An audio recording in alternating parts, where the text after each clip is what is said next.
Welcome, ladies and gentlemen, to the POG State Roundtable that is square. Here's where we discuss absolutely everything that is season wrap-up, playoffs, our predictions, ideas, who's in ELO hell in each of these teams, all sorts of really fun stuff. And thankfully, I have the entire casting team to help me out. Welcome, guys. Wolf, how is it finally being at Lowell Park and being out in this area? Because I don't think there's been a reason for you to come here at all. You know, I've walked through this area a few times actually before I was a League of Legends commentator, visiting you guys. Oh yeah, I remember. But I've never actually been here as a caster myself at Lowell Park. Feels cool. Feels very empty because last time I was here, it was filled with people drinking coffee and hanging out in this area. Yeah. And I'm looking forward to having that back one day. Me too. Speaking of which, Brendo, how is it to be back, you know, near the Bilgewater Cafe and the Hall of Fame and things that we only remember in our memories? Yeah, it's pretty sad, actually. Yeah. I mean, if we were here at this time, we'd at least have people behind us, and it would be bustling, you know? There's no more of the bustle. It's kind of like we're here alone with the staff, which is cool in its own way, but definitely looking forward to the future and getting back to normalcy. Heck yeah. Bring us back an audience. And Chronicle, I saved you for last because you're probably going to be more positive about this. How is it sort of finally getting to check out this sort of area? Yeah, it's lovely. It's really cool. Yeah. When I came up first, when you go up like the staircase for the public entrance, right? Yeah. Then you have like all these different champions that are like on the next to the escalator. So I took a couple of pictures and sent them to like the respective one tricks in the Benelux, and they were very happy about that. It's really Perfect. cool. Yeah. The I have perfect setup. no comparison, right? So then it's just great. Yeah, no, it's just good. I think the PC bung is still open, so at least there's that. I think it might be. Is it? Maybe it's not. I don't know. I've think walked past so. there and I don't think it is. All right, never mind then. Because like I used to come Cut out the here. segment. No positivity here. No, I used to always come out here to get my cold brew, and now because the cafe isn't open, there is absolutely no reason for me to be here whatsoever. That and check out which cool merch was there and see whether you could buy Pengu merch. That was another big one. Yeah. But let's bring it to what we were actually here to talk about. And thankfully, we're actually really lucky. This is being filmed on Sunday, which means it's before our final two matches. Doesn't actually matter about what happens in those whatsoever. The standings are completely locked. Playoffs are locked. Congratulations to Nongshim, who qualified yesterday. I think there's a lot to talk about our sixth seed in the playoffs, but we will get to that. I guess I'll start with just a broad question. Gentlemen, what were some of the, I guess, biggest surprises for the playoffs? And I'm starting on my left, so Wolf, you can start again. I mean, I think the biggest surprise was how it ended, the running. It was the quietest, most important victory for Nongshim ever. They took a really one-sided series against Fredit Brion. But I think what was really exciting about the lead up to the playoffs was actually that it was hard to tell who was going to get the spot, and it was not clear. There was not a clear favorite for the spot. Nongshim was the favorite only because of the remaining matches and the schedule they had. But at the time when we went into the last 2 weeks of playoffs, each team in the bottom 5 had actually taken games off top teams during that period, had shown really high highs, and it felt really sad because we're like, well, only one of these teams is going to get in. And as you know, our ELO predictions had foretold, Nongshim was the one who had the easiest schedule. Despite their loss to KT, they still were able to get in. I think the biggest surprise for me was just how close it was at the end of the day. Like, this is so rare. And I know I sound like a broken record on this because I keep saying it on broadcast too, but it's so rare to have end of regular season be so competitive and so interesting until the final games. Like, we only had one day today, which hasn't happened yet. That's boring and uninteresting in terms of standings. Look, He said in terms of standing, so like I don't feel. no, he I said said in that terms for you. of. He Thank doesn't you. have I to appreciate cast that. it. So the question was, what was the biggest surprise to you in the first season? DRX, probably. I think that coming in, my expectations were very low. I hoped that they would do well because I thought, like, I like POG as a player and as like a personality. And I think they have chosen a pretty bad time to slump because they, like, every team has had their slump, right? Like T1, Genji, even Damwon Kia, which was just one loss, but still. And then DRX have chosen to do that at the end of the split near playoffs, which is kind of subpar. But as a whole, I'm still surprised by how well that team was able to perform, especially in the first half of the split, and kind of the vibrancy that they showed in how they approached the game, and it's just a really fun team to cast. Yeah, I actually think them making top 4 is extraordinary. Yeah. Like, it's really surprising. I don't think a lot of us were expecting it. I think a shout-out needs to go to Bao and Becker on the bottom side for actually being good. Yeah. When I don't think anyone had any expectation for these 2 rookies to actually perform. Valdez, we're running out of options. Yeah, now. I know. Yeah. They took the 2 good ones. I don't know. There's not much else to say. I mean, those were the 2 big surprises. I think also the fact that T1 were able to turn it around so quickly, right? It was like all the fans got like whiplash or something, you know? Like they were all going one direction. It's like, nope, actually we're really good now again. It could have kind of been expected because that was kind of the roster that was winning a lot in the past, but I think a lot of the T1 fans and the fans in general can sometimes get a little bit doom and gloom when it's, you know, the team's losing, nothing's going right, and then all of a sudden they just flip the switch and it's like, oh, everything works again. All the fans, you know, a lot of the things they were asking for came back. Obviously Faker back in the mid lane was a big one, but just the roster itself, like everybody performing at a really high level, even like Cuz coming back, and everybody's like, see, he was the guy the whole time, stop playing all the rookie junglers. Said and stuff Atlas like from that. the very beginning of the season. Yeah, you and many of the fans who were a little bit annoyed, but it's cool to see that because you know, they were obviously experimenting a lot with their roster, and I think it actually ended up being really good because they gave a lot of experience to their younger players, their rookies, and then at the end of the day, it's like, okay, now this is actually our playoff roster.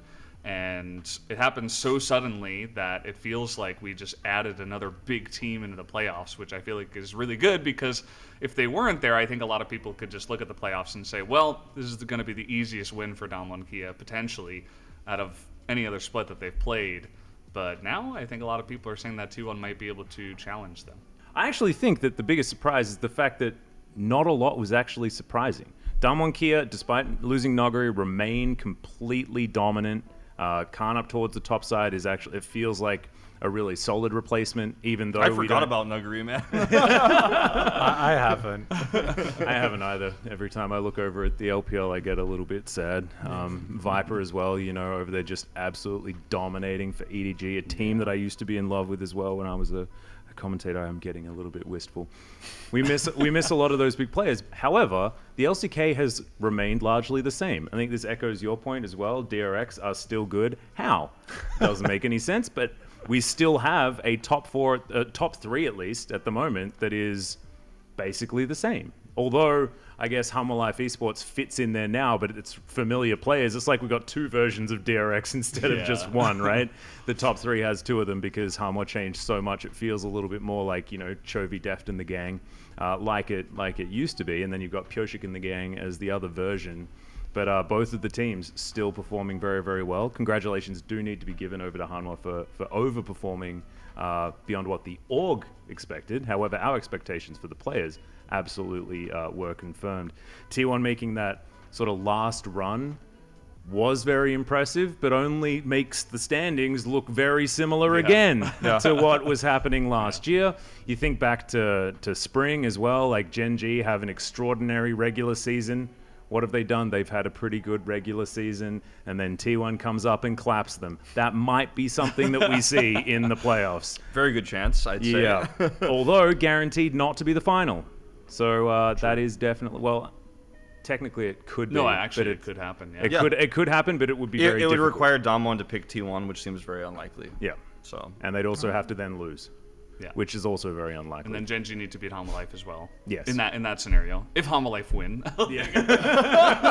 Against Nongshin. Maybe Nongshin makes it. Yeah. You know, Now we're doing some like predictions and things like that. But I actually think that it's really cool that like the more things change, the more things stay the same. Yeah. True. And we have moved into a franchise league. Like I think a lot of the teams are now finding some identities as well. There's been you know, I mean, KT was a bit of a sad one, right? Like a huge storied org, not necessarily performing, but they've been one step away from playoffs many, many times. You know, they're often our final team to get into playoffs, things like that, or have been in the last year. So that's not a surprise either. Freaka Freaks is sad, though. That definitely does. Yeah. Still hurts me. It does. It hurts me too. Keen. Didn't get Wolf. 10th. There we go. Nice. This guy's cup is always half full. Yeah. It's about at 1/4 at the moment. But let's get into the meat of the situation, right? Like, it's playoffs time. We have a brand new playoffs format. I guess, the Valdanalist, if you could take us through the change in the format and what this means for the LCK, and then we'll have Wolf get upset about change after that. Yes. Perfect. I'll okay. wait till it's my set turn. it up. I'll hand over the alley-oop, and you can dunk it through. Yeah, so the playoffs this year, we have an extra playoff day, and that's because we have a new format where we have round 1, which is 2 best-of-5s, round 2, which is 2 best-of-5s, and then we have the finals, which is also a best-of-5. So we scrapped like the wild card plus gauntlet format where we had a best-of-3 into 3 best-of-5s. This time we get more League of Legends, and we have an extra team as well to do it. So top 2 teams, right? Day1 gets to sit and wait, and they get the pick of the litter from the bottom 4. Whoever wins, or, you know, they get to choose whoever they want. And then the second place team also gets to wait, and then gets the other team that makes it through. 3rd through 6th, they fight, and 3rd place 6th, 4th place 5th, and we get to see who makes it through. So that's the format. Yeah, and Wolf, this is a bit of a departure from the Gauntlet. I said it a bit facetiously, but I think that there are things about the Gauntlet that a lot of us will miss. There's a lot of hype running the Gauntlet, things like that. But I think that being able to see our top team more than once is probably good. Yeah, I think that's what the fans want, right? Like, I'm a big tradition guy, and as you mentioned, you know, I hate change. For anyone who knows me knows this very well. Like, if someone brings me an ice Americano instead of the hot Americano that I always have, I'm like, what are we even doing? Like, why would I even drink that? Yeah. But yeah, no, I think the format change is what everybody wants. So in that regard, like, I'm really happy about it, because at the end of the day, the show is for the fans. Like, that's the point of the tournament, is for people to watch good League of Legends. I'm sad to lose the Gauntlet format, because I did like those runs, and I liked a more exclusive playoff format with 5 teams, but that really cool run that we had the last 2 weeks with the last final few teams deciding where they were going to end up in playoffs wouldn't have been possible if we had a 5-team format. We would have just been like, well, let's see what they are practicing, getting ready for summer. So, you know, we ended up with some good things. I'm hoping that the fans are happy with the new format and how it goes, because we are going to get to see Day1 ㅣ twice if they win their semifinal match. So should be good, and I'm very excited to cast my first playoffs, and I'm hyped. It should be finally the culmination of everything we talked about could have happened. When we finally get to the end, we're going to get to see it in real time. You excited as well, Chronicler? How are you prepared? Are you prepared for your first LCK playoffs experience? What I love about the playoffs as well is that I think outside of Nongshim and to a lesser extent DRX, each of the top four, like obviously Day1 ㅣ's favorite, like each of these 4 teams, I feel like I can make a reliable case in like where they win finals. And it doesn't feel like you just be trying to make a point just to have like a cool hot take, right? Like, I legitimately think that all 4 of these teams have the talent, have shown the peak performance to make it happen, and that's really, really cool. Like, I'm super excited about that, and I can't wait to see who actually takes it. Yeah, and speaking of which, we actually have all of our teams locked in the playoffs, so we know what the first round is and what these matches are. I have a bit of a hot take. I don't know whether it's a hot take, but I actually think that this playoffs is probably the easiest playoffs to predict that's happened in the last 4 years, I think. I agree, actually. I think it's almost like set in stone. When our producer told us, like, do you guys want to do bracket prediction? I was like, what if they all look the same? I mean, I think they should, right? Like, I don't think it's too difficult. I think there's like a few rock paper scissors in there that are a little bit like it's a little bit unfortunate, but it's likely that it's just going to be the same, right? And I don't know. I guess we can go through it though. Do you want to take us through the first round, Chronicler? Who are our teams and who are they going to be taking on? So we have T1 taking on DRX, which that's a match where I'm like, I don't know how that's gonna go. That's the one where I'm actually feeling a little bit dicey, specifically because of the form that T1 has been in recently. And DRX, like I said it jokingly that they chose their slump poorly, but they actually like this is not a good time to not be on form anymore. And I think it's normal for teams to kind of have ebb and flow in how you perform once you start losing. We even saw this with Kia. Like they didn't keep losing after losing to Fred Breen, but they did look less confident and they looked much shakier. And I think that DRX is going through a similar situation right now. And I don't really think that that's something you can afford against current Tier 1, because I think that there are still criticisms to be levied towards the draft to a certain extent, but that's a common criticism for a lot of LCK teams. And then you have a mid lane and a bot lane that, while I think have overperformed compared to the expectations, have not looked as good, have not been able to stand up as well. And then you're playing against Faker and Teddy and Carrier, and that's... Yeah, it's a 3-0, is what you're trying to say, right? is that what we're getting to? Yeah, probably. Yeah. Unfortunately. And then Hanwha versus Nongshim is going to be our next matchup. Also a 3-0 for Nongshim. Yeah. Well, actually, if you go back to the Casper Cup, boys. I mean, I think this bracket is pretty predictable, like you were saying. But I think of all the predictable matchups, like this one is the most predictable. And I think it's a really unfortunate matchup for Nongshim because I think they might have a better chance against DRX or even T1 because of the matchup between Duckdom and Deft in the bottom lane. This is a meta that super suits Deft like a lot, and it's a decent one for Duckdom too. But like that's where Nongshim's strength is, in my opinion, is on the bottom side of the map. And when you're up against Deft, who is playing all the same champions as you and is going to get higher priority usually in draft because the rest of Nongshim, like they're picking Aatrox and like R1, R2 because they need to get that early because they're so pigeonholed into this style of play. You're not going to get the AD champions that you want. And I think that Hanwha Esports are going to ban away a lot of those champions. You're never going to get a Felios Thresh. It's never going to happen. Def will probably get Jinx before you. He might play Senna. I mean, I think that it's a really bad matchup for Nongshim's strengths. And I don't expect them to take a game, sadly. It was a really... It's kind of unfortunate. We had this really epic moment, like, okay, who's going to get into the playoffs? Okay, it was Nongshim. And I think even Live Sandbox might have had a better time against Hanwha Esports in that particular matchup, right? Stylistically, this is really bad for Nongshim in this meta. So I think it's going to be, pretty easy to see how that one's going to turn out. I'm happy to be wrong. I'm happy to be surprised. But that one might not be a banger, to put it nicely. You also mentioned the like very even matchup of Deft versus Duckdom and how it kind of like neutralizes Duckdom and how Deft can definitely handle that bot lane that's very strong. And then you look at the mid lane and it's like, that's why when you were saying like Live Sandbox could definitely handle this a little bit easier, I'm like, yeah, definitely, because it's Chovy versus Bay, and I mean, come on. Like, Chovy, he's the best laner in the mid lane, I would say, even better than Showmaker and Faker at this point. And I think we might even see solo kills. We might just see Chovy flame horizon him in one game. I think it's going to be a 3-0. It's not going to be close. I think it's going to be ugly. And also, they need to ban at least Chovy's Orianna and Lucian as well.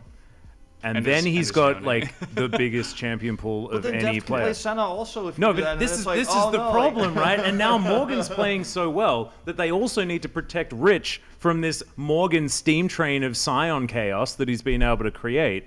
Like, it's terrifying. I look at this match and I'm thinking, if Peanut doesn't like, I'm talking solo queue Lee Sin levels of 12-0 at 2.5 minutes hard carry. Like, if Peanut doesn't do that to Johan, like, it's another 3-0. And then we get the huge question, right? And so my idea of like the whole thing being predictable hinges on this one moment. And the one moment it hinges on is which team Day1's going to choose. Will it be T1 or will it be Hanwha Life Esports? I think it's going to be Hanwha Life Esports, right? Like that's my prediction. So this is the thing that's like really difficult, right? Because Hanwha are higher on the standings. I think in a lot of people's minds, and also based on our ELO system that we had for the playoffs, right?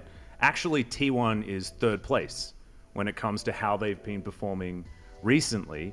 There is still a match to come. It is Hanwha versus T1. That's going to be coming up for us in like the next couple of hours. Mm-hmm. That will tell us a bit about what this means.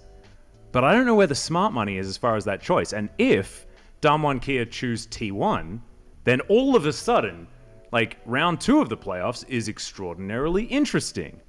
Yeah. If not, it's another Gen G T1 situation, and Day1 Kia is in a best of 5. I actually think you go for T1 because they will be a bigger threat later on. I think T1 is one. I'd be more afraid if I was Damwon Kia of T1 ramping up into a really strong finals than it would be for Hanwha Life. Because I feel like Hanwha Life has more clearly identifiable weaknesses. And if you meet them in the finals, I'd be less scared than against a T1. Would you want to make it to the finals first? The Sorry? points are important, by the way. Yeah. The points in spring, even, I think, I don't know the exact They're numbers, worth a but bit they more did now. Yeah. Increase the points. I don't know if it increased for first, but like for third and fourth, maybe? I feel like maybe we should. I think just everything was boosted up by like Maybe, 10 or something, just because there's an extra team now in the playoffs, and so therefore that needs to be like the 10-pointer at the Yeah. bottom. But yeah, but like, I haven't think- looked at it for a while. Making it as far as possible is the best. Yeah. Yeah, play. of I course. don't Well, I mean, know. also, don't you want to win the tournament? too? No, but that's what I'm saying. I think as Damwon Kia, you'd rather pick T1. I think that's the kick risky them out. move. Like that's the all or nothing choice. It's right? no, but you got to beat them anyway. And I think that's what I'm saying. I think that you'd rather Gauntlet beat it. format, it wouldn't have to be that way. I'm just saying. No, but you'd listen, Max. I know you have strong opinions about this because otherwise, what happens? You get a T1 that just played against Gen G. But also, like, if Gen G then beats Hanwha Life Esports, you have to go against Gen G that just beat you. Yeah, that's true. But I'm still. Do you? Yeah, that's actually. That's Yeah, right? Because Wh- that also which- makes that round 2 final makes actually. the decision a lot harder. It's- Which very team difficult to predict. is Damwon Kia the most scared of? I think it should be Do you T1. think? Like that's my take, and I think I know I've been very vocal about this, but I personally think the only team that has the ability to beat Damwon Kia in a best of 5 is T1 right now with the T1 roster we've been seeing very recently. Again, I don't know what's going to happen in today's regular season match that has no playoff implications, but right now I think that T1 at their peak could do it. I'm not trying to say like T1 are favored or they will beat Damwon Kia, but I think if you're Damwon, you already know how to deal with Hanwha Life Esports. Like you've dealt with them many times, you've played against them so many times, you know their play style, you can handle them. And I feel like at Hanwha's highest points, their consistent level, their macro is like a little bit behind where we're seeing Damwon right now. I feel like Damwon just kind of are comfortable with Hanwha at the moment. Whereas T1 is this weird X factor where it's not even about like, are you scared about beating them in that semifinal, in that round 2 match? It's like, I'd rather study what they do against Gen G and learn what form T1 is in, and then be prepared to face them in a final with that extra information in mind. That's kind of how I feel about it, because I don't think Hanwha Life Esports' style is necessarily going to change between now and that second round if they go there. But T1 is a little bit less known right now, so I feel like you want to gain a little bit of information before you go into the finals. That's my take. Have that extra round of buffer to just figure out what T1 is going to be playing like and what their form is. And also, if you think about the matchup just straight down the line between Damwon Kia and Hanwha Life Esports, I think when you take the best player in the world and you match him up against someone that has very limited experience, I don't think Johan stands a chance against Canyon. I think it's actually pretty, it's a pretty unfair matchup. I'm really interested because I think Hanwha Life is the obvious choice, but I legitimately do think that there is merit in picking a T1. Even with I think the information angle is an interesting one. It doesn't have anything to do with me for the rankings. It just has to do with the fact that historically a lot of these players of T1 have shown growth over the course of a playoff. Oh yeah, no, I agree. And trying to snipe them early on, I could see that be the reason. Yeah, But that's a good argument. But for if they go for Hanwha Life, I think the cases that you guys are making is pretty clear cut as well. So it's Yeah. interesting. That's what makes it fun, because it actually does feel like there's two Yeah, options. if you're really confident, maybe you just snipe them real quick. Yeah. You know, you're just like, oh, we can beat anybody. Let's get rid Doesn't of them. matter. Like, or even, take away as many points of theirs as possible. Like, just get them away so they can't even challenge us for first place potentially. The other angle here too, which we didn't talk about too much in regular season because T1 was so up and down that it wasn't as hype of a matchup. The other angle is like the coaches being so familiar with each other's teams that I think Coma will make absolutely the right decision. We won't necessarily he's not going to say it in an interview why he did what he did necessarily, but I think Coma knows the right call. Like he will know whether it's important to snipe T1 early or if they want to study more. Like Coma will make the right choice. I think he'll be the one who makes the call. And I think like pretty much everyone universally should trust his decision as the right one, because they obviously these two teams have such a overlapping role. Yeah, and then in the Zephyr coaching. and Danny as well, like on the other side of the rift, it's a very similar situation. And the thing that's really hilarious is that now we're talking about it all mixed up. Like if it was like 2 years ago talking about Coma, it's like obviously that's T1. If it was last year talking about Danny and Zephyr, that's obviously Damwon. But actually no, it's all being switched. It's all very confusing.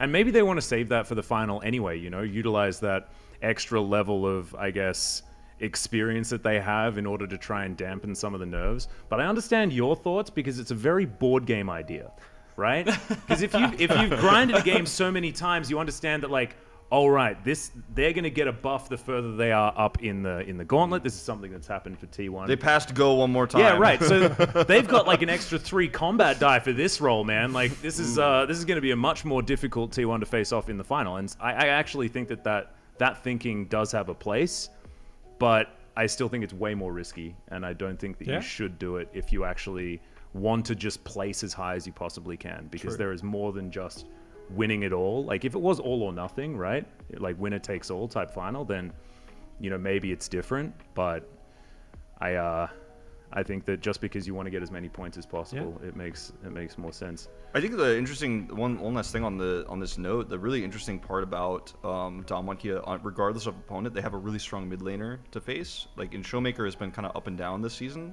I feel like I don't want to call him underperforming necessarily, but he's been a little bit inconsistent. He's been solo killed by a few different players across the board as well. Lava Lol being King the Lava, most interesting one, but like he's expressed that he had somewhat of a wrist injury, which then he said in his interview yesterday that he's doing much better these days, so don't take it too seriously. But regardless of his injury, he's facing against Chovy or Faker or Closer. Like there's 3 insanely strong mid laners he faces either way. And I think that you getting over that hurdle and actually being able to have that playoff buff for yourself in finals, if you're actually able to, as Showmaker, defeat one of those 3 mid laners, whichever one he does face, and get over that potentially mental hurdle that he might be going through right now. Because I personally think, just from my perspective, I think Showmaker is going through a little bit of a slump right now compared to the rest of the team. That could be a place where T1 or Hanwha Life actually, expose Day1 Kia a little bit, even if they don't lose the series. Whoever meets them in the finals might be like, I noticed like Showmaker had some issues against this champion, or like when Chovy played this, he couldn't handle it very well, kind of thing. I think we're actually going to learn a lot about that mid matchup because of both Hanwha and T1 having such a strong mid lane. And again, regardless of whether it's Faker or Closer insanely mechanically gifted himself. It could be a problem for Showmaker. Also, by the way, one final thought. If they're most scared of Gen G, I think you absolutely let T1 face against Gen G. Well, that's how you know how to plan battle it out. I want you to take out That's Gen a good G, point. or I want you to take out Use Gen T1. G, and then we'll beat you in the finals. Other than like, oh, we can beat T1 now, but like actually Gen G's really scary, and I don't know if Hanwha can beat them, so I don't really want to face them in a best of 5. Again, they lost a best of 3 to Gen G recently. That's their most recent best of 3 loss. So.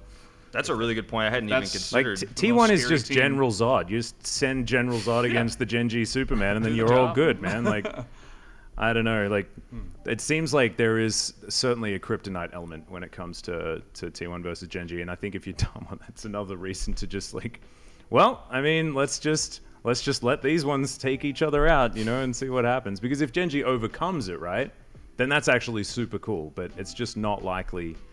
Based on what we've seen recently, like you put this current T1 roster on the field, you've got like Cuz that's been good at dealing with Clid, you've got Faker that just destroys the entire organization somehow, like Carrier and Teddy need no introduction. I don't think it matters which team they're against, they're just extraordinarily good. And Kanna's been playing a lot better. Like this is a scary T1 roster, and I think that what it does to Gen G's mental, I think we have to, we can't just talk about it like it's not there. We can't talk about the strengths and weaknesses of these teams based on their play, because it's so consistent, the breakdown of Gen G every time they're up against the one red wing. Hey, except the Worlds qualifier. Yeah. We do have to mention that. Yeah. That was the one true. time. That's the one time that one Gen G did crush them. Didn't they? But didn't they also play? I don't know if I remember correctly, but didn't they also play Guma then in that qualifier?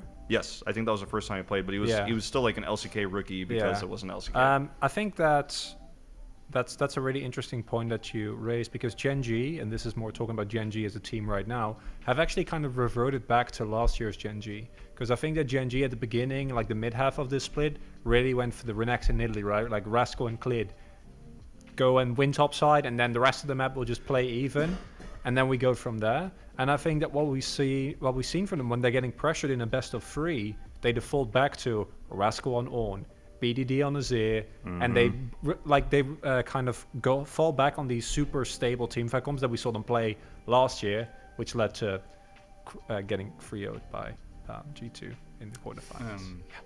Yeah. And that's a stain on LCK history that will never be. No, I mean, no, but like, I still think Gen G is a really good team, but it's just that is something that worries me going into playoffs, that we slowly see them revert back, because I feel like they lost their confidence in their aggressive style, and then that leaves you open to teams that either play early game better than you or can actually match you or out team fight or out macro you. Yeah.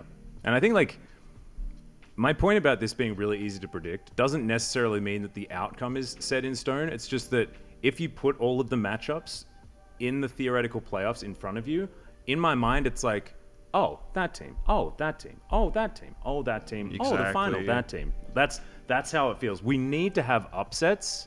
And I probably should have prefaced this. It's just bad hosting on my part, just to try and keep the hype. But like, we need upsets. We need teams like DRX to actually like remember that they're a good team at exactly the right time and challenge. I completely agree, and I also think that it's important to remember this because I think a lot of fans don't understand this. If you predict DRX to advance, like you're a bad analyst, basically. Like you cannot actually predict DRX to advance here.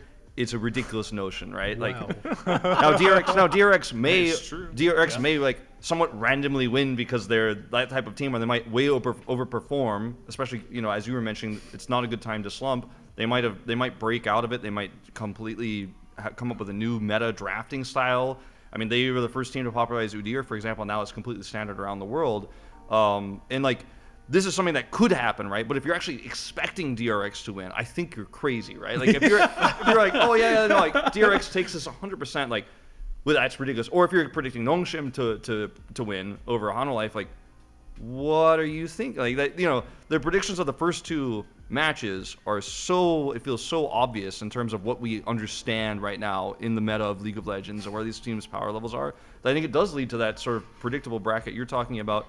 And if an upset happens, then the whole thing changes, right? But it just doesn't. It feels like you cannot predict the upset right now, unless you want to be a contrarian, Mal. Go on.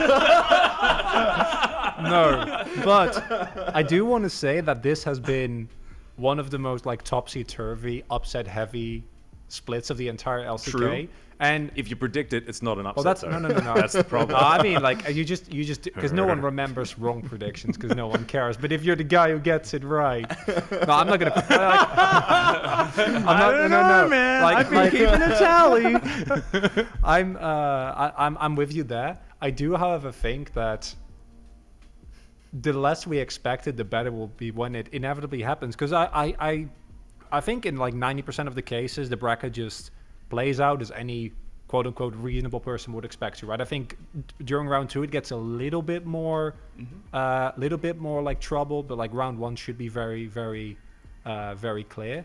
But that's what we thought so many times. And the fact of the matter is, it just matters what your form on the day is. And we've seen all these teams that are playing really well and that are clear favorites have their off days, both in terms of draft. Need I remind you of the triple tank Hanwha live draft? Oh yeah. Or of the exact. But that's my point, right? And like I think that reasonably it shouldn't happen, but we've collectively said that many a times this split, and we've been wrong. There is the aspect of the unknowable. Yeah. Sure. Yeah. Based on what we know. Yes, to be true. I agree with your core take that I think on paper this is pretty clear cut. Like I'm not trying to say that actually there is the analysis why DRX will win. It's funny because if you're a DRX fan, you're probably like you're trying to like become religious or something. Like you're praying and like hoping like you're actually like rubbing your hands together like this in front of the draft screen, hoping that actually POG has a secret pick that nobody knows about that's like going to totally change the best of 5. It's Riven Jungle. Riven Jungle. That could There's be. There's also like a change of patch and things like that as well. I believe that we're going to be on 11.6. Yeah, it actually benefits so, like, Gen G, I think.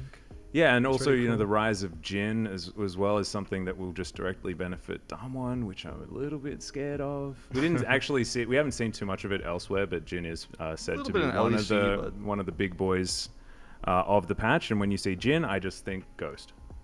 Because he's just really good at standing back and shooting people. That's kind of his thing. Yeah.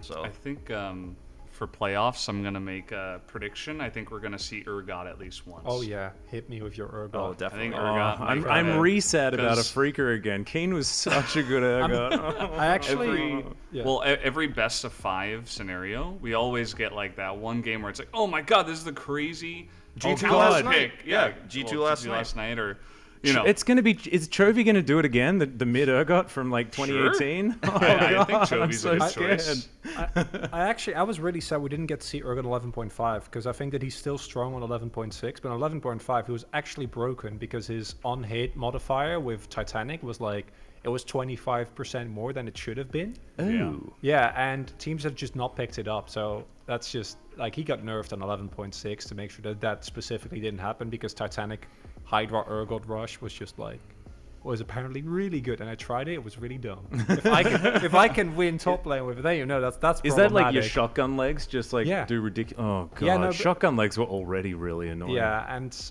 yeah, it was not healthy for the game. So it's good that it's nerfed. But I love so Urgot. I think Urgot at least once. You remember the last time Urgot happened like this was the KT. Griffin final. Yeah, Yeah, that's what I'm That talking one. about. I'm Yeah. talking about Chovy, man. And they were Chovy brings flexing it that back. Urgot everywhere. yeah. Like, And then after that, it was like, whoa, this is a pick. Yeah. This is a thing, right? I think this is the time when finally LCK is going to be like, okay, we're going to play something new. I think it's going to be this new format with 5 best of 5s and teams that are desperate. You know, maybe like in Game 3, Nongshim pulls out some weird stuff, or DRX, like maybe POG actually does play Jungler Riven just to be like, okay, well, we got crushed twice in a row.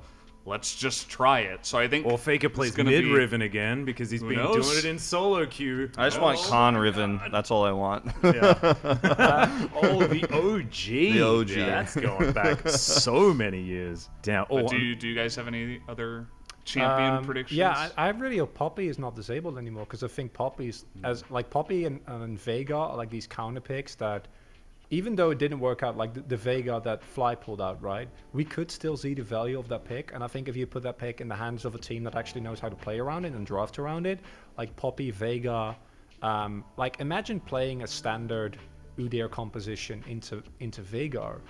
Like that's Good luck. that's so sad, right? Because like you Yeah. sprint at the carry and there's like cage around you. It's like, well, Now what? I predict we'll see one non-Yone mid assassin. Like you want to see talent, don't you? Talon, Akali, Zed. I think we'll see one pick like that. I want the Talon. I do really want the Talon. Faker talent, please. Faker Echo, Faker Fizz, BDDZ. Faker anything. Maybe BDD will bring it out. Con Fizz. Back at it No, again. I don't want that. I was like they won that game, but I don't think it did anything. No, it didn't. But it was.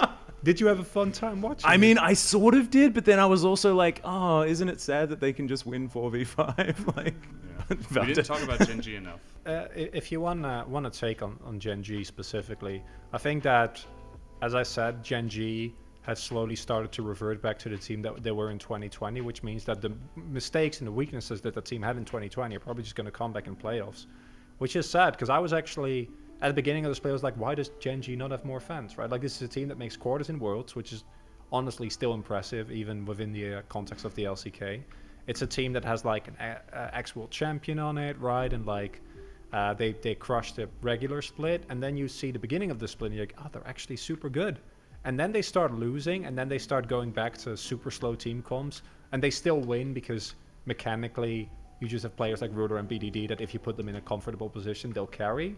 But it kind of feels like the Fred Brion way, where you're like, we're not going to play the game, and then hope that we get to a point where we can 100% win the game. I feel like Gen G is a team that always gets pushed out of their comfort zone in important series because they play so predictably and they draft so predictably and they don't change their style ever. So Rascal never gets to play Renekton or Camille, and then he ends up playing, like right now in the LCK, like those are always banned against him. And then he's a little bit off his comfort zone and playing weak side, even though he's done it very well in the past. Like in his recent performances when he is playing it, he doesn't look very good on it. But when you're drafting against Gen G, you know that when you give those champions away, they perform very well. And so as a result, like it feels like Gen G are never playing the style they're practicing or wanting to play because they always draft the same way. And so teams eventually are like, well, I just won't let you do that. And then Gen G's like, oh, I played a shaky series and we barely won against a weaker team because we didn't play what we prepared because they knew we were going to do that. It feels like they need to have more depth, you know? And that's what I think the biggest weakness of Gen G is. It's just same players. The roster didn't change at all, didn't evolve at all.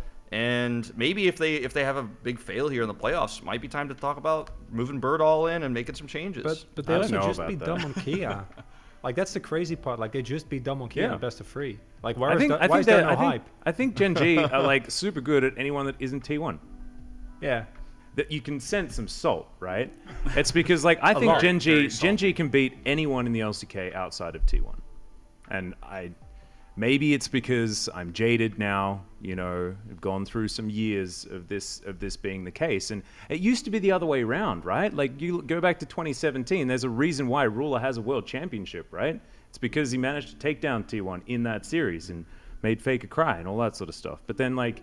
It's been slowly reverting back, and ever since like 2019, and especially last year in spring, like the mojo is just destroyed. Like we need like the second Austin Powers movie, so they can go through the character development to get it back again. They need to win. They need to win in LCK for people to respect them. It's almost just that simple, right? Like you have to Just have win, lol. You have to have a. I know, but just in terms of like Yeah. where the respect level is and where the hype is, right?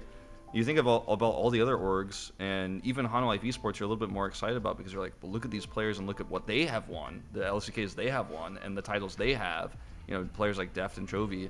You're like, okay, well, I expect big things from this team. It is exciting. They've done it before. But with Gen G, you've been disappointed so many times that even if you're the most hardcore Gen G fan, you're like, let's just see how it goes, you know? It does feel like the new KT.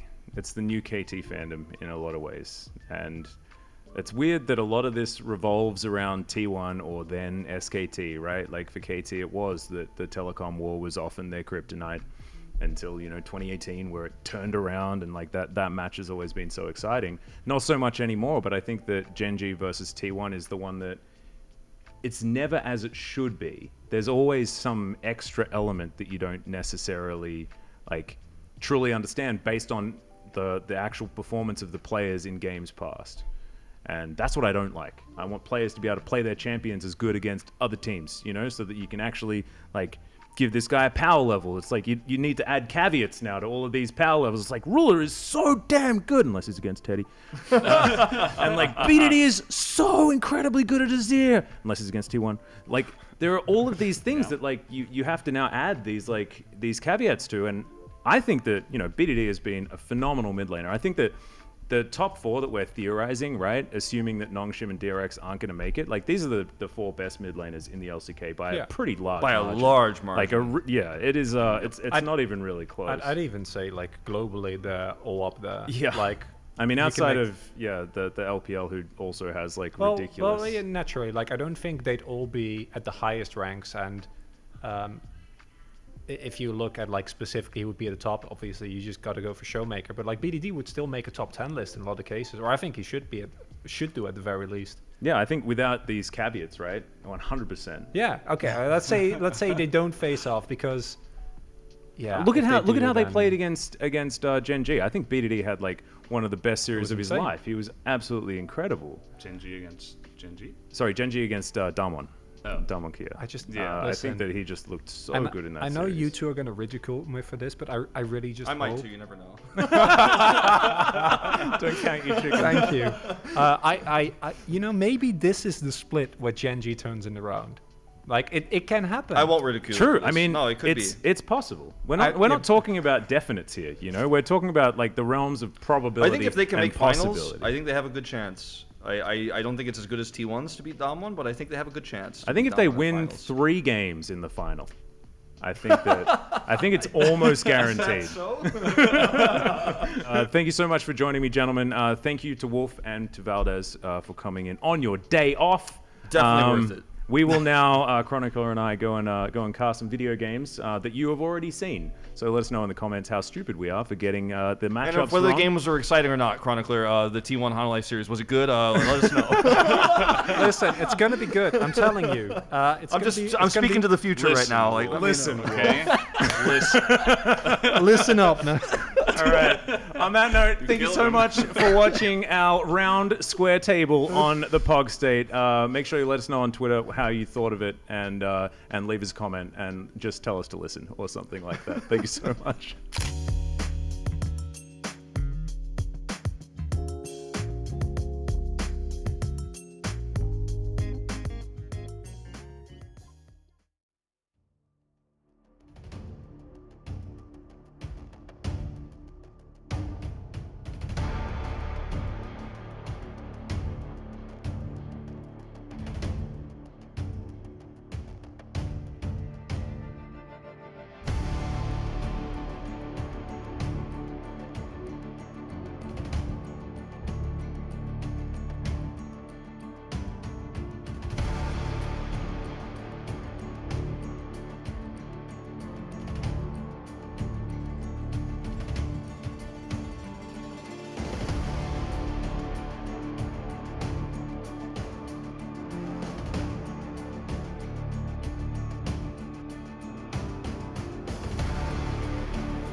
생명은 강팀입니다. 아, 그렇죠. 정말?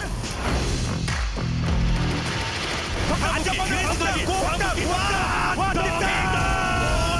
동답 대장군 동답 크면 진 적이 없어요. 맞습니다.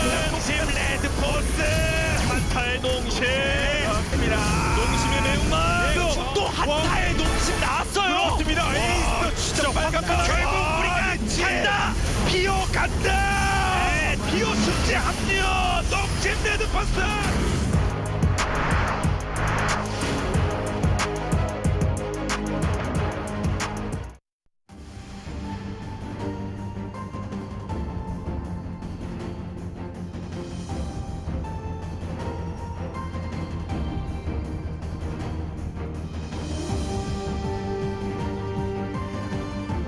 Welcome, everybody, to another day of the LCK, but not just any old day. This is the first day of the 2021 Spring Playoffs, and we have Hanwha Life up against Nongshim Red Force in one best-of-5 to see who will move on to the next round of the playoffs. I'm Valdez. I'm joined by Wolf tonight, and we're going to see how this one goes. Yeah, this is going to be a pretty interesting one. I think this is a really bad mismatch, unfortunately, for Nongshim in their first round of the playoffs. As we had in that video earlier, they're looking for a big upset tonight. For them to defeat Hanwha Life Esports would possibly be the biggest upset that we've had in our tournament.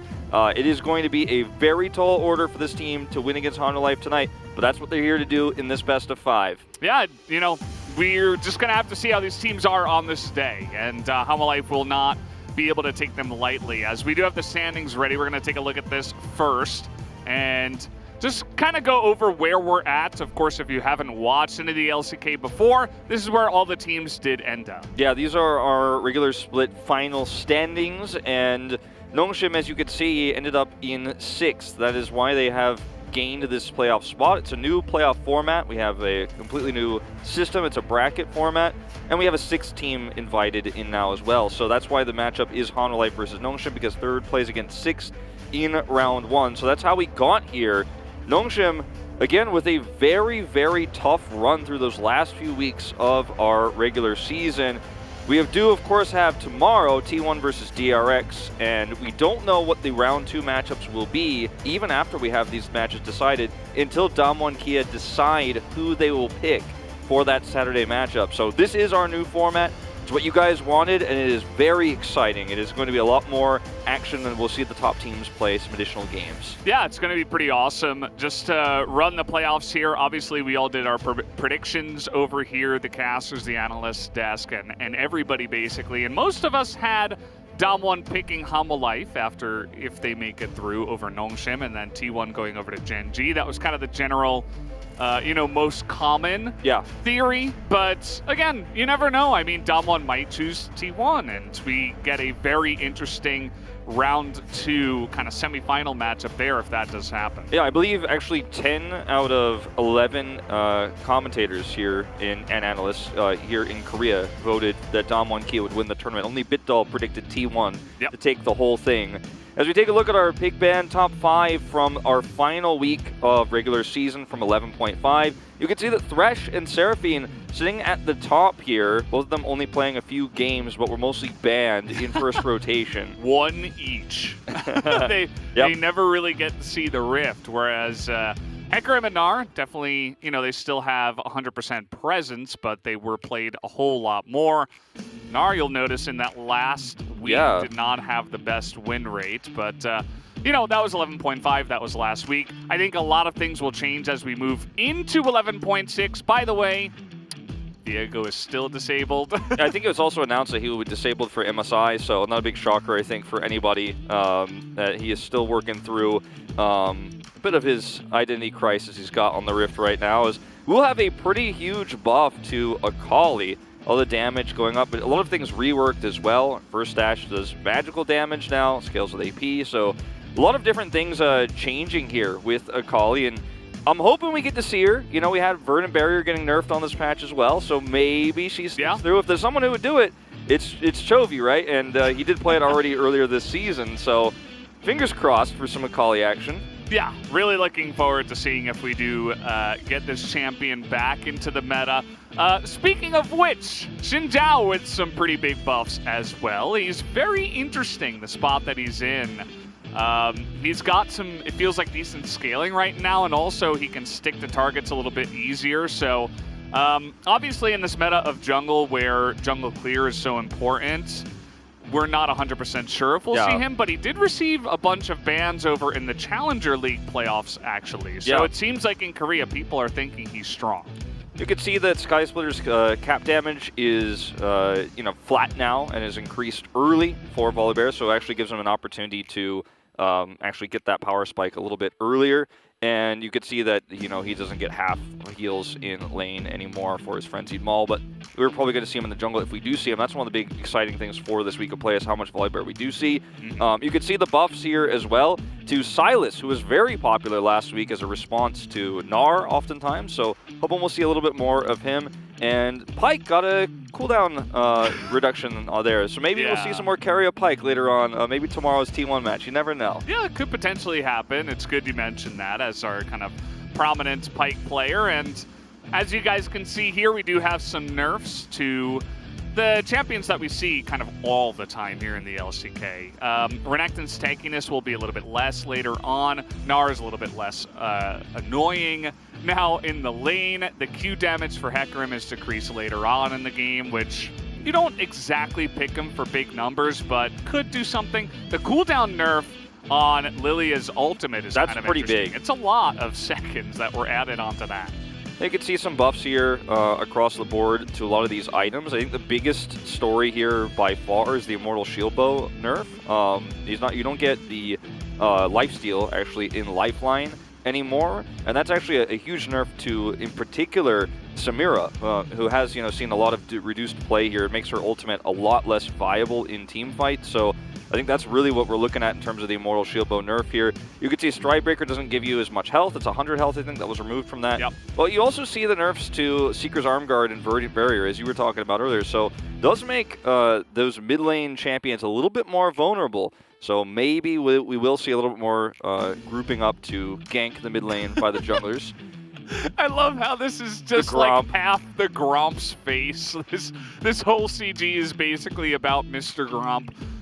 Yeah, he gives more XP and healing after you kill him now. But more importantly, maybe we do have these runes, a little bit less healing in a couple of popular runes that we do see on champions that want a little bit more sustainability and survivability in the lane. Yeah, the Smite base heal is increased as well, which I think really actually changes quite a bit of how the early jungle is going to be played and how you utilize that if you do get invaded or around some of those early scuttle fights, for example. So that's very interesting. And suddenly us. That's how I sit when I read the patch notes. Now you know. Yes. Check your posture, gamers. Drink your water. Don't be like Wolf. Very true. But that was kind of like an overview of 11.6, right? But I think the bigger story, we are playing on the patch, which is pretty interesting for some of the players that we are going to see here in these playoffs and what they will actually play with the changes in the patch and stuff like that. We have a really cool video for you guys. We're going to be talking over it as well. It's the points of the match that we are going to get into right now. And let's take a look. Here we go. Our playoffs are finally starting, ladies and gentlemen. Hanwha Esports versus Nongshim Red Force. Both teams, first time making playoffs. In Nongshim as well, when they were Dynamics, didn't play in playoffs there either. You could take a look at Hanwha Esports' history. They've been in the league since 2018 summer, and they have not been in playoffs even a single time. This is by far their most successful run. You can see with the rebranding to Nongshim Red Force and not Dynamics, it shows them with only one season, but they do get in. And Chovy does win Player of the Split, 1,000 POG points. The guy is definitely one of the most important players. He has played 19, that's right, 19 champions in the mid lane. He is the highest champion pool in the LCK. And everybody remembers this game because I remember casting it and just thinking, man, I think we're seeing the rising up, not even the birth, because Chovy, he's just an insane player, but when he had this game and solo killed 5 times, he kind of set the tone for what is expected for solo carry mid laners, and he has first in many different stats, as you guys can see. Yeah. Solo kills, XP difference, CS difference, gold per minute, damage per minute, everything. Yep. Chovy is ahead of everybody else in the mid lane. Nearly 15 CS per difference ahead at 15, which is actually insane. It's insanity. You could see Peanut has 7 years of experience, right? This is a player who's been an LCK champion. He's been to Worlds. This does not include his time he spent in the LPL, and very recently, of course, the Worlds that he spent with that LPL team. And he's a player that I think is really important for Nongshim, not only as a team because of his insane ability in the jungle. You can see he's 3rd in damage per minute on the 6th place team, damage percent 2nd, but also because he's a veteran, right? And his ability to shot call and actually call some of these tense moments, he's been in finals, right? He's been on the world stage. The rest of his teammates can't say that. Yeah. Speaking of experience, Deft is 8th playoff here in the LCK. He has an insane amount of experience, and this is the matchup, Valdez, I am most worried about, actually, for Nongshim, because their champion pools here, overlap to a certain extent, but Deft can play so many different champions that Duckdom is really going to get locked out of the draft, I think. In Hanwha, if you try to draft against Deft, they have such wide champion pools in general that Deft, he's going to dominate this lane matchup very likely, but also Duckdom isn't going to have that same impact that he's so famous for here in the LCK. I mean, he's been by far Nongshim's most consistent player, and up against Deft, that's a really tough matchup, so it actually kind of neuters his power. And that's what I'm most concerned about here for Nongshim is this bottom lane. Yeah, I mean, it's a good point because I think this is Duckdom's biggest test, right? Now the stakes are raised, and even in the regular season, the last couple of times Nongshim played up against Hanwha Life, they took a bunch of losses. They only won 1 game in 2 series against Hanwha Life. And, I'm sure Duckdom had some good play, but he is up against a Titan in Deft. As we're going to take a look at some of the team stats here. Obviously, Hanwha Life in 3rd compared to Nongshim's 6th. They are going to have some bigger numbers. Yeah, you can see the win rate for both teams with first turret is very high, and a lot of that first turret is for Nongshim in the bottom lane, right? Duckdom gets that very early, he lanes very well, gets those turret plates, gets massively ahead. You can see Dragon control is not amazing, actually, for either of these teams. They don't often prioritize the Dragon, and they instead try to get that extra gold with the Rift Herald, Nongshim especially. So something to keep an eye out for here for both of these squads. As you see the starting lineup here, it is going to be Morgan and Johan. That's always the big question mark here for Hanwha Life Esports. Yeah, Johan starting, one of these rookie junglers on the side of Hanwha Life. He is also going to have a lot on his plate here tonight. It helps that he has some insane laners, though. Chovy basically never loses lane. And as a jungler, that just makes your life so easy. Morgan has been really stepping up to the plate in recent times as well. Not to mention Deft and Vista, who are an incredibly strong bottom lane. So I think if there's any role on this team that you might be able to carry, it should be the jungle. And taking a look at Nongshim's roster, it's the same roster we've been seeing from them all year long. Rich in the top lane has had his ups and downs. Peanut, the veteran. Bay, one of the most emotional LCK players we have. And this season, he has definitely had some decision-making issues that have cost Nongshim big in some of these teleport fights, for example, his rotation timings, lack of prio. That's a big issue against Chovy, right? The best mid laner, most would say, this year. As we take a look at the bottom lane, this is what I'm most worried about. Look at the stats for Duckdom here. Again, with a 6th place team, these stats are actually incredible when you consider, how poorly Nongshim has done as a team compared to Deft stats, right, for Hanwha Life Esports. Yep, absolutely. And we're not wasting any time. We're jumping straight into the pick and ban. The players are ready. And so we are going to hop right into it. Guys, this is a best-of-5 format. This is where everything changes. We're going to see some really cool stuff happen in the pick ban, hopefully, as the teams do react and change their play and picks based on what they see the enemy team doing. You mentioned Chovy, having that 19, or we talked about the 19 champion pool for Chovy. It makes it very difficult to draft against Hanwha Life Esports. They've already taken away the Lucian here. They're going to take away Deft Senna, which I think is going to be potentially a permanent ban. But Vista has also played, I believe, 17 champions this season himself. Yes. And so, it's very difficult to draft right now if you're Nongshim around these early prio champions. The hardest part of the draft for Nongshim is always going to be the first few picks before second rotation, because there's just so many champions that Hanwha Life Esports excel at, and they will take away that very critical thresh. So Hanwha Life, will they show us some new jungle priority here, or are we just going to go back to the norm? And Morgan is going to get his Renekton right away. Can't ban all of them. Yeah, I mean, you were talking about banning away pocket picks and stuff like that, but, you know, there's still a lot of OP stuff, even on patch 11.6, and from what I can tell, really the biggest thing was the Thresh. I suppose the Seraphine you can include it. Very curious to see what Peanut is going to play today. With Hecarim available, it looks like he's going to hop straight onto that to start for Game 1. Yep, going to be high priority here for the jungle for Peanut once again. They get the Gragas here very early too. This could end up being a flex pick for Kellen, but it's also a very stable matchup into the Renekton in particular. Nidalee going to be the choice here for Johan. It's been a pocket pick for him in many different matchups, not just the Renekton pairing and that synergy. And I do feel like this is a great place to start the best of 5, right? Is just have a strong top side here for Hanwha Esports. And they will look to grab the Rel here as well. There's a lot of champions that pairs very well. With Tristana has been removed from play here, so and the obvious Alistar counter pick coming through. Yeah, you're talking about 17 picks for Vista. Kellen has played 6.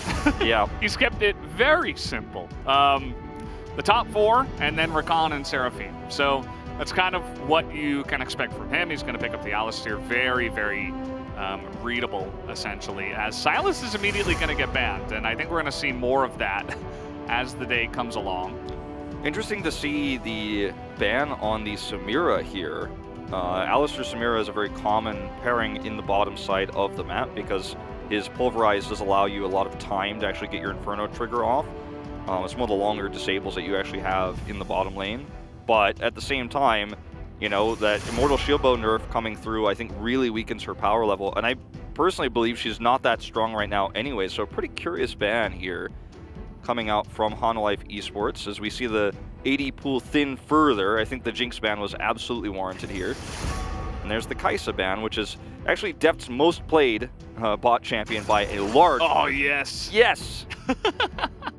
Ezreal comes out right away, and we've been seeing more and more Ezreal. You'll note that it's 11-4 so far. Very high win rate. Yeah, and it's not even essentially from like the top of the table 80 carries. We've seen a lot of Noah playing it, Prince playing it, stuff like that. Oh. And Deft hops onto Kalista.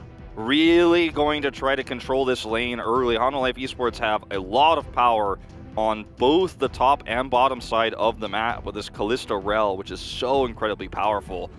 You're going to have such a really strong amount of engage in lane, and you're going to be able to blow up this Alistar very easily. It will fall off, though, in terms of its ability to fight range later. Okay. What is this? I mean, it could very likely be Renekton mid for Chovy with this setup. We'll see what the counter pick is, and that'll probably determine a lot of this. It looks like it's going to be the Zoe coming through here for Bay. Very much a high skill ceiling champion for this rookie player who has struggled under the pressure in the past, and this is his most pressured situation he's been in his career, his first LCK playoffs, laning up against Chovy. It's going to be the Renekton, it looks like, here in the mid lane. And, you know, this is a matchup where he can get a lot of poked on, but if he makes one mistake, and if you get caught just one time, it is lights out with the Nidalee Renekton mid combo. Like, you have to be so careful. Yeah. I actually really love this swap with Chovy going on the Renekton. I'm really not sure about the Vladimir. We saw it one time. It was very lackluster. Doran played it, right? I believe so.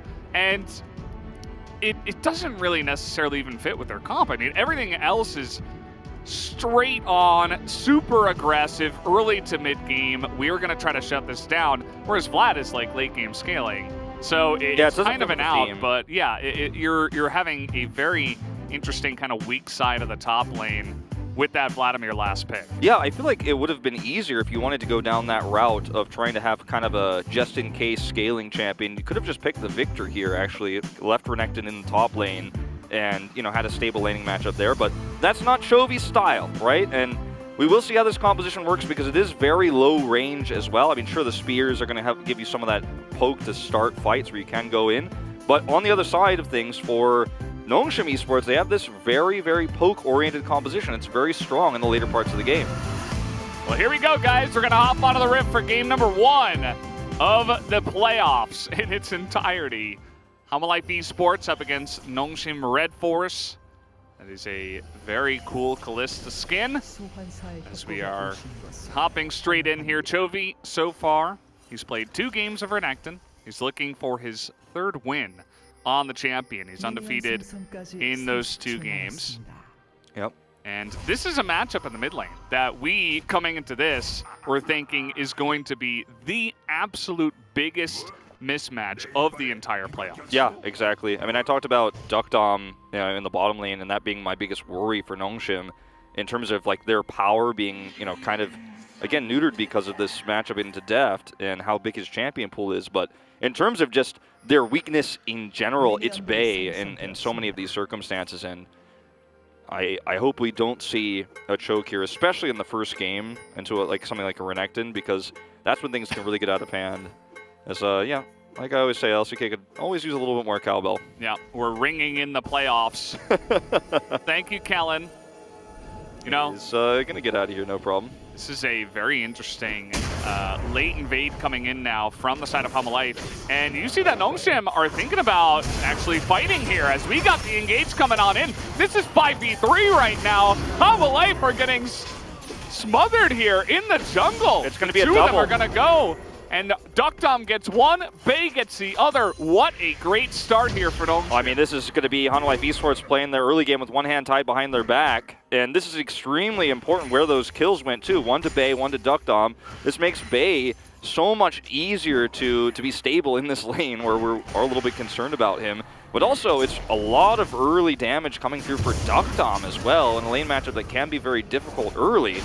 So kind of dropping the ball here a little bit. Nongshim very early on. The trouble bubble hits here from Bay, and that's one of the most powerful tools you're going to have in a skirmish like this. Bay's wrapped around. When you're this far deep, you don't really get an out, unfortunately, as Hanwha Life. They try to use the crash down engage here, and the sleep catches Deft. He dies.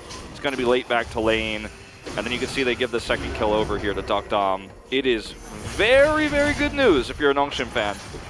Yeah, I mean, you were talking about how this is going to be an incredibly hard matchup for Nongshim, but just getting this kind of handicap start for themselves is so nice. It's going to change how this game works out in its entirety. The draft of Hanwha Life loves to get ahead early to mid, and if you're already starting behind, it's not a good feel. And Duckdom getting a kill in the Israel, I think, is the biggest thing. I'd be terrified of that guy getting any kind of early gold tier. Yeah, I mean, it's massive for him. And he started tier, right? So it's like some of those vulnerable moments in lane when you start tier 2, just don't feel as bad now.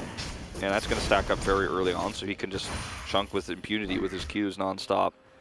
I'm very, I want to say puzzled, honestly, about that move from Hanwha Life Esports because it is just so high risk. But we talked about it too. You mentioned it. They're now playing from behind in a comp where they need to be ahead early. And I think that was the idea. They wanted to get some early kills to really get this comp going. But it was just the execution was so poor that now they've gone down the other path of being behind massively. Yeah, I mean, if they could just kind of leave Morgan on an island, set up vertical jungling, and allow Johan to basically terrorize both the mid lane with the Nidalee Renekton and helping Deft and Vista get ahead, I think that was ideal. And, on paper, seemed like a decent idea. Didn't work out. As now Hanwha Life thinking about getting in here. We're going to have that stun coming on in as Bay does take a bunch of damage. Even Vista was here, but not going to actually get any summoners even out of Bay. Yeah, it was pretty... it showcases, though, why the matchup can be so scary, when you've got a Nidalee who can chunk spears in. And even later on, post 6, because of how your ult works as Zoe, like you're very predictable where you're going to land. So hitting those spears is very easy. So you really do have to be careful. But he's done a great job of it so far. Has that early lead, 1 kill, 1 assist, got a little bit extra gold there. As this matchup is going swimmingly so far for Morgan. Oh wow! But look at this. Peanut is right here on time. Chovy gets in. They're both level 5, so Vlad at this point in the game is not really doing much outside of, he doesn't even have Electrocute. I mean, he's gone Phase Rush, which is pretty standard, but it does take away from any kind of early game plays, and kind of puzzling. Teleport coming in from Hanwha Life. They're really trying to press the issue with some of these plays. Yeah, I mean, this is starting to really feel like Hanwha Life Esports have drafted themselves into a corner here with how this game has gone. Because the ability to catch up from here, it's not impossible, but it does force you to make proactive plays like this. And this is something that everybody watching knows. It's something that Hanwha Life Esports know. That's why they're rotating. But it's something that Nongshim definitely knows and is respecting in their play. And, oh man, this is just going to start to get out of hand. He's got Lost Chapter already. And he is just taking names here with his Paddle Stars. Yeah. Merc Treads first for Chovy. Definitely a good idea. You can turn around some of those plays on the bubble even. Zoe is very combo-based, and Renekton can definitely get in your face after that combo comes in, so Bay is still going to have to be careful, even if he does do a nice amount of damage. Ult here just to clear the wave, get a good back for Morgan. All good and fine. Yeah, and this has been a already pretty fiery start to our playoffs here, Valdez. I mean, I think that if Nongshim win this series, I almost, and I say this a lot about playoffs and finals, but I almost feel like you have to win the first game if you're Nongshim. Oh man, this is just oppressive. And I say that because if you're a team like Nongshim with a lot of rookies that, and actually I say a lot of rookies, not actually, it's Yeah. players that don't have the same amount of experience as like Deft does on the other side, as Chovy does. But, you know, they have Peanut to keep them in line, but this is their first playoffs. Like, Rich has played a lot of LCK, but he's never played anything like this before. And I think that if you're going to beat Hanwha Life Esports, it's almost got to be momentum-based, where these players are starting to feel themselves a little bit like, okay, we won Game 1, this is actually doable, we can do this, and then you get pretty excited, you play your best League of Legends, you don't play nervous, you don't play scared. Uh-oh. That was the portal jump that may just end it, but perfect timing for Peanut to come in and save the day. Not really gonna, you know, look for kills here, but Peanut does pretty much save his life, or at least his flash, in this scenario. Peanut in both the top lane gank that was coming in with the teleport from Chovy and that gank. So he's keeping his team afloat right now in the early game. He really is, and that's what you have to do when your comp scales better than what Hanwha Life Esports' comp is going to do in general, is you just make sure that you don't lose the early game. Like, that's the goal, is to make sure this snowball doesn't happen. And if Peanut's always at the right place at the right time every single time, he's kind of the bodyguard jungle here. He's not making aggressive plays, he's actually just playing defensively. And that's what you should be doing, because you don't want to take those early fights or trades unless you're doing it so defensively. And we'll see some posturing here around the Rift Herald. But, you know, I don't know if they can actually do this right now. Like, even Kellen is rotating up right now. They overthinking it there a little bit. One thing you got to be careful is to not just portal jump willy-nilly, because against Renekton Italy, you do that at the wrong time, you're just dead. Like, Yeah. Peanut's not there, you're probably just dead. So you don't want to give any free kills to this duo of Chovy and Johan on the Renekton Italy. It almost felt like Bay was trying to bait a play there because Kellen was rotating over, but just wasn't able to make it happen. If Chovy had engaged in there and he had hit his combo and he tried to follow up, Chovy tried to follow up, then could have been bad for him. But it's actually been a pretty passive game here, minus the early action, which is not a good sign for Hanwha Life Esports. I mean, sure, they made 2 gank attempts, but neither were successful. And this Kalista isn't crushing the bottom lane like she's supposed to be doing. And that range issue is going to compound upon itself the later the game goes on. These first few skirmishes around Drake control, for example, she's still very powerful, even while behind. She's actually up 10 CS, but, you know, Ezreal has a massive lead because of that early kill. Yeah, Duck Dom's fine to just avoid Fate's Call and just farm it out here with some of the priority they have down on the bottom side. We may see Johan making a move on this Drake, but actually decides against it for now. Could still hop the wall if he wanted to, but not going to do it. As the wards have been good in the mid lane, Bay is going to spot him right now. Actually pings out the Nidalee as well. Yeah, they have lots of vision, actually, on their side of the map. Nongshim do, because they want to avoid these early ganks. Like, they are playing defensively. They do understand the win condition of Hanwha Life Esports' comp so well. The scuttle control has been nice. You see the control ward even for Rich there on the tri-brush there below his tower. And, it's just really difficult for Johan to make proactive plays right now with all this defensive sub. He even went for the Dark Seal here, actually, to try to really snowball this game. And it is just not happening. Chovy's taking a bunch of damage here. He's going to be grateful he didn't miss the cannon, but take a look at where Peanut is again. The second that Johan is anywhere near the mid lane, Peanut's there every single time. And so, good luck getting a kill early. If you're Life Esports, it's not looking very good. And sometimes it doesn't even take a kill to actually get this Rift Herald priority, right? I mean, you end up chunking Chovy down to a 3rd health, and he can't challenge that anymore. The waves are crashing. It's hard for him to rotate in. Bay needs to be careful of getting sandwiched here, but it looks like he will be able to close the gap here. Rich coming down. I think Life Esports have to fight over this, but they're not in position to do so because Chovy's so low on health. Yeah, Chovy is taking a bunch of poke damage. They're still going to commit to this, I think. Looking for the smite. Dominance is popped, and it's going to go to Johan. Peanut misses the smite here, and now in a little bit of trouble. He's going to be able to ultimate away, but now totally on the run. And you can see that Ridge is just left out to dry. So not going very well. Bay, though, is looking for the kill on Vlad. He should pick it up, so at least gets the scraps on his way out. Ends up being 2-0-1, but Life able to pick up a kill and the Rift Herald. Yep.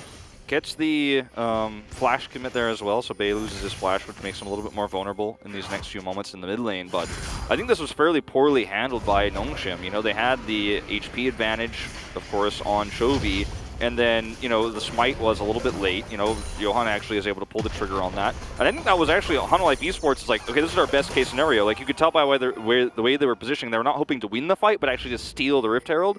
And they got away with that and got that kill. So this ended up being amazing for Life. And you take that fight even with Chovy is, you know, sitting at just about half health because you know your comp is so strong at this early stage in the game that you need to commit, and works out pretty well for them. A lot of extra gold to them in this early game, which is what their comp needs. And now they can start getting very proactive, you know. Now that they've kind of leaped ahead here in this game, they can exert their force over this Drake. You can see they're getting some deep rewards on in there. So far, both junglers have just ignored the Drake, so not really going for those objectives just yet. I believe that was also mirrored in the stats that we saw earlier on today. Yeah. Just kind of going for Rift Heralds, going for money and early gold rather than just the Drakes for both of these teams. This is what I'm talking about. You got to be careful if you're portal jumping. See you later, Bay. No flash, goes in, looks harmless, and then you just get clapped. And it wasn't an accident that was the timing that they were able to make this happen, because Vista is actually keeping Peanut busy over here. Oh, and they're not wasting any time getting in there once again. The Magnet Storm does come in. Deft in a little bit of an awkward spot as in goes Peanut, and Duckdom's able to get the kill now. This was looking so good on the invade for Life, up a member, but at the end of the day, it's actually Duckdom who picks up a kill. Yeah, Duckdom is now going to get so fed potentially in this game. That's a huge problem for Nongshim. They had the advantage when they got that kill in mid, so they felt like they could actually force the issue here, but it didn't really need to be done. I mean, you'll take that win. The amount of posturing we saw from you know, Vista in the jungle there around blue allowed that play to happen in the mid lane. Look at where they are right now. Actually, he's continuing to make sure that he tracks where Kellen is, and they have total vision control. And this is the first time that the gank is successful because they actually removed all of Nongshim's vision before this, and Vista was in such a good position. Then they commit here super hard, but look at Duckdom. I mean, this is the kind of power I'm talking about with the Alistair. You just have so much free damage actually during that pulverize, and then Peanut's able to turn things around. Really nice True Sharp Barrage combo there from Duckdom. He just put it all on the line. He said, here's all my damage, you're going to take it, Def. And at that point, you can't push the issue any further as Life. You don't have your damage anymore.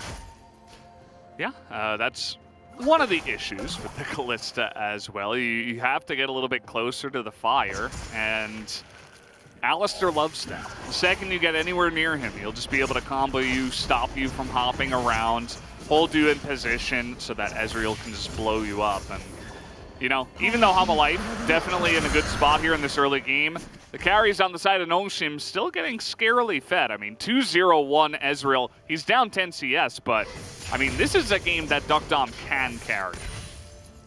Yeah, it certainly is. Like, I mean, and this is the kind of thing that I didn't think was really going to happen, right? I was like, well, I mean, Deft has so many champions who can play very well. A lot of overlap with Duckdom's champion pool as well. And, you know, we saw the Senna ban coming through, which gave over, you know, a lot of control of the draft to Life. They got the early Renekton pick.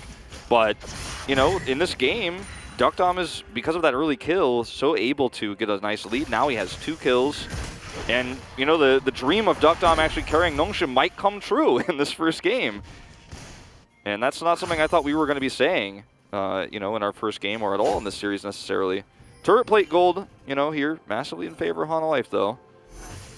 Stat comes up. Yeah, definitely able to get some nice value out of that early Rift Herald and some of those early plays around that objective. And you can see that the CS numbers in every lane are actually in favor of Hanwha. So kind of overall, the team performing better here.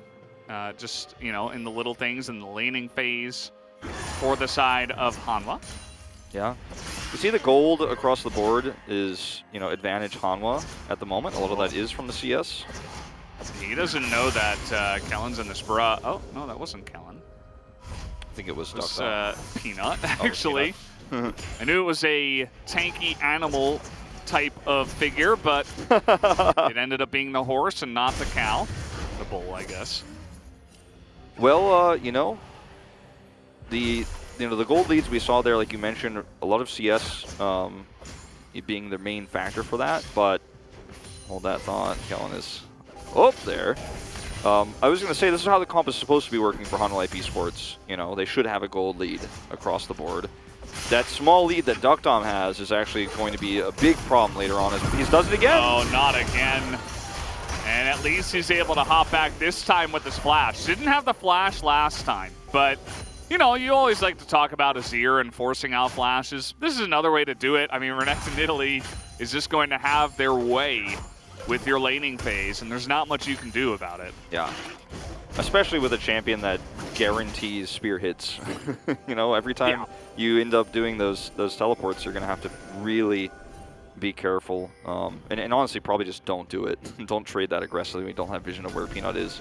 Second Rift Herald. Oh, we're going to have a little bit of a pause. A little bit of brief interruption in the action. But Rift Herald being taken here as Nongshim rotate towards it. Yeah, Peanut issue. I thought that Kellen was going to engage there with the Alistair onto the rail, but they didn't have any vision up in the top river, so maybe just waiting for that. Peanut taking that time to say there might be a small issue. Yeah, you know, I think one thing that really benefits some of the nerves that Nongshim would normally have in a series like this is that they are playing from home. Something I wanted to mention earlier, this is very unique scenario that's happened obviously because of the pandemic that's happening globally, but that is going to give you at least the, when I see this, you know, big camera shot of Peanut and the ref, I'm like, yeah, they are at home still, in fact, which can definitely make you feel more comfortable. There's no fans screaming every time you, like, if you're, imagine if you're Bay, you're nervous, you do that portal jump, you get ganked, you get killed, the crowd screams, and it's like the next time it happens, you lose your flash. It can be a very demoralizing type of thing. The crowd is a huge factor that we don't have in this playoffs. It's very true. It seems like Peanut has some lag, so that's one of those pause issues that you don't want to hear because not always the easiest thing to fix, can't always be easily detected, so may require some testing. But this is a terrible, 100% sure. Terrible time for a pause, by the way. You know, if you're Hanwha Esports, you're about to go into this fight, and you are not allowed, the pause is resolved. You're not allowed to talk or discuss anything during these pauses, so you can't be like, all right, I think Alistair's going to engage, like, what are we going to do? You're, like, trapped in this weird moment where you're, like, cannot actually communicate, and and you're like, okay, this fight's about to happen. It seems to be resolved. Yeah, I caster blessed it. I'm like, no, this is generally a really long issue that might be really difficult to solve, and then they solve it immediately. Did you just curse it because you haven't gone in game? No, I would never do that. I believe we're ready to go. Yeah, it might just be that the lag issue was resolved, but he's still loading into the new lobby. And here we go. Fight breaking out. Yep, here, okay, just getting right on in there. The damage on Atobi is enough. Actually, the kill will go the way of Kellen. Bates call has to be used, but look at this. Jack and Johan just getting bullied on the other side of this wall. That's going to be a second kill now in favor of Nongshim. As now Kellen looking for more. He wants depth. Nice interrupt from the Rel, but actually just ends up dying himself. Heal is used by Duckdom, but he still actually goes down. But still a massive team-fight win for Nongshim. 4 kills here in this game, and this is the stage of the game where Hanwha should be dominating, and to lose a fight so decisively, and I'm sure we'll have a replay of exactly how it went down, is so troubling, and this is going to be one of those moments where that pause really starts to get on you. You get into your mindset, right, if you're Hololive, because this fight could have gone very differently, and there could have been a lot of different things that happened. Let's see how it broke out, because we're going to have to go back quite a bit here in time. So you can see Hololive Esports had the advantage here in mid, and we're going to try to turn this into a Rift Herald, and then ㅣ is just completely collapsed on. They didn't have any vision, but didn't respect where Kellen was there. There was a Nidalee trap, and that's it. The Peanut ult here through this choke is so nice. And you stay way too long, you know, in this fight. I think everybody should have got out here further. And then actually, like, they are going so deep on this one. They know that their comp has really hard engage, and it was so well played. Hololive, you know, is going to end up losing Peanut there, but they end up, or the Nongshim ended up losing Peanut there, but they got 4 kills worth of gold here, and have evened up that gold lead nearly.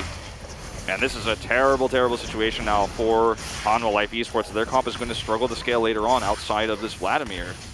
Yeah, if you're taking fights like that already as Nongshim, you're feeling really great. Again, ㅣ kind of just got caught, right? He stepped up to a control ward, no vision over to the other side, and just got straight up comboed by the Alistair. He wasn't able to do anything in that last fight except run away, get stunned, and die. So Hololive essentially playing a 4v5 in that last fight, and I'm sure they can kind of clean things up before the next one. As Hololive's comp, you want to be the ones engaging. You send your Renekton Rel forward. You're throwing him in. Your comp is a dive comp, basically. Yeah, with the Fates Call, you've got Vladimir that has great access to your back line of the enemy team. That's what you want to do. You don't want to be kiting back, because you're not going to enjoy your time at all. And the game gets so much easier for Nongshim if they end up getting this Mountain Drake as well. Like, they're going to have a lot of extra defensive tankiness, and there's just no way that Hololive Esports can actually contest this right now. Morgan does not have teleport. He is rotating over.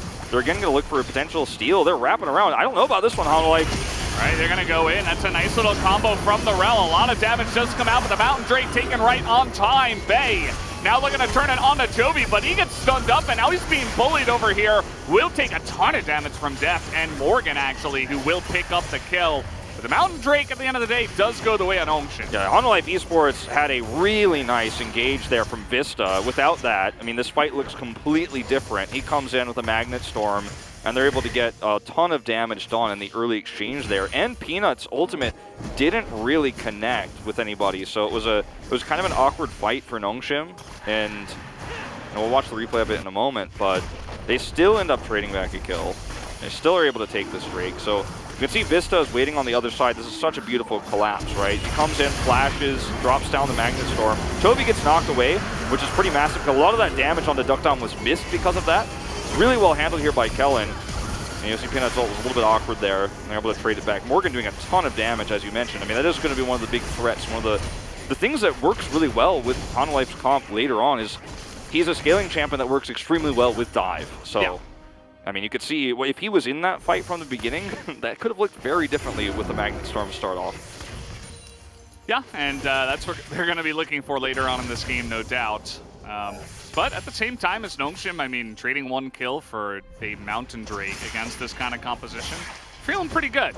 You're going to be able to have some tanky items. I mean, in their comp, they already have Hecarim and the Gragas and the Alistair on top of that. So even the Ezreal and Zoe can potentially build some items later on. It's not a Mountain Soul, but it's definitely going to make things a little bit easier for them to survive against a lot of the damage that does come out from Hololive. Yeah. And, you know, the group ups that you see here from Nongshim, they're just trying to get any gold they can. Oh, wow. Actually engaging here is Rel. And you just used 2 ultimates to get nothing. Nothing. From Nongshim. Nothing. I mean, I think they wanted to maybe try to defend the turret there, but that was just never going to work. I mean, it's Duckdom. He's got his empowered auto with his W on the turret. Like, that's going to go down so fast. That was an extremely risky fight, and they had to use the ultimates in order to not die there. That's rough here for Hololive. There's no objective fight right now, so at least this is not like happening right before a Drake fight, which would be disastrous. But still, it's not something you want to have happen. Yeah, definitely a pretty awkward one there. But as you mentioned, they have some time to try to recuperate those ultimate abilities and be ready for when the next fight actually does break out. Yeah. For now, we're just going to be farming it out here. Actually, like throwing Duck Dom into the lane against the Renekton. You see that Chovy is now going to go top and avoid that. Lots of MR going to be built to start off from both the Hecarim and the Gragas. Need to deal with the Nidalee Vladimir, who just bring tons of straight up magic damage. Yeah, we do see, you know, despite the nerf, that Stride Breaker is going to be built here again for Chovy. It's only a small health nerf. It's still viable for what it's for. I guess you could have arguably seen the Prowler's Claw, which we do see a lot of Renekton's build in the mid lane, but standard build here, nothing out of the ordinary. Just got a Cleaver and his Phage coming up online. We do see a lot of heal deny, 2 Oblivion Orbs bought actually in this game, which is going to be really easy to apply for Morgan in a lot of these team fights. Very important. Duck Dom, you know, doing the standard Essence Reaver build. Very quick Horizon focus, by the way, at this stage in the game. And I'm not entirely sure exactly when he bought it, but he's had it for a little while here, and that's an item that if you get early, it's a huge spike for Zoe. Yeah, and it's good he got some kind of item because he is nearly getting Flame Horizon by Chovy. Yeah. I like how this just casually happens pretty much every game that Chovy plays. Exactly. It's just the Chovy buff that's going to come in. But realistically, what has happened is he got behind in the lane, lost some waves, fell behind pretty decently against Chovy, and now in the mid game, they're going to give a lot of this farm to Duck Dom. I mean, he's definitely their win condition right now. Sure. You've got the tanks that can build around him. The Zoe is not going to be the consistent late game damage. You're going to want a lot of that gold onto the Ezreal and the player of Duck Dom. So Yes. feed all the gold to him if possible. That's what you'd love to do if you are Nongshim, as we do have an engage here once again. And again, it's Nongshim that are pushing into Hamalife, which is what they want to do. Yes. And deny Hamalife from doing that to them. They're going to get some vision control here right before this Drake. You can see the win rate at 25. The gold lead is 100%. They have never lost this season. 22-0. And this might be the first. This might be the first time we see that change because Nongshim in a really nice position here. They don't have a comp that can rush this Drake down just yet, so they actually don't get to sneak away with it. Teleport, flank coming in. This is exactly what they want. A huge Magnet Storm comes in. Duck Dom has to flash away. But where is the damage out of Hamalife? They finally get that kill, but Duck Dom able to trade one back. Trying now to get on top of Bay, as Chovy is just a menace. Nobody can stop him. Kellen is able to do it for a while, but Duck Dom gets totally left out to dry. And now there is no front line for Nongshim. Chovy just able to make a huge play and win this fight essentially for the side of Hamalife. Peanut looks like he might just barely get out of here as the damage was ticking down. He does escape, but that was exactly how this comp is looking to engage, right? You have the Magnet Storm with the, engage that you're going to see from Renekton. Last time it was denied, right, by the headbutt, but this time he's able to flank with the teleport and has an amazing angle to get through there. Duck Dom was able to get away from a lot of that damage early on and got a kill, but after that, he couldn't actually close the gap, and Bay just had no escapes anymore. Looks like Rich is actually going to contest this. This is kind of insane. Pretty interesting. Okay, he's got Peanut nearby. And we have another teleport committed to here. Nongshim wants something off of the back of giving away an Infernal Drake, but they, this time, will get nothing. It's their turn. So Rich is going to go over the wall. Got to be careful here. You've got Vista nearby, but Rich a little bit too tanky at this point in time to take too much damage. But Infernal Drake over to Hamalife, that's exactly what they want at this point. Yeah, and I appreciate... I really will say it. Like, I feel like I appreciate Nongshim trying to make plays like this. It shows a really good confidence in their composition, but just confidence in general. To make a risky play like that, they don't actually get anything out of it, but it would have put them into a huge lead in this game. And to see this team making decisions like that, even though this one didn't work out, to try to slow that Drake down, Peanut was coming, they had Smite, is actually really good to see from a team like this going into a first game of a best of 5. And Sleep. Okay. Thinking about the cask here, and that's a huge amount of damage coming out from the Ezreal. Big knockup comes in, but Zoe immediately goes down. Duck Dom is too far away. He cannot join the fight. They do get death, but look at the rest of the team. Hamalife just cleaning up. Now a double kill for Chovy. As, again, no objectives that they can just rush down at this point, especially without death, but still another one of these team fights that goes the way of Hanwha Life. Yeah, and you basically just walked into Hanwha Life's team fight win condition with the way that Nongshim decided to engage. I mean, they walked right into the Rel Renekton. I mean, they face planted into the fight. So it was pretty easy for the value of that Magnet Storm to go off. As we're going to go back to the Drake fight itself. Go way back here, and you can see that with the teleport, the Magnet Storm combo here is so perfect for Chovy. He gets in. Now, he does not actually get on top of Duck Dom, which is why Duck Dom is able to throw Fuse over this wall, but he's not in position to do a consistent amount of damage. Then the later part of this, like you said, he got left out to dry. He's kind of over here on the left trying to get that kill on Morgan, and that's what costs. Yeah, that's what costs you this this life there. He eat over the wall. I mean, you arcane shifted onto Vision in a corridor against Nidalee. You're not going to enjoy your time if you're Ezreal. He had already blown his flash. You know, they just didn't know Chovy was there, it looks like. And Vista is able to set up the Magnet Storm just based on the vision we had in this replay, because of course you're not going to take this fight if you know that.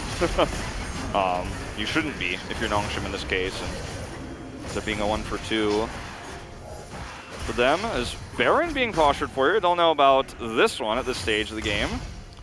Yeah, you can potentially do it because of your Kalista. You don't have a huge, like, super frontline tank, like a Scion, like a Gragas or a Cho'Gath or something, so you're struggling a little bit to tank up that damage, but you've got pretty good turn. So you can always try to threaten it and see if Nongshim come into you, and maybe you just get a nice team fight off of that. Yeah. I mean, you can play around this vision, force Nongshim to come to you and make a mistake. Nongshim's comp is all about poke, right, and slow engages. You don't ever want to approach Hanwha Life Esports comp if they can help it. As the first man to the objective is going to have a huge advantage between these two teams with the comp that Hanwha Life has in particular. And vision control, as I love to talk about with Zoe, is basically everything. And we've seen a huge upswing of Zoe recently in the LCK again, and a lot of that is paired with Udyr, who has insanely good vision coverage. The Hecarim is pretty decent at this as well. And you can see it's really easy to clear this vision out and no longer be afraid of this Baron potentially being taken anymore. Yeah. Really important vision control. We got a little bit of a scuffle over here. Chovy's already level 17, and now we have a fight breaking out in the mid lane. Bay is just isolated alone, but so is Chovy, so we'll see if they can actually kill him here.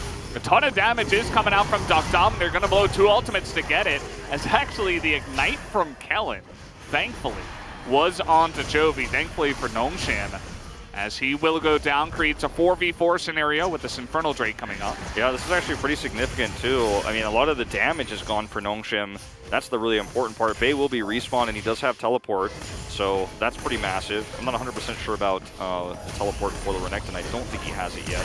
And this is a fight that they force because they know Chovy's in trouble, and it was a really good engage.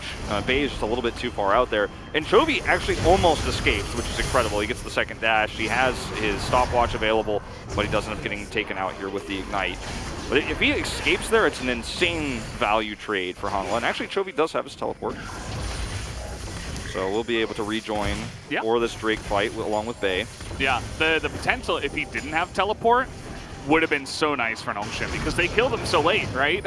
Much later than Bay, who was able to respawn on time. So still is the case. He's looking for a teleport here. He's not going to be able to get a flank, but because he didn't do it right away, actually Nongshim able to just rush down that objective and steal away an Infernal Drake. It's 2 for 1. I mean, you get the teleport too.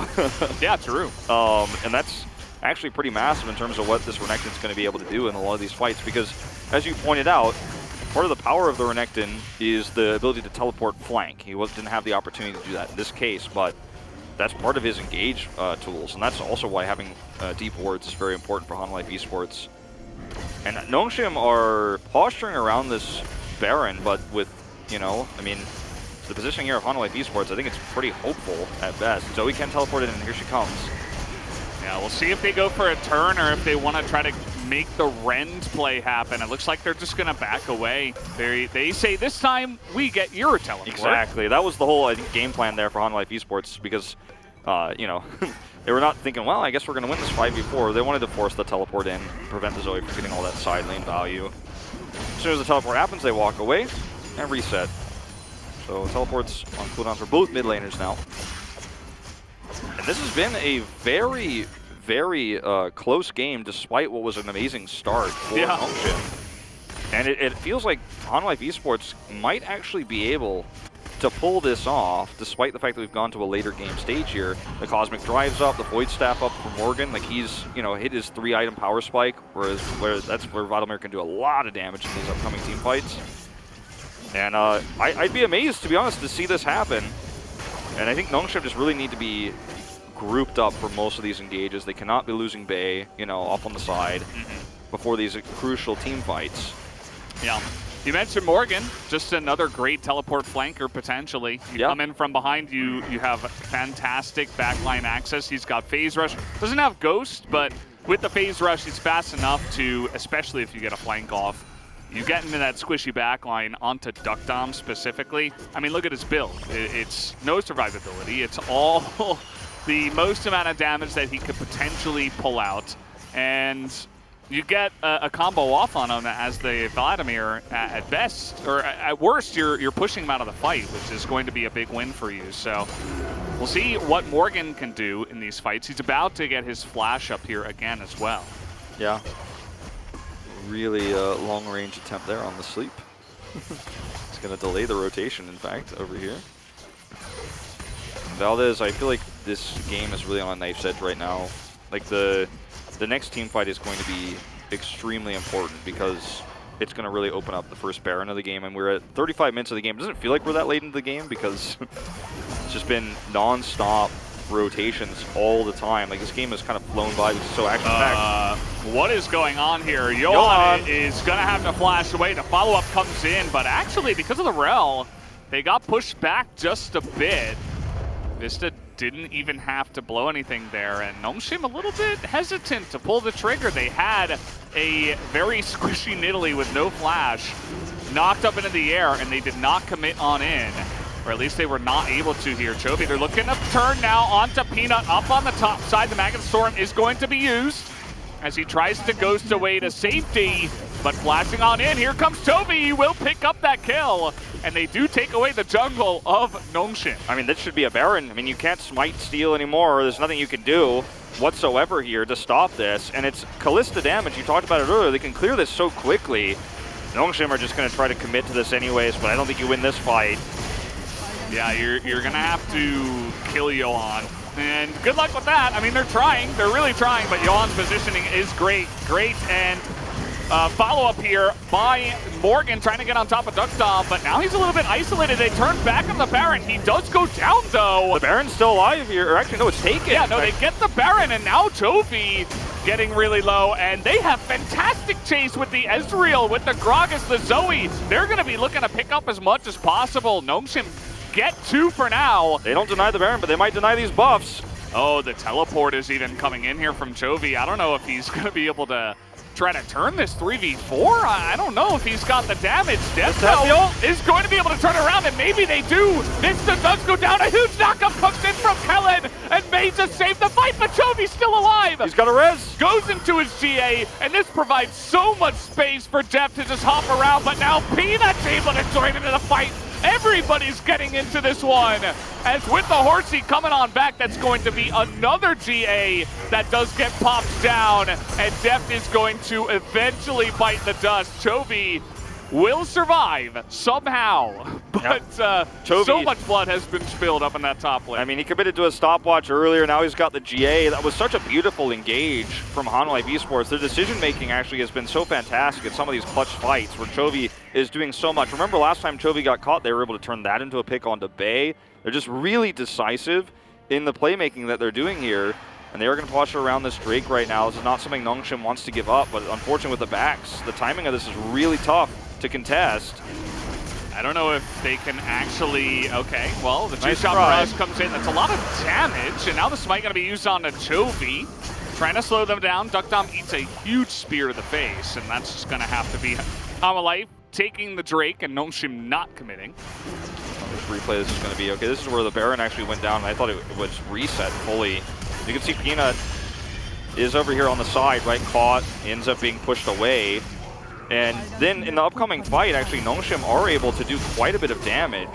you know, and decide to commit in. Look at Duckdom, like he's so far forward, but there's no, all the ults were used in that previous skirmish where they caught Peanut, so he can actually stand there like that. Visto with a really nice stopwatch here, but it's like actually insane how much damage Duckdom is able to get away with here. And they commit to the Baron, they get it, but getting out of here is the biggest issue. Meanwhile, well, not sure why Rich is up there with zero vision alone whatsoever. You know, we talked about having veterans and experienced guys in your lineup. Rich has played on some big stages, but here in the League of Legends playoffs of the LCK is going to make a bit of a mistake. And keep in mind, HLE were able to keep one Baron buff alive. Chovy still has it, so they're able to get this Baron push in and take an inhibitor down. Yeah, I mean, we'll have to see the replay as to how that happened. But it just looks like a huge overextension from Rich, and this is going to really turn the map control 100% into Nongshim's favor. And with this inhibitor down at this timing, that gives you such, especially the bot inhibitor in particular, it gives you such a good amount of control over this Infernal Soul. And it's going to be 3 Infernal Drakes to a composition that does struggle in the later parts of the game, but with how HLE have been playing this now consistently by doing these engages. Okay, this is just an extended trade with a really long rotation. We can forgive Rich for this one a little bit more, but sadly. I mean, why is he there, though? Yeah. I mean, you know, Rich, as you mentioned, I said Rich is the biggest stage for LCK that he's ever been on, but this guy's been to more BlizzCons than Mike Morheim at this point. He has a lot of stage experience, that is for sure. But, you know, it's definitely a bit of an overextension there. Ooh. Nice little steal. Steals the big raptor. Duckdom's all about raptors right now. Okay. Except not this time, actually. Never mind. He's like, look, you can take this one. I got the other one with my true shot. Yeah. Let's make it even. Let's split them. You can see in the gold that, you know, even though he's supposed to be the big-time carry here, he's not even that far ahead. Johan now is going to be the one that's in an awkward spot, but the teleport may just be able to save him, as now Rich is going to get jumped on here. Once again, the dominance is going to be used. They're trying to get on top of Peanut here, but now with Duckdom around, not going to be easy for HLE to engage in this one, but now the huge Magnet Storm comes in. Vista gets the big engage. He survives. They do survive, though, and now Toby's going to go down. Duckdom smited him down, and Morgan stays alive. That's going to be so key for keeping this ahead for HLE. Oh, it's so crazy that Vista lived there. Then he gets into the Fate's Call. And, I mean, this composition for HLE is just working out. It feels like every single time. And it feels like the MVP, the most valuable champion in this game, has definitely been the Rel. Like, Kalista, you know, is great at setting up some of these engages, but Vista is where he needs to be every time. He's always setting up incredible Magnet Storms. Oh, Johan, man. he does not have True Shot, but wow. Yeah, you can see the damage. I mean, Duckdom's full build right now. He could potentially swap out boots if he wanted to. Not sure that he will, as the City boots are pretty good, but either way, you can see how this fight did start. Yeah, I mean, Johan is caught here by himself, but he's able to escape with his Zhonya's. And you can see, you know, the chasing power of this composition with HLE is so empowered by the Rel, right? And Vista decides to press the go button. He goes in, he flash engages and sets up a 4-man Magnet Storm, and then he gets on top of Duckdom and sets up a stun. Now you can see this is a really sad moment actually where, you know, the True Shot Barrage does not finish him off, but the fight is already over, you know, at this stage. Peanut's just trying to turn it around, but this is not going to happen. Such a great engage once again from this Rel. Yeah. 13 assists right now, 14 out of 16 kill participation here for HLE Esports. I think I know where my POG vote's going if HLE take this series. We'll have to wait and see how this game concludes. This is the first game of the best rather, of 5. It's 42 minutes in. We're about to have potential Infernal Soul. Nongshim cannot let them get this. It's going to be insane how much value you get out of that with all these items completed. Yeah. Like, that scales up big time. Yeah, the scaling of Infernal Drakes and Souls, it's pretty crazy. Not to mention this Vlad is just going to be running all over your team. Yeah. Not much you can do about it. His positioning right now is actually pretty nice. I believe he's still around that little hill. Yep, they spot him. Nongshim handled this very patiently. I really appreciate how careful. All right, well, they're just going to give that one away. Big engage does come in. Nongshim looking to take the fight afterwards. Big spear onto Duckdom. Peanut in an awkward spot. Will have to ultimate over the wall. And this is going to be such a hard fight now to take with the soul up. And look at the base. Look at the damage. Base push that's coming in is pretty huge, and Nongshim have to get back to that. Caught between a rock and a hard place right now. Yeah, I like the posturing here from Hamalife. They're not able to force them into a fight, which would have been nice with the base push, but still able to get a Nexus turret, which is definitely still nice. I mean, this with the damage and at this stage of the game, you know, if Deft actually is able to sneak in here or something like that, you know, I mean, he can actually just kill the Nexus. Like, this is a very, very backdoorable situation here for Nongshim. You know, if they try to clear out some vision or grouped up too far away from the, you know, from the Nexus, like, it's just going to be a really hard time. Now, I mean, they have to try to fight this. Yeah. I think as Nongshim, you can't really give it up. Hamalife will respect the engage, actually. I think you can kind of still hang around and put pressure on, especially with that push that was happening down the bottom side. Thankfully for Nongshim, the inhibitor is going to respawn right on time for this Baron play. Yeah. It's going to take a lot of pressure off. Watch where Vista is in this fight, because it is going to be him who sets this up once again. Oh, look at this. Deft is, he's kind of all alone here. He is going to have to flash away. Oh, Chovy's coming. We have flanks from every direction. How are you getting out of this one, Nongshim? Okay, they don't actually get enough. They can't follow through with the minion wave there. Yeah, the question is, like, who's trapped in here with who? Yeah. Deft doesn't have flash anymore. He's going to have to be really careful with his positioning. You can see that Peanut is being annoying with the minion wave. Vista once again looking for the engage, but he's gonna have to get Fate's call before the fight even really begins. Still has his ultimate. He does, he's very low though. Chovy with the Dominus looking to potentially engage, but they're pushed away. And zoned away, Hamalife not able to find a good angle to get and engage in this fight. Yeah, you could see that when everyone's grouped up and you don't get that teleport flank off, it's much more difficult to utilize the power of this team fight composition. You know, you really need that flank. Oh man, this game is just so crazy. It's delivering, right now. Valdez. It is absolutely delivering. If our whole best of fives are gonna like this in the playoffs, sign me up. Yeah, I mean, a lot of people are expecting a straight up 3-0. This is not what we're getting here. Not in this first game. It is definitely not looking like that. The series is going to look like that. Is Peanut trying to look for this engage? Ooh, got to be really careful about using a ghost like that. Yep, talking about a guy who's been on many, many big stages. Peanut trying to pull his team over the line right now. He had a really nice disengaging ultimate actually down on the bottom side with the 4-man Magnet Storm that did come in. May have even kept them alive and kept the game alive. Yeah. You know, the power of this full build Ezreal at level 18, you know, at 45 minutes of the game, even he's got one Infernal Drake, you know, is so deadly for Vista. Like, that's Vista's biggest enemy is actually the Ezreal, which is why you have to have a flanking Morgan or you have to have a flanking Chovy in these team fights in order to set up the Magnet Storms, because otherwise Duckdom is just going to kill the Rel as she tries to go in, as we saw in that last fight. So, I mean, not only that, but if she gets slept, for example, it is really hard. Like, if you watch this game, you might think, wow, Rel is so easy peasy. Like, why are these fights like so one-sided because of the Rel ults? But actually, to get into a position to do that is very difficult. It's a lot harder than it looks to set up the fights the way Vista has. Speaking of the Ezreal damage. Duckdom is in such a position to carry here, but there's so much pressure on him to do it because, as I mentioned before, you know, the Zoe can't do it alone. She's got some nice bursts, but late in the game, in the super late game, it's not going to stick that well. You need the Ezreal to do the vast majority of the damage here, and Ezreal can be kind of feast or famine. If you miss a couple of Qs, you're not doing damage. You hit a couple of them, you might just kill someone. So. Yeah. Can Duckdom actually get it done? Faye is going to eat a massive spear to the face. Oh, they're in big trouble here, Kellen. That's going to be the go button here for Hamalife. Kellen is going to have to use that Unbreakable Will, as now they have zoned away Nongshim from the Baron, and they might just look to burst it down. I mean, Bay is backing. He has teleport, but Hamalife has such a quick clear time at this stage in the game, too. Like, you know, it's just going to go down so fast. You have to be decisive. You cannot be slow if you're Nongshim here. Not this time. You can't be patient.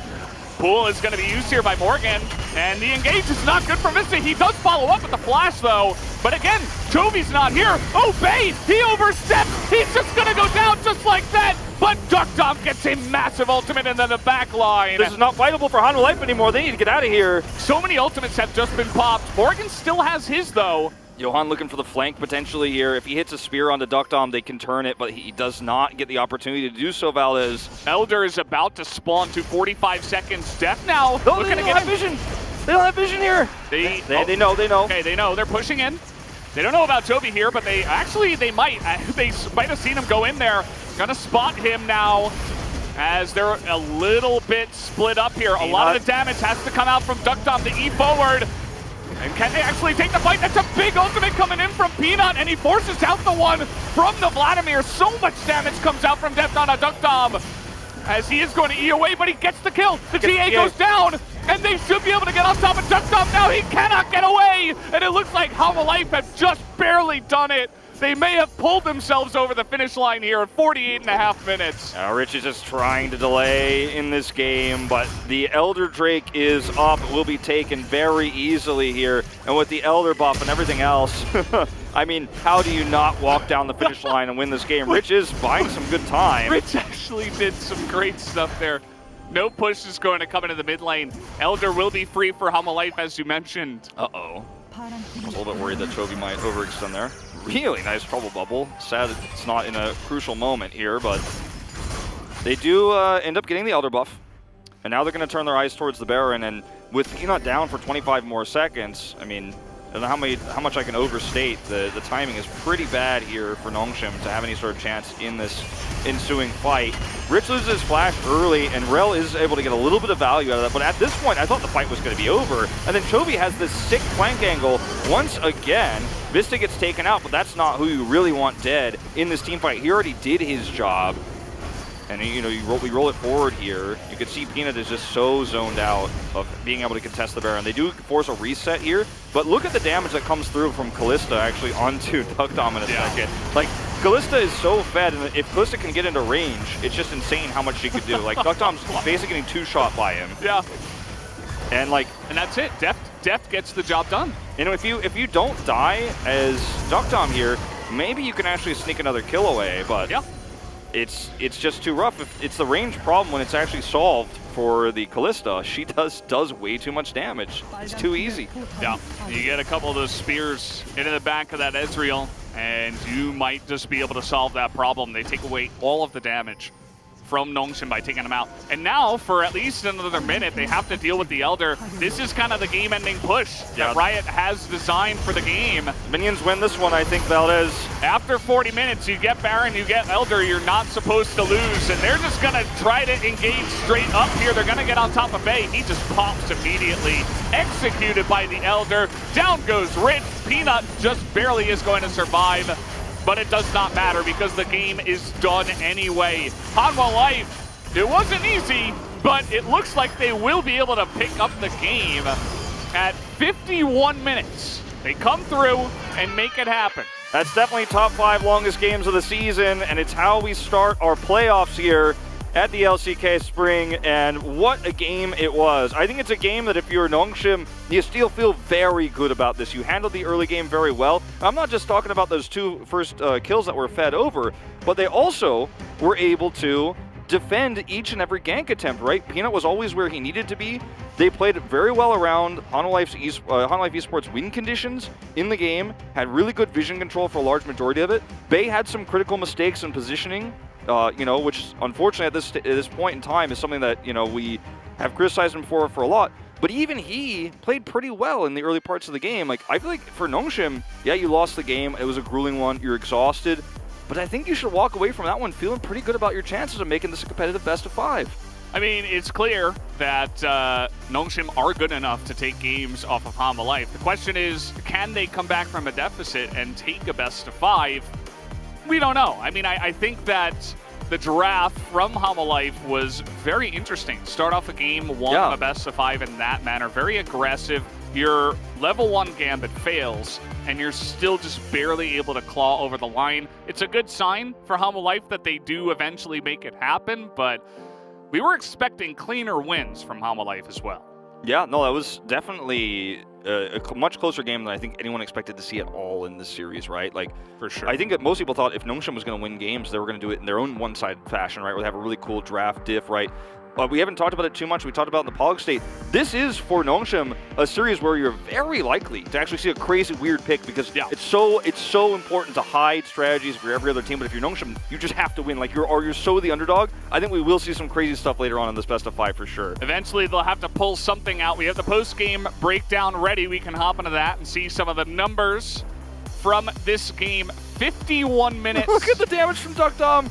Oh, he almost hit 666. Oh. Not quite. He got 667. We rounded that one up. Yes, probably. Yeah, he almost did double the damage of his opponent, 80 carry. And again, it was all in his lap. The second Duck Dom died, the game was over.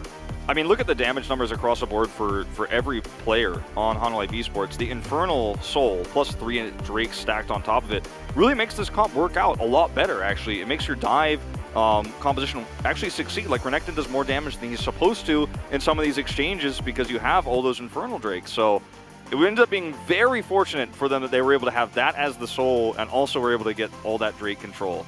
Very good start to our series here, man. I'm hoping for more. That was a crazy game number 1, guys. We're going to take a quick, much-needed break for the teams and for us. When we come back, we will have game number 2. Don't go anywhere.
해봉 들고 타워 쳐. 헤카림 뒤에. 오케이, 야, 알리콘 받을 거. 지금 볼까 봐. 타. 야, 지금 볼게. 야, 들어와. 그렇죠. 나 이거 헤카림 패는 중. 천천히. 들어와. 타.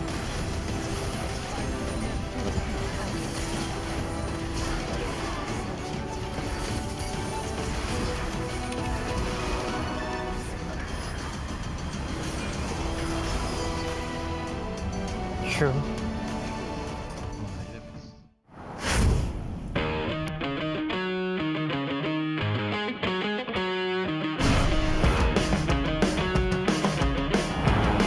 가까이 갑니다. 모건이가 먼저 또 노릴 수 있나요? 기인의 뒤를 노릴 수 있다면 쫓아가면서 모건의 솔로킬. 아직 장난 안 끝났어요. 18초 네, 앞으로 가이버. 이러면 누동하면 지금 갑자기 돼요. 와, 이거 모건이 결단을 제대로 내렸죠. 들어가 버렸습니다. 들어와. 크로커는 어디로? 뭐가 그리고 목을 아직까지 생존.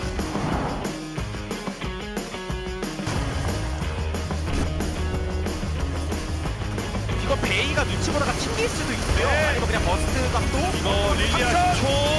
부사 중. 올라가.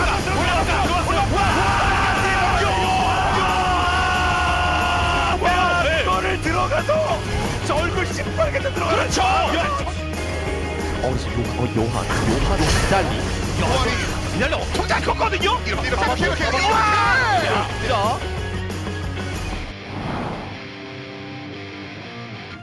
할 거예요. 이른 쪽에서는 다른 모습이 없어. 와와와와와 저도 맥. 초비! 아니 이게 몇 개가 났었는데. 위에 아트록스는 안 죽어요. 위에 아트록스 비사실이에요. 그래서 거기서 빠지죠. 네, 그러면 그냥 이거는 행동. 초블로킹. 비슷한 얘기하고 있었어요. 와! 초비!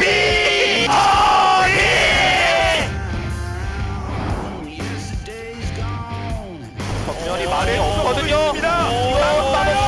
이거 약간 서로 지금 아니 이거 이렇게 약간 파해 나가면 난리 났는데요. 상호 이 안에 찍히는데요. 그렇습니다. 이거 이렇게 되면 끌어서 뭐가 무기를 잡아도 별 의미가 없죠. 비스타가 이거 난리 났어요. 트리플 킬. 이거 비상입니다. 비상. 자 보고 있어서 지금까지. 그렇죠. 도망가 도망가 킬.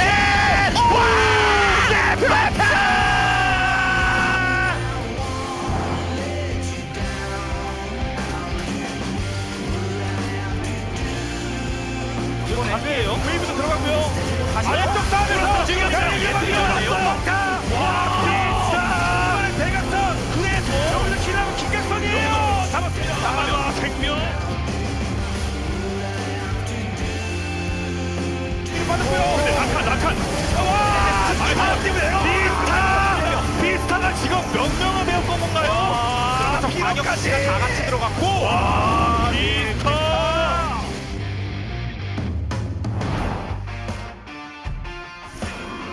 쪼이명. 크리스타나가 이거 쪼이명. 강력했고요. 끝나기는 되는군요. 날카로운 소용돌이 그리고. 그래서 이거 나머지가 문제가 크죠. 케넨을 녹이려다가 오히려 찜질을 당했어요.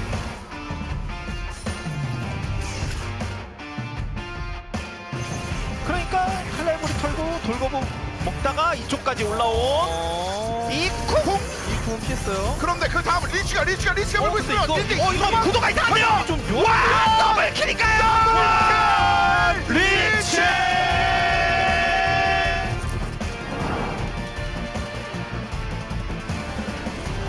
자 지금 아필리오스가 없는데 민원이 이런데 괜찮나요? 대립이 안 돌다 들어갔고 술통. 아트록스가 그래서 들어갔다가 캐년이 나오고 자 그리고 와 농심 랜드포스 그렇죠 해야죠. 한 점이라도 한성구 옆입니다. 재울 수도 있어요. 강력으로 자면 그 다음에 세트 진입 모아놓고 네 들어가고 돌고 여기서 세트 쪽으로 돌아버립니다. 타설계가 예술입니다. 농심 역시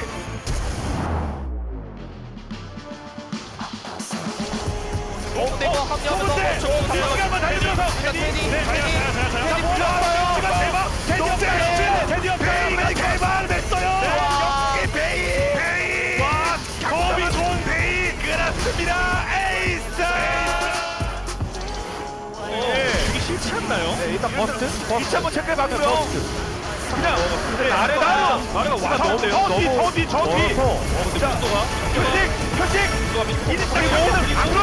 앙코를 대박. 앙코를 데미지가 들어. 사이온 위치도 너무 좋아. 그렇죠. 자 버스트 사이온 연계.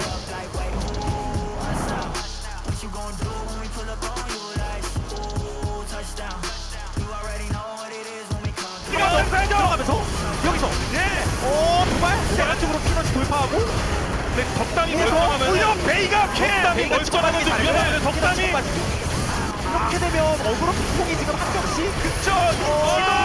그래도 안전방향 그래도 와 됐다.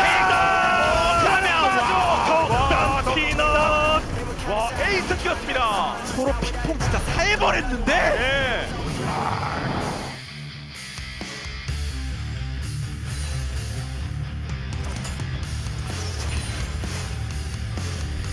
맞습니다.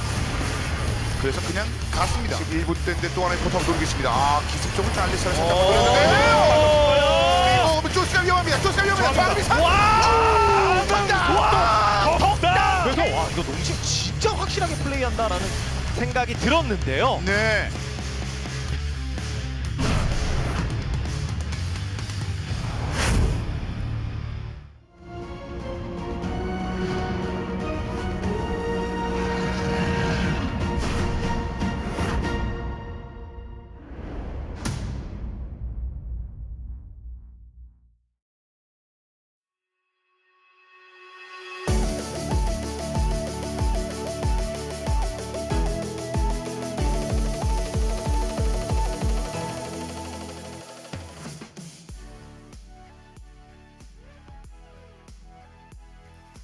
Hello and welcome back everybody to the LCK Analyst Desk for the LCK Spring Split Playoffs and brought to you by Subinion and Victory and Kuro. Hello.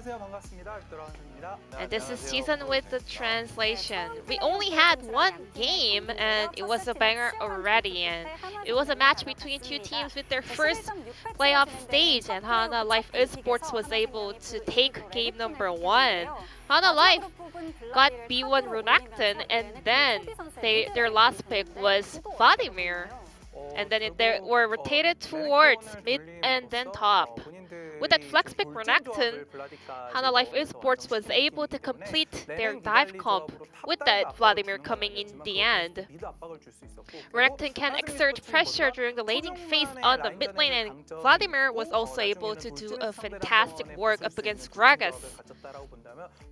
Whereas Nongsin Red Force, they do have some dive ability, but still their main focus was the poke coming out from Ezreal and Zoe. I could feel the pressure that the players were feeling, because I think the players were not having the full potential and full performance on those picks, especially looking at the Renekton first pick. I was pretty sure they can flex it for Chovy, because Chovy is a champion that really likes to play melee bruiser champion on the mid lane. And then seeing the Renekton pick, we had Hikarim and Zoe, a mid and jungle comp from Nongsin Red Force, which is a comp that cannot really put up a good fight into Renekton. Still, Renekton can exert his dominance on lane. Maybe Nongsin Red Force could just make Ezreal the only poke kind of damage carry on their side, and then they maybe could have focused on the lane power on the mid lane, which could be a lot better for them. We can see that Nongsin Red Force was trying their best to counter the dive comp coming out from Hana Life Esports. And then that Vladimir coming out in the end was really smart in order to allow more flexibility for Hana Life Esports. However, there were some moments where Nongsin Red Force was able to come out on top. So let's take a look at this first highlight. Ezreal got too fed at this point. He almost finished his upgrade on the Manamune. So by poking down some of the abilities, he was able to upgrade an item, which means he will be doing too much damage onto the opponent. And then, now let's take a look here. He dealt 400 AD on that Renekton with just one Mystic shot. At that point in the game, Renekton didn't have any armor item because he was laning up against Zoe. He also took the MR rune, which means Ezreal can freely land his abilities onto that Crocodile. You could see the amount of frustration on the side of Hana Life Esports. They kind of looked a little bit flustered at this point, because Vladimir, even though he was late to the party, he still insisted to take that teleport. I think he was not able to decide whether to just push the lane or whether to join that fight. Dokdam did more than 60k damage in a 50-minute long game on Ezreal. I think Nongsin was able to show their power around this AD carry player. However, now let's take a look at the second highlight, where we had a huge dragon fight opening. We saw a great setup in order to capitalize the Hana Life Esports dive comp. So Nongshim Red Force, they rely really hard on their poke abilities, so Hana Life Esports prepares for this Drake fight very early. Even though the jungle camps were really clear and empty, they still stayed there in order to get some vision around that blue camp. And also they placed the ward on the bottom lane as well, and then they rotate to the mid lane in order to draw the attention of the opponents. A strategy that counters the poke comp is actually just going in and diving onto the opponents before they can chunk down the opponent. So even after they got the vision control around that Drake, they actually stay around the red buff camp because they wanted to make Nongshim to overstep. And then after Nongshim Red Force were trying to gather up around that river, they called Chovy for a perfect flank TP angle. Chovy was able to find the opening, and Hana Life Esports was able to clean up all the kills. It was a really nice counter strategy in order to punish the poke comp on the side of Nongshim Red Force. Very impressive and very intelligent. We had a lot of fights and skirmishes throughout this game, and there were some moments where the abilities and skills were going wide and Vladimir was not able to find the perfect positioning to win the team fight, but still, with that power of a fat Redacton, Hana Life Esports was able to still take away the win. We had a very close and long game in game number 1, but still Hana Life Esports is the one winning the first one, and Chovy will pick up the POG as well. And Renekton, there were some moments where Hana Life Esports was definitely very behind and playing under pressure, but Chovy was able to play for his team and carried his teammates. I think Chovy, he has the personality of a top laner because he's so good at melee AD bruiser champions. He also plays a lot of tank champion as well, for example like Cyan. But for Renekton, I think this pick is one of the most OP picks in the current meta, and the fact that their mid laner can rotate this to the mid lane is also really a good kind of strategy for Hana Life Esports. And then in that last highlight, he was able to sidestep all of the ability from Tokdam and then re-engage in order to get that kill, and a very split votes. However, Chovy will be the one picking up the POG. And let's take a look at this prediction from the fans. 87% of the fans are predicting Hana Life Esports to take away the series and advance to the second round. This also reflects the amount of support and love from the fans, you know? But looking at the stats, it's really impressive to see that actually we had a very close series between two teams, you know? And also we could see the power of experience by the veteran players as well. This is the first playoffs after the new format adapted to the LCK. I'm pretty sure Nongshim is so desperate to pull off the upset, so let's head over for game number 2. Thank you so much, Jisun, once again for the wonderful translation of the analyst desk as we are heading into game number 2. A very close POG vote there. I was surprised that Johan even picked up a couple, but it was certainly kind of the Chovy Vista show this time around. I mean, Vista can't make those plays without Chovy, and Chovy definitely is not making them without Vista. So, like, it is, they were definitely tied. The real kind of bond in the game was not between the Callista and the Rel, it was between the Rel and the Renekton. Yeah, and I feel like Def didn't have a very obvious game, but I feel like the Callista was suffering a lot in that series, or in that game rather, just as a pick in that comp. It's really hard to pull off, and as we head into this second draft here, I expect the Hana Life Esports, I mean, I don't think they need to throw any more curveballs, and especially when you try to go so all in on a comp like that, and it goes so poorly, I think you probably stick to what's standard. You know they're the stronger team. And I'm not trying to say like the comp didn't work. They forced it to work, and they actually played around it very well. But that was a closer game, I think, than it should have been and needed to be for Hana Life, and we'll see how they change things up. So we'll see the Tristana ban again. I think the Senna ban is going to be permanent against Deft. not even necessarily just in this series, but also maybe for the rest of Hanwha Life's playoffs. Renekton not coming through this time, though. Yeah.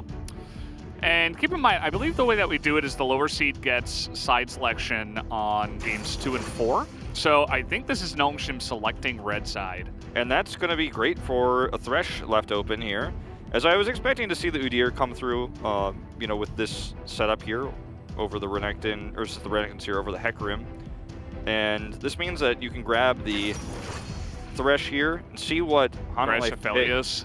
I mean, that's an old Duckdom favorite, right? Graves actually a pretty good pick for Peanut, I think. But he's going to go for the Nidalee instead, it looks like. Well, I mean, this is actually that makes me nervous when you're debating. This is actually like a pretty standard choice. Like, if you pick red side, you need to have a plan in place. Def once again will get Kalista. You can't ban everything. Ooh. Nico with it, though, this time. See if Vista can have another top-tier performance on this support. Assuming that's where it goes, because it can be flexed. Yeah, I mean, if 2 wants to hop on the Nico, I suppose he could. What's 20 champions? Could also go to the top side. But most likely, as you mentioned, down in the bottom side, kind of popularized by Keria alongside of Teddy down there. We'll take the Jinx instead of the Aphelios here. And I think that the margin of error is much lower with the Jinx in terms of her power, her ability to actually affect objectives, for example. She's now a Baron Stealer. Yeah. And she also has a lot of, you know, potential to really dominate lane if you have a good lane. It feels more than Aphelios can necessarily. You know, he's obviously, a lot of what he can do in lane is based on his ammo type, whereas Jinx is just going to be consistent every trade on the bottom side. With the Hecarim pick, could even see some resources given down to the bottom side to try to get this Jinx fed early. Because again, your win rate, or your win condition for Nongshim, I think, against Hanwha Life Esports is just to get Duckdom as far ahead as possible. He got it for free last game. This time, I don't think he's going to have an early kill in the jungle. You know, he's not going to have that defensive invade kill. Yeah. Silas banned away here again, and they'll take the Scion, so really thinning Morgan out here quite a bit. Mm-hmm. And we'll see if they just ban away the Gragas here, right? When Rich doesn't get to pick his champion in the first phase, you can take away both of his picks, right? He plays two things. It's Aatrox and Gragas, but they're going to leave that available. I think that would be a nice pick to just go ahead and snatch up here. It's very good blind. You save Bay's pick for last. Didn't help him too much in the last game, no, unfortunately. But, I mean, look, he had some big issues in some of the later parts of the game, but I think he did still play lane very well. And, you know, it's range versus Renekton. There's things you can do with that. And set here, actually, into potentially the Gragas on the top side of the map would be really interesting to see. And, I mean, this is assuming Nico is going to be support. We don't know 100%, but it's very likely. And they will lock that in. So, Hanwha Life Esports really just throwing some curveballs in this first best of 5 that I feel like is just not absolutely necessary. There's the Victor that should confirm where everybody's going. And now the question is, what's Bay's counterpick to the Victor? Azir is open, and I think would be a pretty strong option for the composition right now. Give him a little bit more engaged with the casks. You know, Syndra has been his most played champ, if I'm not mistaken, yeah. And he actually has his best win rate on it as well. But it's a really... I feel like the thing about Bay is you put him on a champion like Syndra, and he does fine in lane. Maybe some of the early skirmishes, he rotates in on time and everything's okay. But in the late game, he's not going to have the same amount of power as a different Syndra player would, just because he's not that type of player. And I don't mean to say that he's a weaker player. I mean to say that he doesn't actually take initiative sometimes in these fights. Like, he waits for other people to set up fights for him and then try to kind of sit back and plays consistently like that. And that's why he likes to play Syndra so much, because she can play like that. But the best Syndras, the Syndras who are going to get into round 2 of playoffs, like, they play aggressive. They actually take chances. And I feel like Azir is just so much more straightforward. And I feel like that's where my concern is with this composition for Nongshim. I don't think the Syndra is bad in a vacuum, but with Bay in particular, I am concerned. I feel like the Hanwha Life Esports comp just plays itself, right? I mean, you have really strong engage with the set. You have a really good lockdown with the Udyr to follow things up. It's, again, almost dive like they played in game number 1. It feels very similar in how it's going to be played. They have so much consistent engage, and the scaling with the Victor is, you know, really what I was expecting to see more of in the last game. Yeah. But this works out very well. They give the Victor instead of Vlad, put the Renekton top. That's what I expected. This time they go down that path, and it feels very straightforward. I think for Nongshim, Duckdom really needs to be the carry here once again. Yeah, I don't think that will change ever for any draft that comes in here, but especially, as you're highlighting here, when he is on the Jinx. So, wasn't able to quite pull this team over the line in game number 1, but maybe here on the Jinx, kind of that hyper carry style that is a little bit more straightforward. It's not as feast or famine like the Ezreal can be, like I was mentioning in game number 1. If you get ahead, you get excited, and you can just win team fights by yourself in the extreme late game. So we'll see if he can do that. I kind of like that Victor last pick from Chovy. As you mentioned, the comps are pretty similar. Nongshim's, they lose a lot of their poke that they had with Zoe. Ezreal, they replace it with Syndra.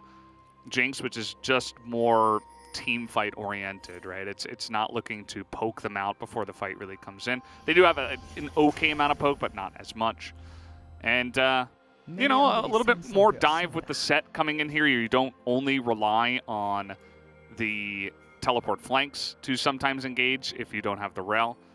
And with the Victor, with a massive frontline like that, that's kind of just going to be diving in and taking a lot of the pressure away, you can get insane damage numbers and actually carry the game yourself if the game goes long enough. Yep, definitely true. Just notice on the player cams, Peanut and crew actually looking in pretty good spirits, Duckdom especially. And you like to see that going into a second game like this. Like I said, I think you overperformed in game 1, and you've got to be feeling good about, you know, not the result, but actually how the game was played. If you're Nongshim here. The Vista's first Nico of the tournament. We've seen on a few supports this season.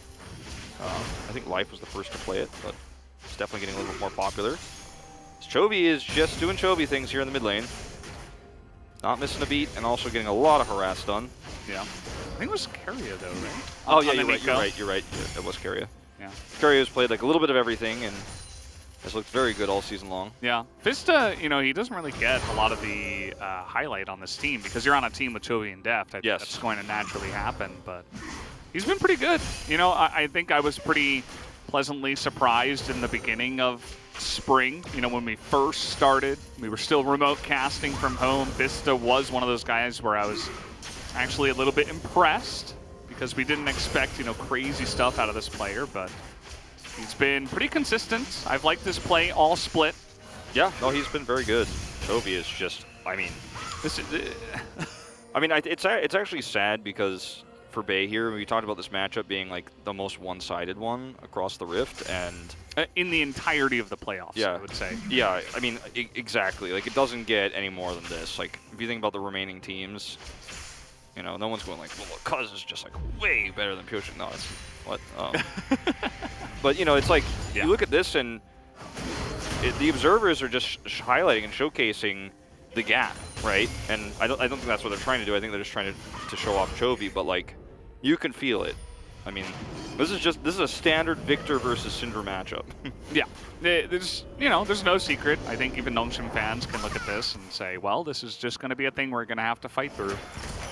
And was a bit exacerbated in game number 1 as well. The Zoe was kind of invisible.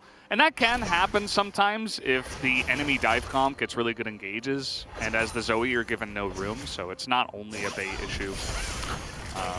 As we're having a nice amount of trading down there. And actually, gonna force the flash out. Here's Rich up in the top side. Nicely done in the 1v1. Yeah, very well handled here.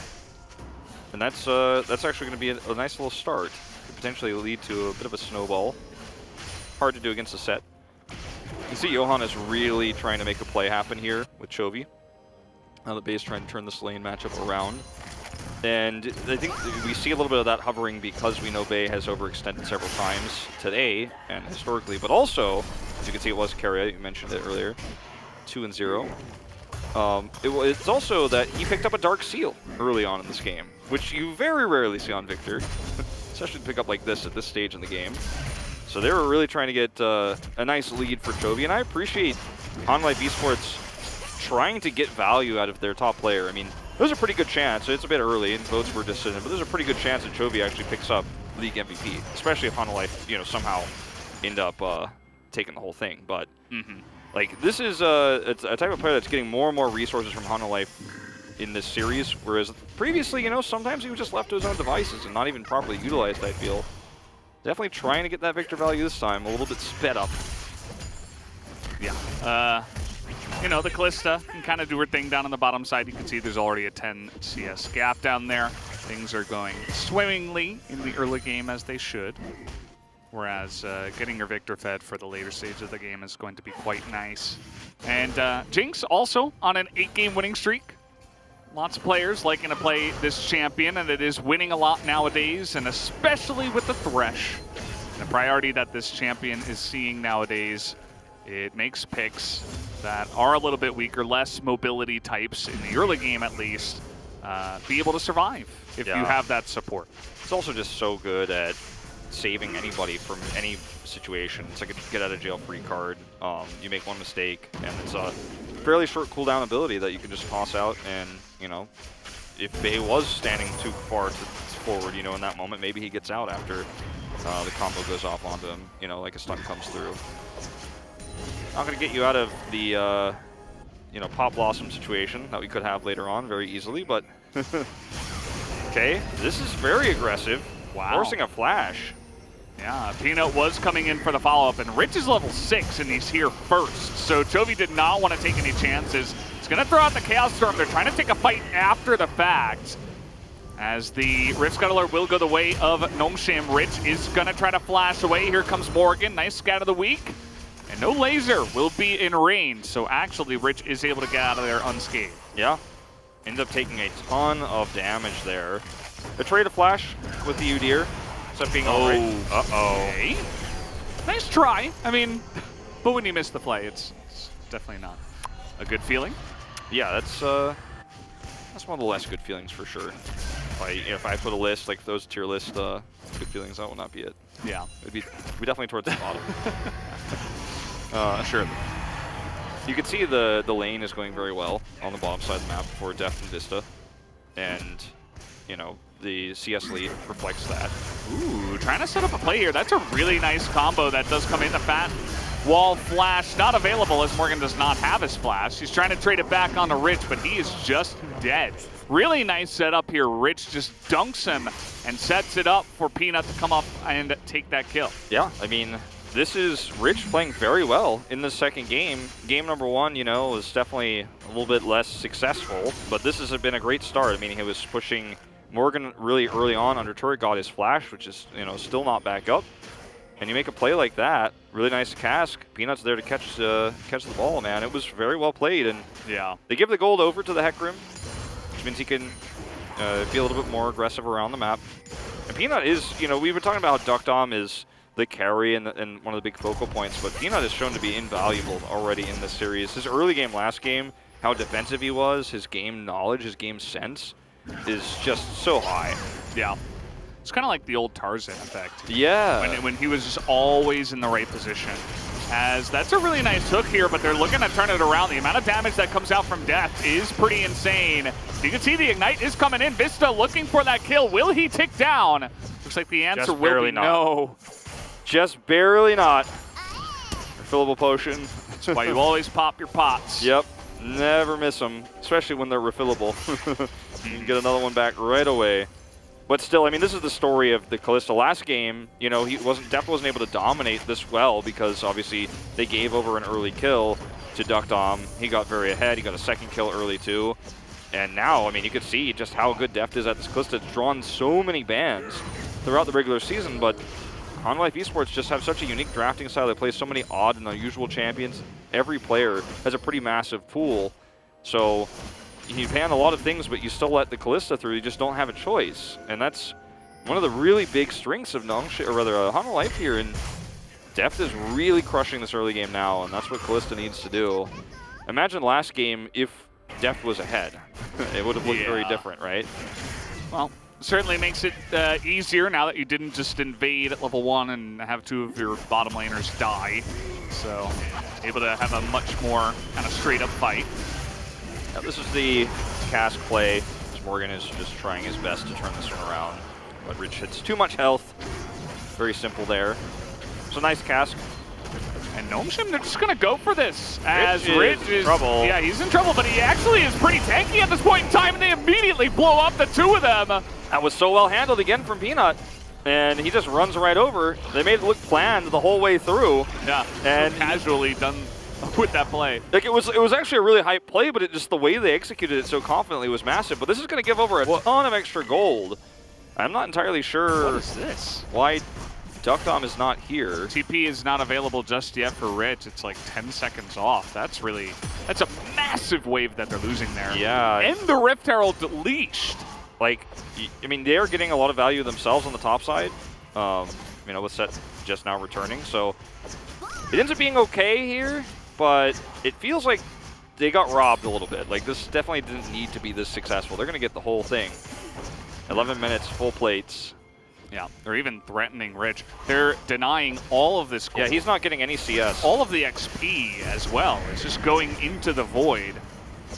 Oh man, that's really huge for Halma Life, but as you did mention, with the Rift Herald, at least they're able to trade turrets up on the top side. I'm more just concerned about that giganto wave that was just essentially thrown away. I mean, not to mention that they had to use the Rift Herald to get this, whereas Halma Life was like, well, I don't even need it. Yeah. Getting another flash here from Morgan. It's going to be, it's not the end of the world, but certainly limits your options quite a bit. Look at the gold leads, actually. Pretty dead even, in fact, between the 80 carries at the bottom, despite the 20 CS lead.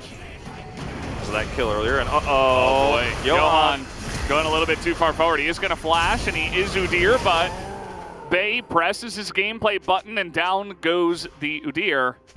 And I'm not sure why he was all alone out there, just trying to get some really deep vision down with no priority, and he just got punished. Yeah. I mean, a very aggressive play. The thing is, he is Udyr, as you pointed out. They were able to, you know, trade a flash for it, but like, he's definitely the type of champion that can get away with that a lot. You know, this is the type of move that you can make as Udyr oftentimes, and you'll just be totally fine. So I can't hate that move too much. He got greedy though. That was a nice punish from Nongshim, who take a significant gold lead in this game now. As Rich is just trying to get one more turret plate here. Looked a little bit silly, and now he's actually going to be run down here a little bit. Takes a nice trade, does Morgan. Yeah, without his flash. I think he was 2 autos away from it too. That was just kind of a weird move there to like look posture as if he was going to slap that plate. Ends up being really nice. Actually, it's going to force him to back. We're going to watch this play once again. Johan gets the stun, follow-up, Peanut is here, perfect ultimate, really easy. Rich just kind of walked back towards the right side to guarantee that he could actually get that off. Duckdom helping carry from screens away. I mean, this guy is really trying hard. Look at how deep he was. I mean, you know, you talked about going deep, and I didn't see where he was at the beginning of that. He was like on wolves deep. I mean, the 2 wards that he placed were just way in there. You know, yeah, I mean, he's trying to get a lot of extra information about where Peanut is at all times, but there are consequences. Yeah. No consequences here, though. Yeah, they're going to be fine here, just trading back and forth, very even in the top lane. The difference being is that Rich has he's baited out a lot of flashes. He's been able to set up really advantageous plays. Now we're going to have a 2-on-2 here. Peanut going very deep. Note that depth is around, so it's actually a 3-on-2 bait, taking a lot of damage, and is going to be able to help set up the kill, but he goes down. Now Peanut's just going to have to run away from that one, so nice amount of gold handed over to Chovy. Yeah, definitely could have been a little bit cleaner there, fortunately, but they do trade 1 for 1, and now, I mean, we're at the state of the game where it feels like, you know, Nongshim's composition is working as intended, right? Like, Rich has had several good plays on the Gragas. He's going to be a very stable engage tool for them later on in this game. So watch this one more time. Bay has to go very deep in order to secure this kill. And I feel like he definitely should have just considered dropping it, but he decided to go all the way in. Like, Peanut's going to be able to get out of there by himself without your help, so just pushing the issue, unfortunately, a little bit too far. But the composition for Nongshim is, you know, scaling up as intended, right? And it's going to really be about the execution of it later on to see if they can pull this off, because the one thing that we've seen consistently from Top Set in the spring split here is that he definitely falls off a lot in the later parts of the game. He has one combo, and then he's just not able to do a whole lot, whereas Gragas is going to be able to be a lot more consistent, can help you peel. Like, he has a lot more functionality in a longer team fight. Yeah. Keep in mind that Rich this time around is going AP, so yeah, a little bit different. As you can see, he's going for the Everfrost. Makes sense. And, you know, casts are going to be able to do some crazy damage to that backline. So while they don't have as much poke with the Zoe Ezreal, they gain some back with AP Gragas. Yeah. And it's definitely going to be difficult again for Def to get in there and do the damage that he needs to. Yeah. Kalista against this comp is again, it's just insanely hard to make work. We'll see what he can do as Rich is just dead. Couldn't be more dead. Yeah, I mean, there's 3 people here, and he's trying his best to do as much damage as possible. At least Bay's getting a solo push on the top side. That's really all you can say here for Nongshim. Yeah, and, you know, he's actually going to get away with it here, too. You can see very late rotation over from Chovy. And, in fact, this is kind of premeditated by Nongshim here, because they're trying to actually set up for this. Okay. I had to do the like almost throw to play-by-play. Yeah. Like, oh! Because they're actually we're putting a lot of pressure on Chovy, so he actually ends up losing all of that wave. Still up 20 CS, you know, just Chovy things, but. Yep. And, you know, because of that pick on a Rich, he doesn't have his teleport, so this should be pretty free to take the Cloud Drake here. You see Peanuts hanging around. Actually, a little bit of a rotation is coming in, but not hard committing to this just yet. Yeah, Nongshim really like to fight over these sometimes, but they don't have the tools. Peanut thinking about it, but that's going to be a miss on the death sentence, and he will just get away. Mountain Rift this time around, so definitely going to be pretty massive for the side of Nongshim if you consider it, but already down to Drakes. We'll have to wait and see if they can get any. I called Riot, and they said we used all of our Cloud Drakes in the regular season, yes. Cloud Souls, so they said there's not any left. There's no more left for playoffs, so just want to tell you guys. Thank Faker. I'm glad that's done with. No more Cloud Souls here. Well, Hanwha Life are going to actually get away with this double objective here. The Drake and the second Rift Herald here. Very much in control of this game and in control of the map. And I think that's partially because Udyr is just so great at making rotations difficult and unsafe. Makes it difficult to get vision control. And you know, Nongshim are just, unfortunately, just one step behind in terms of trying to get to these objectives. They're going to get the consolation prize here. I mean, this is the second Rift Herald. It's not the end of the world, but yeah, it's still significant. Nongshim just aren't able to even team fight. Yeah, that's okay. Still waiting. And, you know, just hanging out, scaling up. Yeah, that's getting Jinx her items, you know, not wasting any time with that. That's the name of the game for this comp. As we're going to watch this from quite some time ago, but this is actually the play that prevents Nongshim from being able to contest the Drake, because he died, didn't have teleport, as you pointed out. And, you know, this ends up being pretty significant. You can see in the mid lane, like, if you look at the minimap, like, they were ready and actually blocking the rest of Nongshim from rotating in. It was a really nice play, and the timing of it was massive for the Drake. And Udyr just allows you to make plays like this, and it was not risky at all, because they knew where everybody was on the side of Nongshim, including Peanut. And that's the vision advantage you're going to get. I wasn't sure how to feel about Udyr early on in the season when Joshi picked him up and he got popped all around the world, but I feel like the more I've commentated it and the more I've watched it, you know, even in other regions, like, the Udyr pick is so strong for so many different reasons. His ability to clear vision, set up consistently in team fights. And tank. Kim Tank, yeah. I was just saying, tanking, yeah, you can do a little bit of that. It's a great item. It's finally getting some nerfs. Yeah, a little bit. Maybe a little late on that one, but, you know, we got there eventually. I mean, I think it's a really fun item. I've been a huge fan of it myself, personally. Yeah, it's just the games where we had like 6 chem tanks being built where I was just like, okay, yeah, you might want to look at this item. And they did. As Morgan really looking to press the issue here. Just taking aggressive trades against a Gragas that, of course, going AP, is not going to be able to withstand so much of that damage as he would have been able to in game number 1.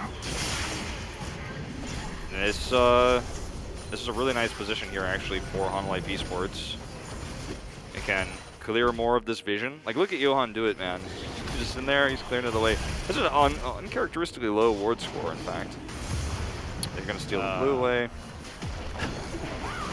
And, you know, I mean, if you're Hanwha Esports, like, you do lose out on this, and you grouped up and you had a nice position to maybe get a pick, but you didn't. So now you lose a turret for nothing. So, unfortunately, although it was a nice setup there and they got a lot of vision removed, they did not get...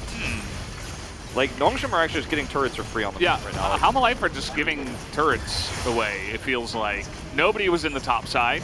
Nobody was here in the middle lane except the Kalista. She can't ward away that pressure by herself. So, interesting. The turret does not go down, but I feel like the macro team of Hanwha Life kind of failing them a little bit there, maybe falling asleep as this game has slowed down in terms of the action. Yeah, this one is definitely like, you know, last game when we hit 50 minutes, and even when we were hitting like 35 minutes, I didn't realize how much game time had passed because it was so action-packed. Sometimes when you get to a 50-minute game, you're like, well, this is really dragged on. Can we move on to the next one? But that was not the case for last game. But this game is definitely way, way, way, way slower. With Nongshim having a pretty significant lead in the kills, and their comp scales very well. So they're in a really nice spot. The fact that they don't have the Drakes, you know, I feel like is a really huge boon for Hanwha Life. As he caught the Udyr, so, you know. Yeah, and as you mentioned, this is kind of the moment. Okay, Chaos Storm is going to be baited out there for a flash. A fantastic cast is going to force the flash away from Johan this time around. And now Nongshim have gotten some pressure, and the Scatter of the Weeks have been really great. This is what you were talking about. Bay has to be kind of in the front, landing Scatter of the Weeks and pressuring the enemy team away, and that's going to work. Yeah, and that's exactly what he's doing, you know. I didn't have faith in his ability to actually play these, you know, aggressive positions and actually take those chances, because you do have to be, like, out in front in order to make this happen. Look at him try to set up another one again. Well, actually, I got baited by the clone there. I was like, whoa. Here we go. Good flank coming in from Morgan. He doesn't get the ultimate he was looking for, but he pulls everybody in. Duckdom takes a massive amount of damage, and down will go Bay. Big rocket, though, comes out from Duckdom, trying to carry this team as well as he possibly can. Peanut now frontlining, as depth is going to get pretty low, and the Jinx has a great angle here. Chovy doing his best to try to zone him away, but the Lantern is so huge as it gets Duckdom into position to do the damage. Peanut goes for a bit of a run, but look at Duckdom. He has so much room, but he's not able to get the damage onto Chovy. Chovy just outplaying them there just a little bit too much. Yeah, and Chovy actually needs to be careful about this Drake aggro. Yeah. They don't have enough health to actually secure the Mountain Drake, so they're going to have to reset. But it will go to Nongshim at the end of the day. What a crazy fight. I mean, it starts off very, very well here, you know, with Morgan at the backside, but he actually gets pushed into the wall. Like, the wall actually prevents his showstopper from actually being top tier. And then notice Depth's positioning actually in this fight. He's so extremely far forward, but isn't punished until very later on. You know, he's actually able to get so many autos off here on Peanut, then still survives, and does so much damage that he shouldn't be allowed to get away with because of all the damage coming out from Chovy. Everyone's health bars are so low, and then the Lantern was so clutch. The Lantern was super sick, and the stopwatch is perfect here from Vista. Johan does go down. And just one more auto on a Chovy, one or two more. Yeah. Or a cask on a Chovy. It looks like he probably just barely got that cooldown back up. Yeah. But man, that was really on a nice edge. And as you mentioned, this should go the way of Nongshim. Bay had teleport, and Chovy was going to, you know, he had to go back. He couldn't exactly teleport right back into the fight. So he just went up to the top side. Hanwha Life are going to give this away. And this is actually really good for Nongshim, right? Yeah. You deny a lot of damage from that comp, and you've got the tankier comp on your side. Yeah, for sure. And this is you know, this is the first step of many they're going to have to hit to close this game out. But you know, part of the reason why these early 2 Drake leads can be, hold that thought, Peanut is really really deep, but they do respect him. But I was going to say that the 2 Drake advantage here means that, you know, losing Drakes like this is not the end of the world for Nongshim, or rather for Hanwha Life Esports. So it is significant that Nongshim get this. Nongshim have the ability to get 4 mountains, and that would be insane. But we'll see how this plays out.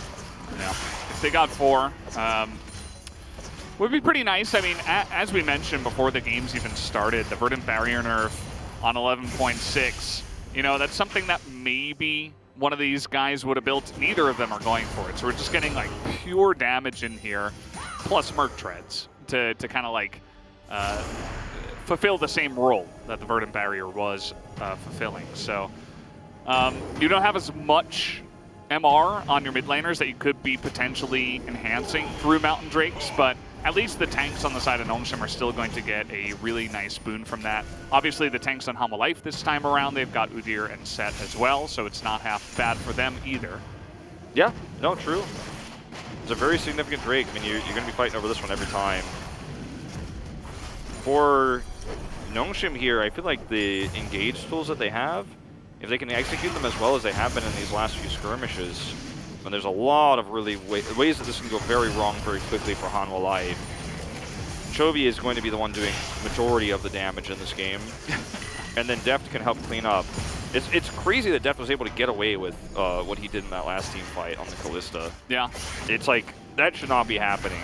But Nongshim's target priority was a little bit off there. Yeah, it's really rough to play Kalista into Jinx Syndra. I mean, you can even get cast by the Gragas, you can get hooked by the Thresh. It's not easy. Yeah. Trust me. I mean, the thing is, like, you really are reliant on Morgan's initiation. And you can see even last time when he had the showstopper into the wall there, it ended up allowing so much damage for Chovy and Deft in that choke point. But yeah, later into the game we go, those types of engages become weaker and weaker. And so oftentimes Morgan will even just be punished for trying to run into a team fight and do it and setting that up.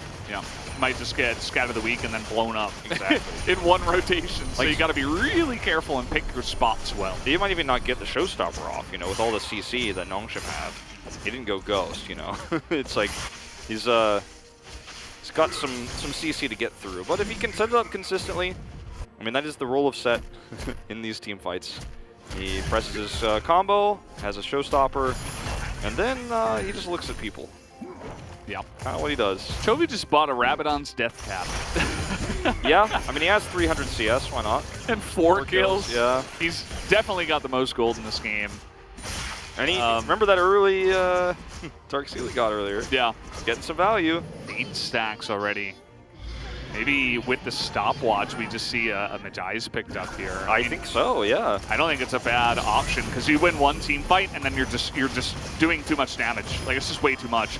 This though is the power, the power of AP Gragas that Everfrost just barely missing Deft. The shield. The shield bow comes in, just barely gonna save him, but like, you can just throw some of that poke out, and the more I watch this comp, I'm like, actually... Nongshim have a way better comp, I think, in a vacuum, right? At this stage of the game. Yeah, but also the poke, I thought they were, like, losing a lot, but actually, they have an insane amount still. And they have a vision of this, Hanwha Life Esports do, but with no flash on Deft, it's really hard to take this fight. Look at the Lantern positioning, too, potentially here. Kellen put the box in a perfect spot, and he is able to deny any hope for Hanwha Life to get in here. Chovy, you can see, he's level 16, 4 kills, over 300 CS. He's got 8 stacks on his Dark Seal, and he's just trying to carry. He's like, I would like to play the game, I would like the team fight. He's like, are we going to go in? Because I can do a lot of damage. And you know, at this stage of the game, he is very fed with the death cap and Rich. He's a little bit of an awkward spot, but as you can see, able to do a nice amount of damage. And Morgan might just be able to save him. Chovy able to take down the Gragas. What poise to just sit there and be able to do that. That was amazing. That was so well played. He's like, nope, I know how to chase him. Very well played here from Morgan. And Peanut is now here trying to potentially stop this Drake, or rather, he's rotating over, but he's just not going to be here in time. Nice try, the Duck Dom. That's the the Jinx thing. Good old Jinx special. Yep, that's a thing now. Your second smite. It definitely is a thing, and it has worked before. Yep. The Baron buff's still here for Nongshim. You can see the power play is pretty meager right now, right? It's 400 golds. That's not really what you're looking for. The average Baron power play of both of these teams is very high. Chovy dodges the Everfrost, doesn't get hit by the cast, drops his ult down. By the way, Peanut is here. He knows Peanut is there. He has a perfect stopwatch, and then just is able to mow him down. After casually dodging 7 skill shots, Chovy takes down the tank. Yep. And, I mean, that's his stopwatch gone, but he also finished his Mage Eyes. Yep, the Mage Eyes definitely the item you're purchasing now. Chovy, you know, last game I felt like Chovy robbed Vis a little bit, you know, in the POG. But in this game, he is definitely outplaying everybody on the other side. Yeah. And in that last exchange, like, yes, he killed Rich, but he styled on the entirety of Nongshim by himself. Yeah. It's great to see, by the way, side point, that every single time we see Peanut on camera, he's smiling. Yes. It's kind of the Peanut thing, but you can tell he's really enjoying his time here in the playoffs, regardless of the result. What happens here. Not saying even that they're going to lose. I mean, a lot of this gold right now for Hamalife is in Chovy, and if they don't have that, they're relying on a Kalista that gets super outranged and can just get one rotation. So, again, it's kind of like Duck Dom in the last game. This is all on Chovy kind of to carry in this later game team fight scenario. Unless Def can get like the 500 IQ positioning and dodge everything, which is an option, but again, it's not easy. Yeah, no, it's very difficult. I mean, there's just so many ways for him to get destroyed. And what happens with good positioning with Kalista sometimes is that you just don't do anything. And you said it last game too, we saw the stats, the score, the damage stats at the end of the game, post-game breakdown, like the damage was significantly lower for Deft because of the difficulty in a longer game of actually doing that consistent damage. And in this game, it's such a compounded issue because of Nongshim's comp. And Nongshim are just grouping up and taking turrets off the map, and it does feel like Hamalife have been a little bit slow to respond to this style of play. And there's so much of the map that's removed and opened up now for Nongshim. They have a lot of good vision here because of it. They also have some really great siege on the turrets, right? With their composition, they have the range advantage, especially if Jovi's not there. It's like, well, you don't have much wave clear at all. You're going to be relying on like Nico and maybe an Udyr to step forward or something. Yeah, it's going to be rough if you don't have Chovy there. And I think Nongshim are doing the right thing. If Chovy's not there, push the turret, and there's not much they can do. You're just going to get a lot of map gold very early on in this game. And it's really putting, it's really pushing the issue for Johan as well. Like, he's unable to consistently get super deep value on the enemy side of the map because all these waves are pushed, the turrets are being taken down. Well, that's one of the weaknesses of Udyr is a grouped up team. It's just really hard to actually do anything with that. In team fights, you can, you know, end up getting some value, get into the backline, harass, set up some stuns, but look at the damage in this game. Chovy is 5,000 ahead of the second most, which is Rich. But also, look at Deft's damage. He's 4,000 behind Duck Dom. Yeah, and then Bay is below him. I don't even know how that's possible, to be honest. Well, I wasn't going to say it. Yeah, Syndra has to be doing more damage. What we saw in the river before was actually very nice. We got to see more of that. But yeah. I suppose the teams right now, for the last 4 minutes or so, they've just been waiting for the objectives to spawn here. As you can see, the teleport is going to be used. They're grouping up now for the Mountain Soul that could potentially be taken here by Hamalife. And Nongshim just gets zoned out of the mid lane casually by a nice little gravity field. Rich is in a really nice position here. Oh, Johan, he's going to flash away, and that's what we were talking about. The set just gets blown to pieces. He disappeared. He goes in and he dies. Yeah, that's the damage output that Nongshim have at this stage of the game. You showstopper your life away. That was pretty insane. I think that Hamalife needed to respect Nongshim a lot more in this moment. Yeah, they had the wave control, they had Prio on the push, and there was a whole wave of minions, but then just a seemingly random engage from Morgan there, instead of just trying to back away. Ooh, that's a look at this Pop Blossom. Double Zonya's used as Duck Dom has to blow his stopwatch early. And that's going to be real nice. They can just back away from this one, but the engage on a Toby. Rich tries to make it happen, and he just dies. The amount of damage that they have is just way too much. Even Depth is getting value here. as Peanut tries to pull him forward, nearly gets sniped, but is not able to go down. Peanut forced to ult back from the fight. Deft has his GA, and he feels very confident to actually step forward and do that damage. And this team fight in particular, once Rich is gone, it's very easy. Well, Vista is dead, but the Mountain Drake is going to go the way of Hanwha Life. That's a trade I would take every day. Yeah, they don't have ult for the Jinx to actually try to steal that away. Would have been a huge opportunity to get value out of that this time around, but not going to happen. Mountain Soul completed, right? This is not just any Drake they get with this. So this is actually very, very strong now for Hanwha Life Esports. If they didn't have that early Drake control, then this would not have been possible. So you know, those are some of your ways to come back and win this game as Hanwha Life.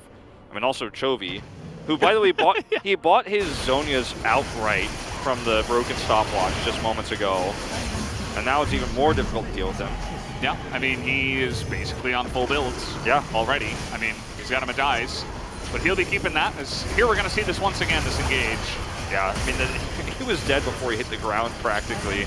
As Vista, you know, in some of these fights too, like, he's actually got really nice flanks. Like, this is the Pop Blossom that gets 2 Zhonyas, as you mentioned. And he gets face called back in. And Hanwha Life Esports here staying a little bit long. Rich sees an opportunity, but he's just blown up so quickly. There was not enough follow-up damage there. A little bit of a miscommunication He there. didn't even get to cast his cast. Yeah, no, like, I mean, died so quickly. There's just so much damage on both sides. If you're in there alone, you're in trouble. We're seeing some significant stuff happen in live, by the way. Yeah. Peanut is denying all of these backs. 3 members of Hanwha Life not able to back. And most importantly, Chovy is not there to stop the push. They have Baron buff right now. Yeah, this is actually huge. Oh, he's going to get another interrupt. Oh, what? What? What? Not interrupt. I don't know. I guess maybe he had a shield or something. I'm not sure. Yeah, Chovy is able to go back, though. Or not yet, but still able to stop the push for now. Johan is getting on in there. The hook is glorious from Kellen.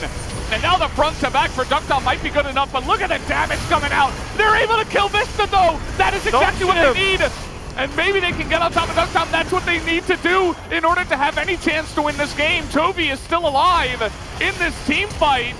And I feel like, oh, they get the hook on the Chovy. I think that might just be it, but they get the kill on the Duckdom. Who is going to win here? Chovy goes down, Duckdom survives, and Noxim will be able to push in and take the game. They're going to take the game. They got 75 seconds of Baron buff left. What a turnaround.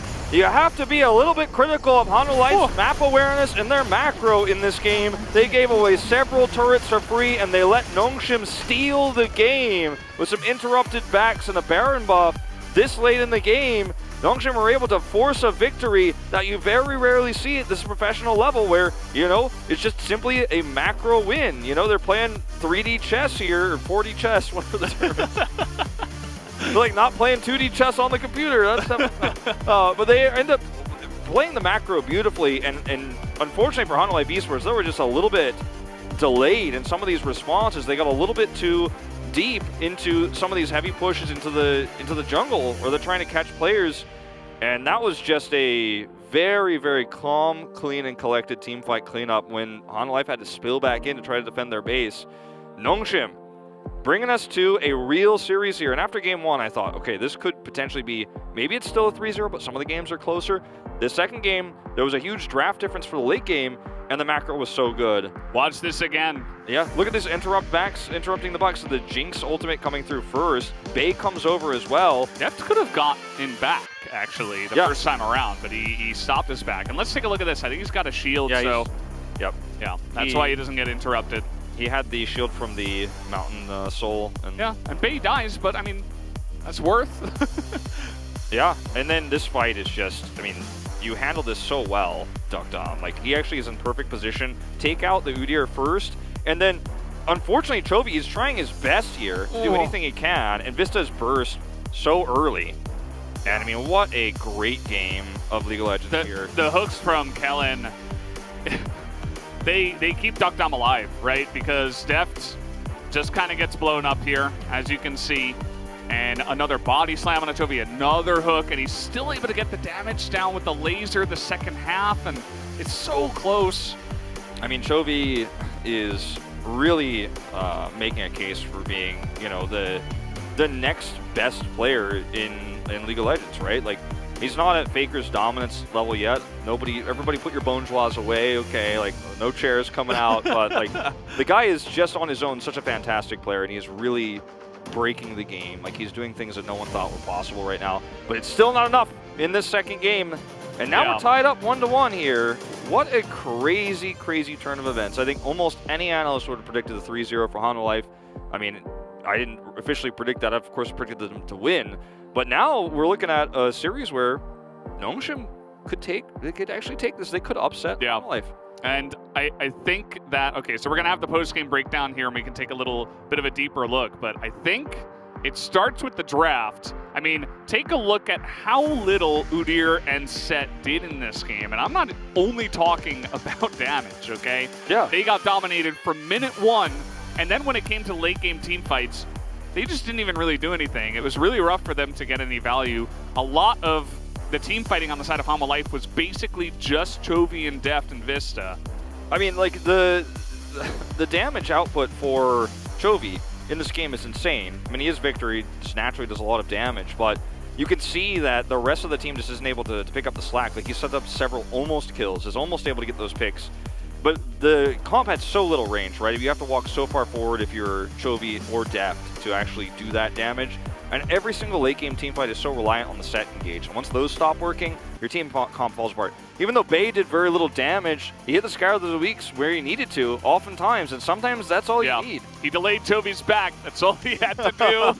Keeps Chovy off the rift for just the right amount of time. But guys, we're going to have to take another break, and when we come back, we're going to go into game number 3 and see who will take the lead.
오픈. 이거? 천천히 빼면서 해야 돼. 징크스 지켜.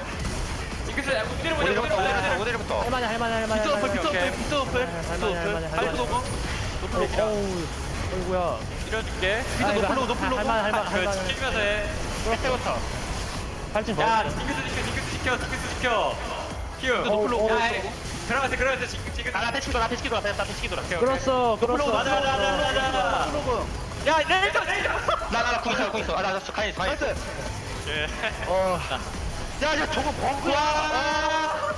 아니, 저 형 레이저 그냥 사지절단이야, 진짜. 아니, 근데 나 아까 2차에서 받고 싶어도. 근데 이거 우리가 너무 많이 줘서 그래. 머리가 잘했다. 여기서 이긴 게 맞나? 좋았다. 나이스.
We're back after Hana Life Esports versus Nongshim Red Force, game number 2, and it was another intense game, and Nongshim was able to even out the series with this win. Hana Life Esports tried Klista and Nicocom, and Nongshim was able to take away that jinx. Klista can empower Nico really well, and they are really strong during the laning phase. You know, Klista takes some time to hit the power spike, and Nico can actually compensate the lack of damage in the mid and early game. Hana Life was able to bring a great preparation for this matchup, and Nongshim was able to also counter their strategy really well. Hana Life, they always prioritize the lane pressure on the mid and bottom lane. Nico and Klista together is really good into Thresh because Nico can actually interrupt the hook coming out from Thresh. So Hana Life, their main theme is playing really strong and hard on the mid and bottom lane. However, Hana Life Esports was not able to get very ahead of Thresh and Jinx during the laning phase. They were actually scaling very evenly. And then they were trying to play a little bit proactively on the top side of the map, which ended up coming down on the carry potential of the DPS players on both teams. So let's take a look at this first highlight where Nongshim Red Force was looking for a kill onto Chovy. So they did have vision on the Hecarim, and Chovy kind of predicted the rotation coming out from Hecarim, and Hana Life Esports insisted to raise that outer turret. So Chovy overstays on that lane. However, he sidesteps away from every possible abilities from Gragas, and then he absorbs and neutralized 2 ultimates with just 1 stopwatch. And then Morgan was able to go in and re-engage to save Chovy, and Hana Life Esports was able to turn this fight around very effectively. Also, that Strikebreaker found the best value, which enabled Hana Life Esports to pick up a kill and then save Chovy. It was a fantastic outplay by the players on the side of Hana Life Esports. However, when Chovy's Victor was getting fed, Jinx on the side of Nongshim was also getting super fed as well. So let's take a look at this second highlight. So we wanted to kind of figure out what was the beginning of this kind of a base race. Hana Life Esports wanted to take and steal away the blue camp, which kind of cost them a game. Nongshim had this information that they were around this blue camp, and also Jinx saw that Deft was finding a reset over there, so he threw his rocket, and then it was actually able to spot Chovy in that brush, so it stopped both Deft and Chovy getting a reset back to the base. So the rest of the Hana Life Esports players were trying to save some time for them to recall. And Chovy was able to find a very good kill onto Bae, but it was actually worth for Nongshim Red Force because they could once again delay the back of Chovy, and then Dokdam's Jinx was also already a monster right here, and Vista's Zonias was a split second behind to get that cooldown back up. Victor was finally able to come back to this fight, but Victor used his ultimate to take away the Syndra prior to the teleport. However, he had enough damage to take down Syndra even without that ultimate, but because he used it earlier, he didn't have that damage to finish up that kill on to Dokdam. Headed for that ultimate from Victor, maybe could have turned this fight around. Considering the fact that Hana Life Esports had the Dragon Soul, maybe they had the edge over Nongshim Red Force in that team fight, but Nongshim made a very smart decision over here, and also we saw the power of Nongshim Red Force in terms of the team fights once again. Dokdam will pick up the POG. He was the one carrying a huge rocket and also carrying his teammates. And this game represents the power of Jinx in the late game. This champion is on a huge winning streak here in the LCK. Her range gets incredibly high in the late game, and the range is all about that AD carries need in the late game. They really need to pop that Jinx with one combo in the late game, but ㅅ and Nico was not able to get into her range, and also Thresh was there to always save that Jinx. Indeed, this one was a very close game, but Nongshim Red Force was able to close it out very victoriously. So that ㅅ Victor comp for Life Esports was not the ideal recipe for victory, so maybe they should find a little bit of an adjustment for game number 3. Dokdam was able to pick up 7 votes out of 9, so let's find out whether they can connect this momentum for game 3. Thank you so much once again, Ji-sun, for the translation there of the analyst's desk, as we're all tied up here. I don't think this is the scenario we were expecting to find ourselves in, but here we are. Dokdam able to carry this game the second time around. Yeah, and I mean, I think there's been serious drafting issues for Life Esports. Their late game comps are, I mean, they're not drafting late game comps, you know, and the late game has been an issue. In game number 1, there were a lot of problems, and they brute forced their way to victory. And in game 2, you know, they almost were able to pull it off. You know, Chovy was playing extremely well, and the rest of the players too were holding their own. But compositional issue started to really rear its head every time Morgan looked for engages. You know, past the 25-minute mark, it was just not going to happen. And I feel like we need to see a move away from this low-range Kalista style, because yes, it's one of Jeff's most iconic and best champions. But he doesn't need to pick it this early, and he definitely doesn't need to draft it every time when there's a lot of other options available. So I would like to see a move away from that, because Nongshim are clearly very well versed at outranging that style of play, and they were almost able to take that first game as a result. And game 2, we all just watched what happened. Yeah. These bans seem to be the same. There's the Thresh ban, though. Not going to see that one anymore. Yeah, and once again, Life are on blue, and they first ban Seraphine. It's clear they don't want to play Seraphine. Let's get that out of the way. But this is going to be 3 times in a row now. We're having the same sides for these teams. So it seems like both teams just want to stick on these sides. They don't want to mix anything up.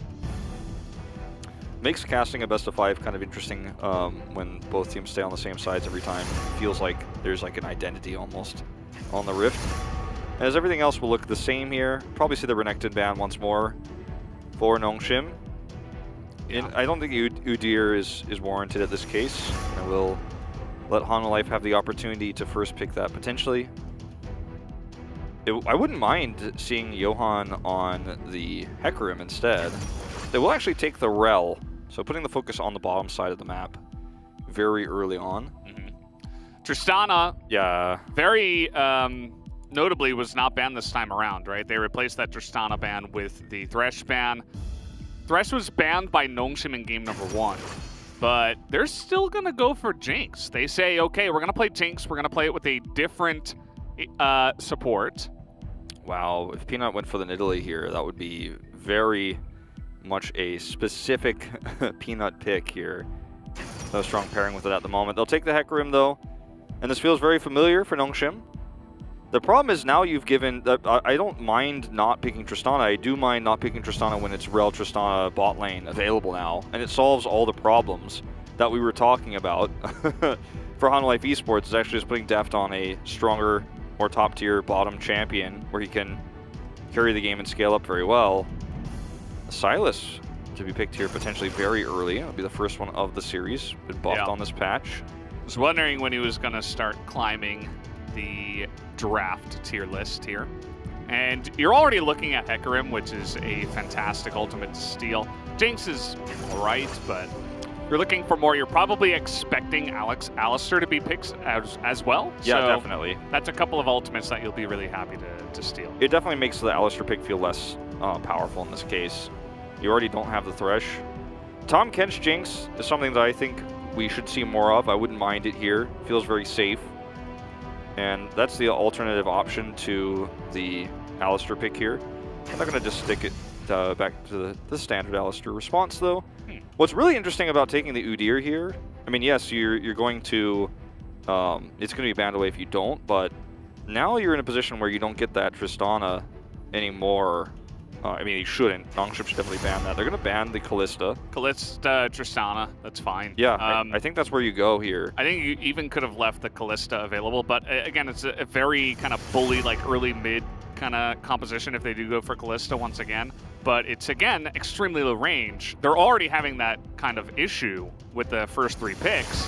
And they're going to ban away Ezreal. That was the other champion I was thinking. I would have rather seen the Ezreal Tristana here and just leave the Kalista open, because this comp, you know, again, just becomes extremely transparent if you pick the Kalista here. And Nongshim have already dealt with it very well twice. And they do ban the Ezreal. And it may just be that Deft doesn't want to play the Tristana. I mean, not every player in the LCK is actually prioritizing it right now. Deft has played 3 games, but he's 1 and 2 towards the later part of the season. Sion here for Rich was banned away from him before, and now he's going to have that opportunity to pick this one blind. They finally banned his Gragas, which I think is a good idea.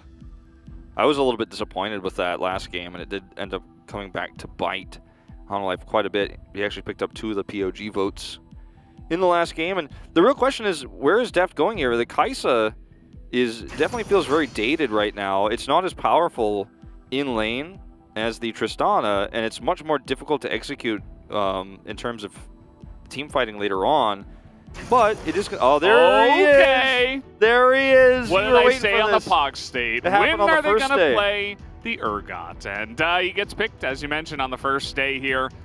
Very nice to see. We are not going to be seeing any of these champions. We need some ability power damage on the side of Nongshim, and it is going to be Orianna that does come through. This is really interesting, this Urgot pick. I'm very excited to see how this gets played out. It does really feel like a Morgan champion, you know what I mean? It feels like a champion he can actually play very well. Seems to be really strong with the Udyr. This is our first time seeing it in the LCK. It's been played quite a bit in the LEC. It's been banned a lot there. We were a little bit late on the Urgot hype train here.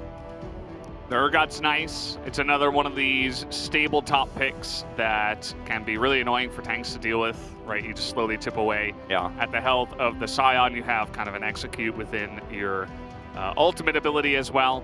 The one thing I'm worried about, again, here for Hanwha Life is there's, like, no ring. Okay? If Nongshim do the same thing again, where they kind of just peel and allow Duckdom to do a lot of damage, they've also got Bay onto one of his best picks here. I'm kind of liking Nongshim's chances once again when I just look at this draft. Yeah, when I think about it, I think, well, how do you ever deal with Duckdom with this composition? A lot of the pressure is going to be on Vista to pilot this Rel once again very successfully, have good Magnet Storms. I mean, what Kai'Sa can do very well is just straight up front to back and shoot at Rich. When you have Kai'Sa and Urgot just chipping away at Rich's health bar here, then if he goes down, then you can play that front-to-back team fight. The Sylas, I think, is going to be, later on very great at this as well once he steals those ultimates, especially the Unbreakable Will. But I do feel like, it feels like the identity stays the same here in a lot of ways for Hanwha Life Esports. Later on in the game, it's going to be very difficult to front-to-back team fight against Duckdom, who scales up so hard later on. Yeah, we'll have to wait and see what happens here as we do hop onto the Rift for game number 3. And I think... once again, we might just have to watch Chovy try to hard carry this one. If they can get a very good lead in the early game, then it might not matter. Obviously, Nongshim's composition is very much, let's settle down, let's team fight at like 30 minutes. Duckdom's going to get a little excited before then, but... Yeah. But yes, otherwise. They'll just look to scale it up and look to play front to back and deny anyone from getting into the back line. The Kai'Sa, I mean, unless you're getting backline access, you're basically doing nothing. So I mean, there's a... I mean, I think you can also front to back into the Sion pretty decently with this Kai'Sa later on too, once she builds up, a lot of her items later on. But the big concern for me is, like, where does the Urgot Udyr duo, like, how do they play into this? Because you aren't going to get backline access very easily. There's so many peeling tools here for Nongshim. Uh-oh. This is so much critical damage very early on in the game. Although, you know, it is the Silas, and he does have a Dark Seal with refillable. He is going to get zoned out of quite a bit of experience here. Potentially, Bay really does not want him to come in. He's just going to have to eat that damage. Yeah. Ends up missing some CS. Does get the experience, though, critically. It's actually Chovy's first game of Silas, so that puts him up to one more new champion. I think it was 20 that he's at now. Because he has played the Renekton mid before. That's not his first time, and it's certainly not his first victor. He's at 20 now, so dings a new new teens number. Yeah. Or breaks the teens, rather. I don't know, he gets another 10. There's not a word for this, I don't know. Figured it out at the end there. Yeah. Bay's having a great start here, but Yohan wants to break it. Early gank, that's really cute, and that's one way to get into the head of Nongshim. First blood, straight over the Udyr. Would like to have that gold onto Chovy, but you're still going to take it. And just not respecting the potential level 3 gank that does come in. Teleport again, and a ping onto him as well. Flashes down on Bay. Yohan has it. Oh, and he's going for it. Yeah, flash stun. I think he might just die here once again. Easy kill. And well, Valdez, I mean, that's a huge mistake. 3 stacks going over to the Dark Seal that he started here in this game. And this is once again something we've seen Chovy do before. I mean, this is how you give resources to Chovy, right? You build him a Dark Seal, you stack him on that early, you feed him over a ton of early gold, and this is exactly what, I mean, this is how you use the big gap that we have in this series, to be totally frank. I mean, not even one person is going to be, oh, I think Bay is just as good. And unfortunately, right now, like, you make a critical mistake, then you give a second opportunity like that, and now, I don't want to say this game is over from here, but Bay is going to have a hellish time in this early to mid game, and Chovy is going to be online way faster than you're ever supposed to be. Yeah, and oh boy, I think Rich might die here too. Not quite. He's actually just going to take pretty critical damage, but he does get away. But you can see how rough this top lane matchup is, at least. The Urgot is absolutely a counter into this lane. Like, I mean, harder than, you know, the Cho'Gath we've seen in the past. I feel even it's just... Aurelia, we've seen. I'm going to watch this again. So Bay actually flashes into Yohan because he has no vision. He actually has no idea he's here. And then he gets... Yohan's like, cool, thanks for the free stun. So Yohan does not have to follow flash or anything like that. So he's here for this flash on the second time. And, like, Bay knows what's up, but he just... There's nothing he can do, literally. He even gets body blocked there a little bit by Yohan. So well played. And that's that. I mean, this lane is over. He did not get both kills critically, so yeah, that's the light at the end of the tunnel, or a little consolation prize, I guess. Now the wave is put in such a rough spot for Bay too. Like, he actually can't even farm. And like I said, it's going to be hellish. It's a really rough spot as the Orianna. No flash against an Udyr and a Silas that both have tier 2 boots. You don't get to you don't get to lane. Nope. You could ward one side. You got to play extremely passive to that side. Try not to get ganked from the other. You just sit there and try to survive. Urgot's been 269 days since he has come out. Keen was the last time to play it in LCK summer of last year against Smebs. I miss Smeb. You can see it's actually not a positive win rate here, but again, this kind of we're looking back in time. We're looking at this stat. Very aggressive positioning here once again from Yohan on the top side of the map, but Rich is being very respectful. Yeah. Like, he has no ward on that side of the map either, but he just knows. There is the one that he ran over right now, and Rich should see him. Yeah. They did just both get cleared out, though. It's the second he sees it, he moves back in and gets the experience. He's like, okay, I'm good. You can see that with the lane pushing here. They're trying to fight over the Raptors, but Vista is here. Yeah. It's level 4, so kind of just have to let these go if you are Nongshim. He's actually, I think, even going to get the big one. Oh, there you go. I mean, the thing is, if he stays there like that, Bay is, you know, unfortunately, losing out on being in lane. Chovy is being so frustrating. He got this wave frozen in such a bad spot for Bay. And, like, this is a game where some of the main issues we talked about in Drafter, you know, it feels like might just not matter if this game snowballs and steamrolls out of control. Exactly. Like, every single game that Hanwha Life have played has been very strong in the early game. This one is, like, especially so. Uh-oh. I don't know if Rich survives this one. We have the ultimate available. He's going to just totally whiff.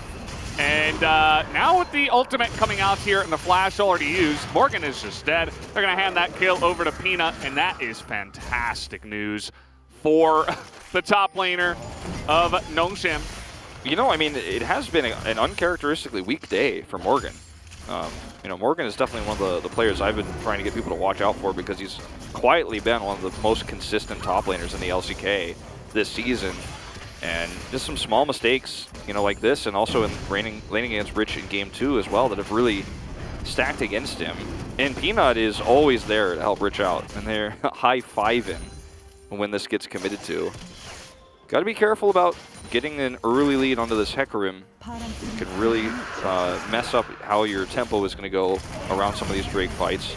First one does little on fight here. Def taking insane amounts of damage. He got CC from 100 to 0 health there. There was nowhere for him to go. He couldn't even flash, guys. A duo kill, 2 of them in the bottom lane already, and once again, Duckdom is getting fed. I mean, this has been kind of a meme today, the Duckdom versus Chovy series, right? And, like, that's what's happening. And this is a huge mistake from Def to try to trade that one out like this. And this keeps happening, it feels like, with Kai'Sa players nowadays, where they just try to come forward and trade, and then you get CC'd like that, and you're just going to die, like, straight up. I'm going to watch it again.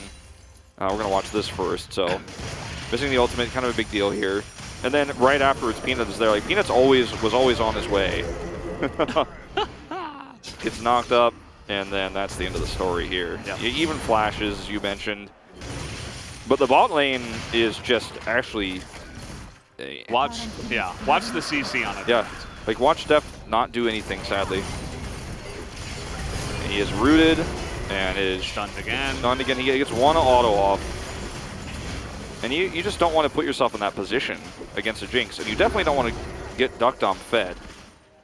You know, it's funny. I was talking about how, like, okay, Def Senna's he's got a really good Senna. He's got a pretty wide champion pool. He's a dominant player, and Duckdom is not going to be able to have the power that he would like. He's not going to have the opportunity to play the champions he would like in this series. But Hanwha Life have not been respecting him in the draft, and Deft has been very low impact in this series, and it's in fact come true to be the opposite of what I said, and that Duckdom has been empowered in all 3 games. Yeah, I feel like, well, we're going to have this fight here before I get into that. Chovy having a very nicely timed gang, although the flash is available. And so Rich will escape very crucially. This gives some time for Bay to try to come back. He gets a nice push in, probably a good back. Or maybe even a rotation down on the bottom side, as you can see. That's here. Some pressure being put on. Bay is just going to go back. He doesn't have much mana. He decided not to. Okay. He's being very indecisive, but I mean, you got to make something happen now. But I think this is just really ill-timed. Yeah. Silas is already back in mid. Bay has his teleport, so he's going to definitely want to use that. He actually, well, you know, I mean, he actually just put himself into a less advantageous position with that rotation. Yeah. Unfortunately. And he's going to lose even further CS. Yeah. Having Johan there certainly helped push the wave back real quick, so there wasn't any kind of chance at a dive. They were thinking about setting up kind of a 4-on-2, 4-on-3 scenario with Chovy, no TP, and on the top side of the map, but didn't quite work out. Nice try, I suppose, but the execution wasn't there. As the push with the Rift Herald is going to come in now, they're going to give some of this gold over to Deft. And Johan going to split that up. And look at Duckdom, how confidently he's playing this lane now. He's got Kellen with the Moby Boots as well, just owning the front line there. And what I was going to say is kind of like Duckdom is climbing the Mortal Kombat ladder, you know? It's like every spot he like takes out another 80 carry. Yeah. As, okay, we're actually going to have another dive here on a Def. But late. Really fantastic block comes out from Vista, but it's not going to matter, and Kellen will survive. Just barely. He had to tank a ton of turret damage. Ooh, Vista gets slowed. Uh-oh. He has to flash away, and that's another summoner taken away. Duckdom, though, no summoners of his own. Johan, again, can't do anything. Yeah, he's not able to do anything here. That was a very scary moment, for sure, for Nongshim. especially because Kellen had to take so many shots, but they still made it happen. Still get another pick, so a lot of extra gold down in this bottom side of the map. Once again, the kill goes to Kellen, but still, I mean, that's a lot of assist gold. And if you're a Nongshim fan right now, I mean, this is overperforming, right? I mean, there's often nerves that come into a series like this where, you know, a team like Nongshim just get crushed in the first game and then they fall apart, you know, start to see some weak plays, you know, and maybe some people get caught out of position, they get a little bit lazy as they're frustrated. But this has just not been the case for Nongshim in this series. And in fact, that close first game, I think, did motivate them. And we're going to watch this one more time. Like, there's just a ton of CC. Deft actually gets away here, and Vista with a really nice Magnet Storm to pull back, but it's still just not enough. And by the time Johan gets here, you know, there's just no way to turn this around. He's a new deer, so there's a really good flash from Vista. Yeah. I mean, pretty self-explanatory, but the reaction time was good there. Yeah, and a good trade for Peanut. I mean, he goes Lucidity Boots every time, so he's getting his ultimate back very fast, his ghost back. He's able to get those ganks off, whereas the flash is going to take a while for Vista to get that back. So just a really good trade-up overall from the side of Nongshim. This gold graph, I mean, really tells the story of this game. This gold comparison, right? Like, mid versus bot, right? That's where the success has been. And that number could be a lot higher, again, if Kellen didn't get the kill. And if it was given over to Duckdom. This is just, you know, this is how these trades go. Peanut's up here again, and what did I say about the ult cooldown? It's back up, and it's available. Morgan is going to get knocked up and feared from over the wall. See you later. Wow. Yet another fantastic gank timing comes out from Peanut, who is now 3-0. I mean, you can't be taking trades like that when, I mean, look at the items of Morgan here. He's got a Tiamat and a Cull and a Giant's Belt, I guess, you know? Like, you're not actually going to be doing enough damage in this moment to actually trade that out. And then Peanut is just like, well, I'm here because, like, Rich starts taking a trade, and I'll hold that thought. Chovy is up here. He's stolen the ultimate, able to deny the knockup. Does he have the damage coming is the question. Rich doesn't have anything. Udyr is here, and that's just going to be the kill. They hand that one over to Chovy as it feels like he's the janitor trying to sweep up all the, you know. Chovy is like, Chovy is 1v9ing in this game, man. Like, it feels like he is. Feels that way. He is just doing everything right. He has not made any glaring mistakes. He's playing almost perfect. Like, mechanically in some of these team fights, we've seen him almost turn things by himself. But I feel like the Silas isn't going to be quite as impactful as a Victor, you know, in terms of the lead that we have here later on in the game. We'll see. I want to see a late game fight with Unbreakable Will and see if he can actually kill Jinx before Jinx kills him. I think it's just, again, going to be one of those, like, Chovy versus Duckdom games here. The only advantage that Morgan had in this exchange was that he had vision, and he knew that Rich did not know that he was standing there, so he got a few autos off. But, like, Rich actually almost does this by himself. And, you know, Peanut is there. Without Peanut there, you don't secure the kill. And then Rich gets a little bit greedy on this ward. Meanwhile... Okay, more trading down here. Peanut is in position again. This time, Duckdom's going to get the kill. And Chovy with the Unbreakable Will. That's not going to last forever. Can he survive? He's trying to turn back the damage. And finally, it does come out. Kellen is going pretty deep here. It's a lot of damage on Chovy already. Look at how much damage these rockets are doing. Going to be able to dodge the ultimate that comes out here, but... Part of the blue sea. Yeah, they're just owning this bottom lane. I mean, they are just, I mean, this is, I feel like a team that is understanding, finally, very late in the season, that Duckdom is actually their carry player. It's not Peanut, it's not Rich, it's actually Duckdom. And this is something that I've been saying forever, and I know that, you know, most people are starting to kind of get on the Duckdom hype train here recently, but, like, he is playing so extremely well. He went under everybody's radar because Nongshim had a pretty bad win rate, right? They ended up barely sneaking into playoffs in 6th place. But he is just so good. And you could see that they're actually spending all their resources to empower him game after game. Yeah, because, I mean, look, Peanut's doing a great job of also helping Rich out. I mean, you have to give credit where it's due, but... Yeah, Peanut's had a great series as well. Like, over the course of the... regular season, the both of them kind of, you know, put their heads together and have been the driving force of this team to get it to where it is now. Yeah, and I do very strongly feel that Hana Life Esports are not playing to their strengths, you know, and they're drafting, like they're with all the champions available and all the deep pools. Oh, this is just Vista, like, way out of position. Hoping for he was not going to be noticed, but all of the champions that Hanwha play, like, and then they try to reinvent the wheel in such a weird way in the first 2 games, and in Game 3 as well. You know, you prioritize the Sylas super high. As we know how this goes. I mean, Duckdom is just crushing it. And it's just not working. I mean, he stole the Hecarim ult. Yeah. Denial actually with the chilling smite onto Johan means no stun comes out. Yep. And Chovy can't follow up. He probably was just going to ultimate away anyway, but still pretty cute there. Like Chovy, I mean, look at his items. He got the stopwatch early again this game. He wants to be the carry that we know that he can be, and he is still doing everything right. It's just unfortunate that there are limits to what he's capable of. I mean, not as a human, like we haven't seen his limits yet in that regard, but there's limits of what his champion can do with the stats it has in game, right? Like, and if Duckdom starts to get even more fed, he's massively ahead in CS now even. Sylas is going to struggle to actually consistently do damage. You know, you talked about him getting Unbreakable Will. It's like, well, let's see what he can do. But if he just gets killed early on in the fight, before he can really get the maximum value out, it's going to be a problem. And they don't have, like, Morgan is not doing well enough. They don't have a great, consistent tank either to frontline against Duckdom's damage. That's going to be some extra gold to Morgan, though. Yeah, you can see Ritz is just trying to play weak side here. Smite going to be used to deny that from coming in. The Gromps, remember guys, have some extra health that you regain and also some extra XP rather. Pretty huge that he gets the Unbreakable Will right before this Drake fight. Yeah. He was just able to come in there and rob Kellen.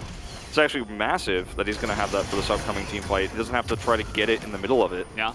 This is going to be the first real back-to-back 5v5 team fight, I think.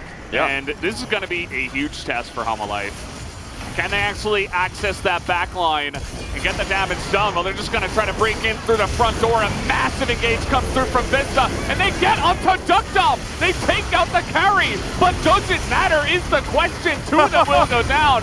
Chovy is taking actually a lot of damage, and remember that Peanut is incredibly fed as well. 3-0 does the most damage on his team in that team fight, and Nongshim will take the Infernal Drake. Unfortunately, Kai'Sa's just not at a point in this game where she can really do enough damage to get through that Scion. We saw the Killer Instinct come through, and if you go back and watch Deft in that fight, he does very little. I mean, yes, he does 2,000 damage, but a lot of that damage is into a Scion that does not die.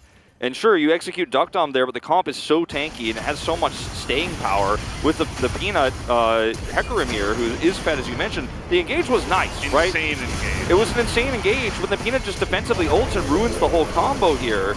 And sure, you do get the kill onto Duckdom very early on, but look at Deft in the backline here. Like, he's not actually really doing a whole lot, you know?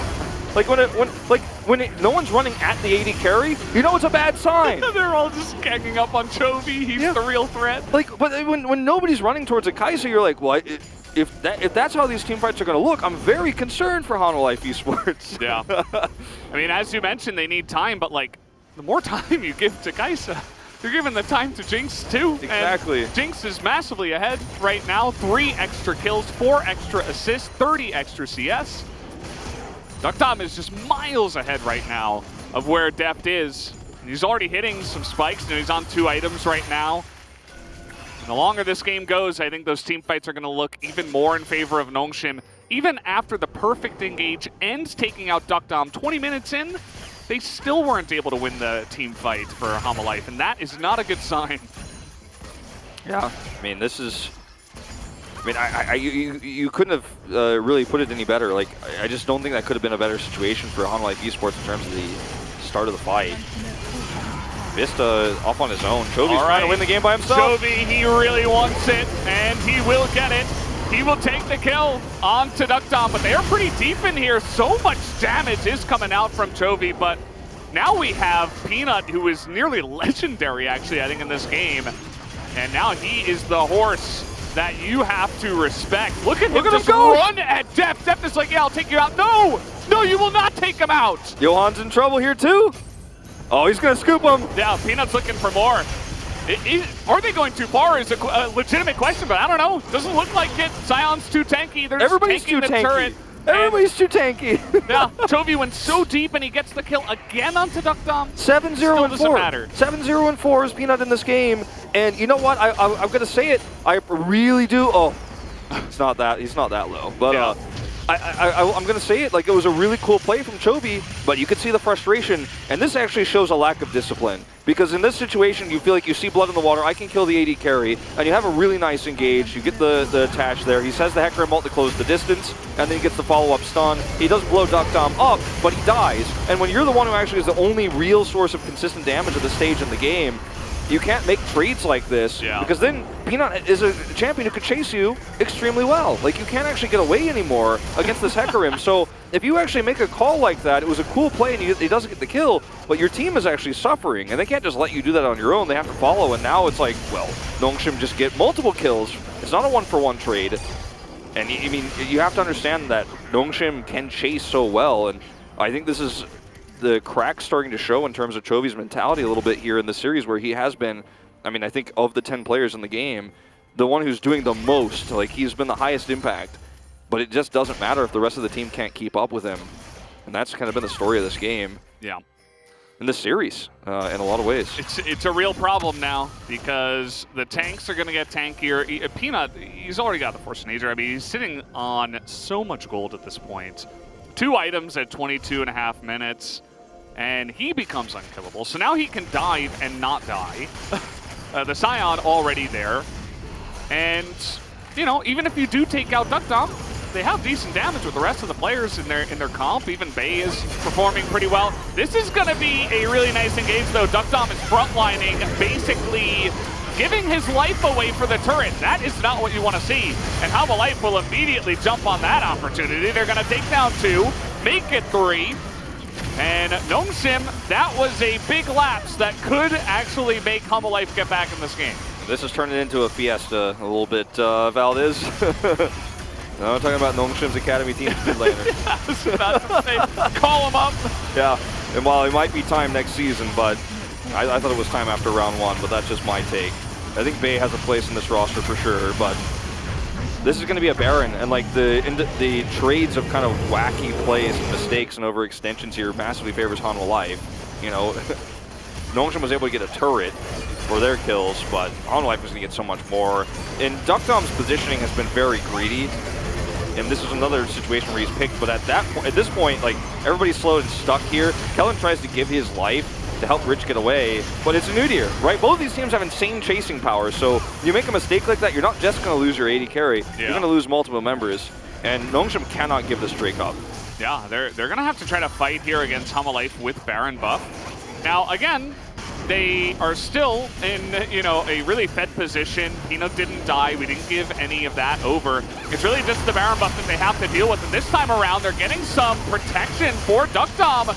Take a look at him, he's just kiting down Chovy, but actually Toby's able to get on top of him, and there it is. Morgan is able to get that ultimate onto that very squishy Jinx, takes him out, and now Hanwha Life immediately are coming back into this game as Chovy picks up 2. I mean, Nongshim need to be grouped up and actually use the comp correctly in a front-to-back sense. I mean, sure, Peanut can flank and he can get side kills. He was able to take Johan off on the edge, but you need to have this composition functioning where DuckDom can actually free hit because you have a strong front line for him. Silas should not be able to get in that easily to these team fights without taking tons of damage, and Rich was doing such a good job of it in the first few skirmishes where he was tanking so well, but later on, as we go through the game, the positioning hasn't been so great, right? Like, Bay is actually getting caught here, taking some damage. Like, where Bay was there was also very much under threat, and Chovy actually gets the flank angle here, but it's Vista who helps set him up. And Chovy is just so tanky at this point in the game. Like, as a mid laner, he just doesn't care. He actually pulls away from the round ball. Here we go again. The Fiesta does not stop as Vista is able to get in there and maybe try to force something down, but doesn't actually work. It looks like Bay teleported in and had to flash away immediately. That's not the best look. It's almost like Nongshim are falling apart at the seams here. Yeah. I mean, that was another situation where you don't want to skirmish without your front line. You don't want to be in that position. You don't win that fight ever. And too many squishies versus Chovy, who's got 9 stacks now on his Mage Eyes. Yeah. And, like, the items are starting to come online for Hanwha Life Esports, right? And, you know, you even have the Dead Man's Plate finish. I mean, going into a little bit more magic resist here for Johan. I'm worried that Nongshim have just kind of, I feel like, overestimated how ahead they were, and have gotten a little bit sloppy in this game in terms of positioning. Yeah, I mean, clearly you can't just get caught out like that. Like, where are you right now, Peanut? Peanut, he thinks he's got a blast plant and he's going to be okay, but at the end of the day, he has to ultimate over the wall. He's going to have to wait for that cooldown to come back up here. That's, that means that they can't really fight right now. There's no objective on the map, but with Hanwha Life grouped up like this, they could just take these turrets. And they're playing as if they have Baron buff at this stage because Nongshim can't fight aggressively. They can mostly fight defensively without Peanut. Like, if he had his ult here, maybe you can make a play, but they know he doesn't, so you just kind of have to sit there and watch your turret go away. Yeah. Every minion wave that crashes into it, you're just going to take a little bit more damage. This is the best way to play against the clock if you're Hanwha Life waiting for that next Infernal Soul to spawn. That was cinematic, but yeah. Otherwise, get the camera. Otherwise not impactful. Yeah, Chovy just kind of, with the cooldown on Silas's ultimate, as is being shown here, 18 seconds. You can kind of just do that whenever you want. So, yep. He knew they weren't going to commit to a fight. Decided he wanted to throw out a rocket. As now we're going to have a 2-on-1 up there. But this is more important. They're trying to take down Chovy here. Do they have the damage? Is the question. Peanut, I think, definitely underestimating what Chovy can do here. He is in 8-0 and 4 Hecarim. Although, now Chovy we said no. have Bae and Duckdom here, so Chovy is actually just going to back away. Well, is he though? Well, he wants Bae. He was thinking about it. Yeah. He's going to get the Unbreakable Will out of this exchange, which is really important going into the next skirmish that he may want to take. But the biggest enemy of Hanwha Life right now is the clock, right? Like, they want this next objective, they want the next Baron. And I think Hanwha Life have gotten to a point in this game where they feel very confident to take every single team fight that's there. Uh-oh. Deft. Deft may have overstepped, but Peanut, I think he's realizing now that even though he's super fed and he's really tanky, like, he doesn't have to be the guy that, well, I mean, there's a lot of running around in this game. Yeah, there is. Hard work for our observers, I guess. I mean, the second game was much slower paced. We're going back to Game 1 levels of speed here. Chovy has this insane amount of lifesteal, on the Silas that sometimes creeps up on you. He also has the Hecarim ult to get out, so he just turns around and is able to trade back a lot of that health. And then Peanut's like, okay, I already used my abilities. I cannot fight this anymore. And once Vista shows up too, you're starting to get really scared. And this is just, Chovy being so far ahead in this game. He can do so much. And sometimes with Chovy, you think, like, how is this guy so good? Like, why is he so ahead? And it's because he just has such a large amount of CS. But in this game, he's gotten 6 kills, 9 Magi stacks. Yeah. I mean, the team is drafting around him. And it's working for him. It's not necessarily working for the team in every case. But it's starting to work in this game. It feels like this game is very similar to Game 1 in terms of the turnaround that we're seeing. But even more egregious so, I feel. And, we'll have to wait and see how this fight is going to go. Morgan is getting more and more tanky, and Chovy is quite literally 1v9ing.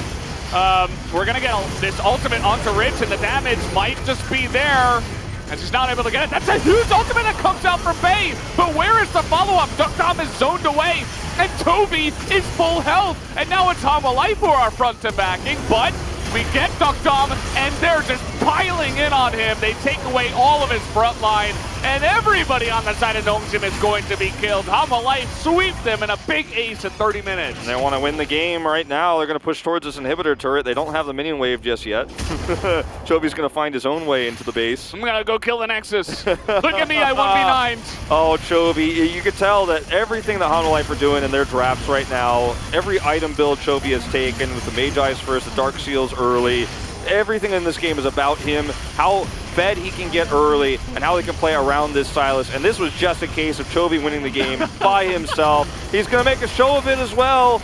And Hanwha Life Esports, do they bounce back strong? Not really. It was a very close game, very shaky. But one thing has remained consistent, and that is the mid laner, Chovy. And it feels like it's all that we could talk about in this series because he has just been so good, and he is on fire, and he's finding the right plays. You had that one overextension, right? That lack of discipline where he went in by himself to kill Duckdom.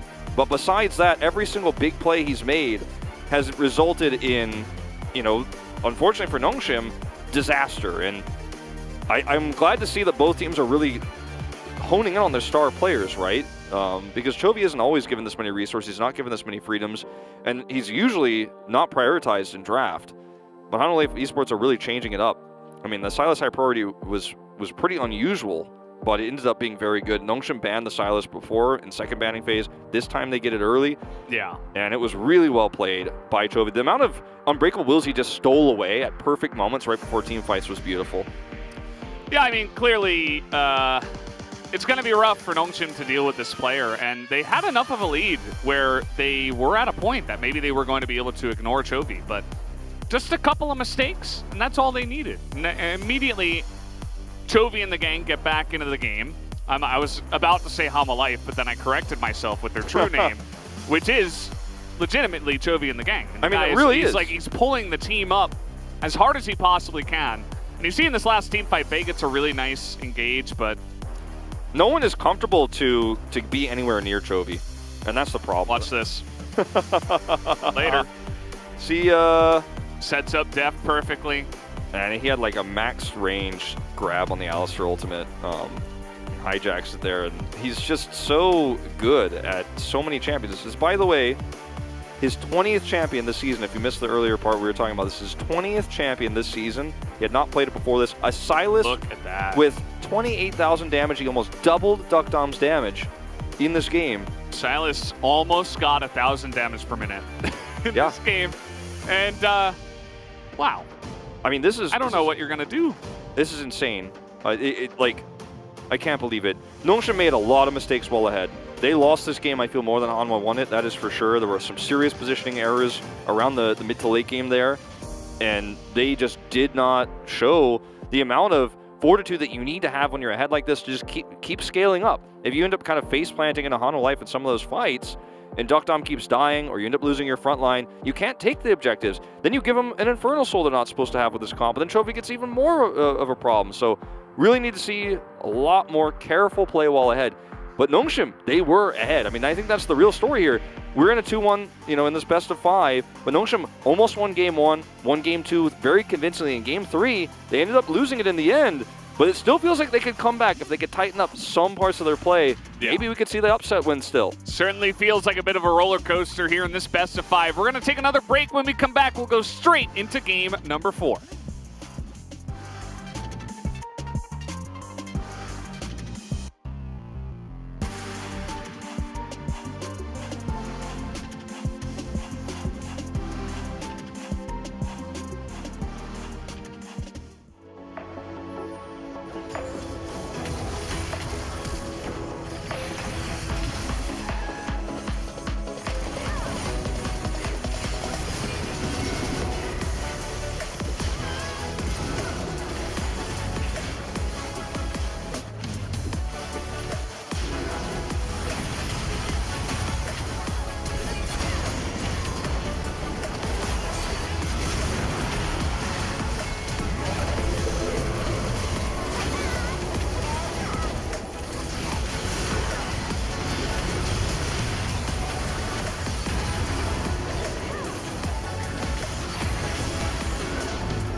나 이거 지금 뛸게. 오케이. 사이언부터 사이언부터 박수. 맡겨놔. 네, 뺐다. 우리 하나 누구? 백카리. 우리 하나 맞을게. 우리 하나. 소식이 떴어. 야, 이거 들어가야 돼, 형. 들어가. 난두이 묻혀놨어. 들어갈게. 이거 들어올게, 이거 들어올게. 패스 봐줘.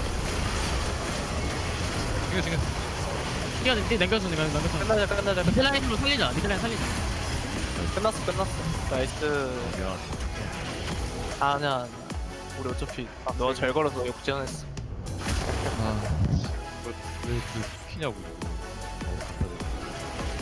야 나도 갱 2번 다녔잖아.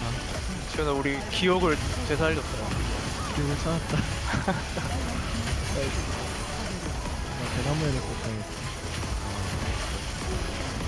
이겼으면 다음 판은 그냥 이길 생각하면 뭐야?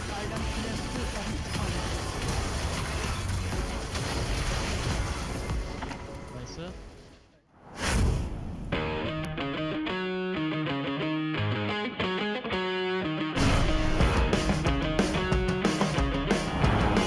가까이 갑니다. 모건이가 먼저 노릴 수 있나요? 기인의 뒤를 노릴 수 있다면 쫓아가면서 그리고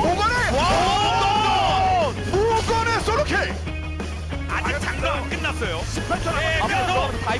이러면 누동하면 지금 갑자기 되는데요. 와 이거 모건이 결단을 제대로 내렸어. 들어가 버렸습니다. 들어와. 크로커는 어디로? 뭐가? 그리고 모건 아직까지 생존.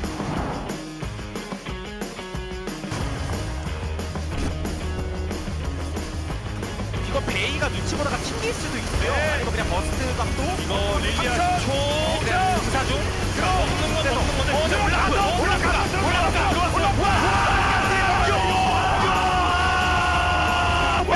이거를 들어가서 저 얼굴 시뻘겋게 들어가. 그렇죠. 요한으로 기다리 엄청 잘 컸거든요. 이렇게.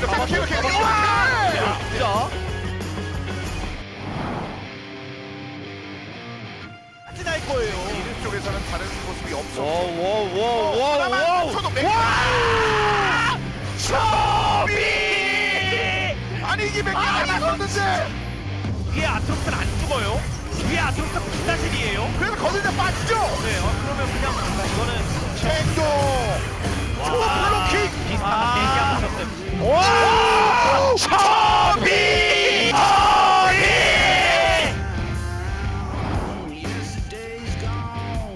전멸이 말에 없거든요. 이거 약간 서로 지금 나치가 아니 이거 이렇게 약간 파에 나가면 난리 났는데요. 이 안에 찍히는데요. 그렇습니다. 아 이거 이렇게 되면 끌어서 뭐다 무늬를 잡아도 별 의미가 없죠. 비스타가 이거 난리 났어요. 트리플킬. 이거 비상입니다. 비상. 자 보고 있어서 지금까지. 그렇죠. 초반력 킬.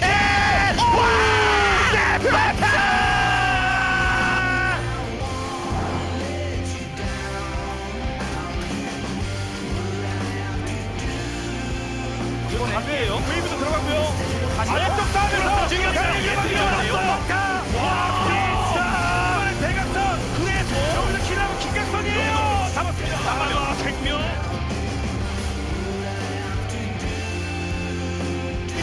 근데 낙한. 비스타가 지금 몇 명을 배웠던 건가요? 피로까지 다 같이 들어갔고. 비스타.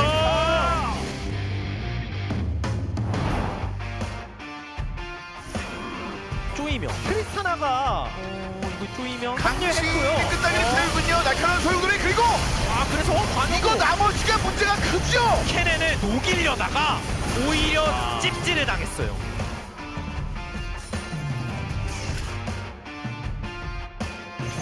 그러니까 클레이모리 털고 돌고 먹다가 이쪽까지 올라온 이쿵 피했어요. 그런데 그 다음은 리치가 몰고 있어요. 이거 구도가 이상한데요.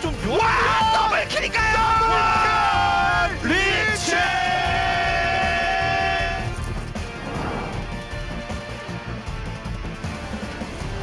자 지금 아플리오스가 없는데 인원이 이런데 들어오나요? 괜찮나요? 대립이 안 되니까 들어가고 술통. 아트록스가 그리고 들어갔다가 캐년이 나오고 자 그리고 와 농심 랜드포스 그렇죠 해야죠 한 점이라도 한성구 옆입니다 채울 수도 있어요 자명 그 다음에 세트 진입 모아놓고 네 들어가고 돌고 여기서 세트 쪽으로 돌아버립니다. 서서에게가 예술입니다. 농심. 네, 역시.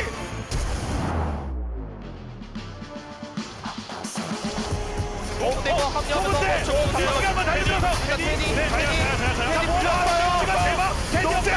드디어 베이가 개발했어요.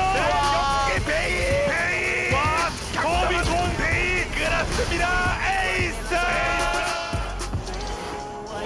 이게 싫지 않나요? 네, 일단 버스트 위치 한번 체크해봤고요. 그냥 아래가 와서 저 뒤. 자, 표식. 앙코를 대박. 그리고 나오면 데미지가 들어. 사이온 위치도 너무 좋아. 그렇죠. 자, 벌써 사이온 연계.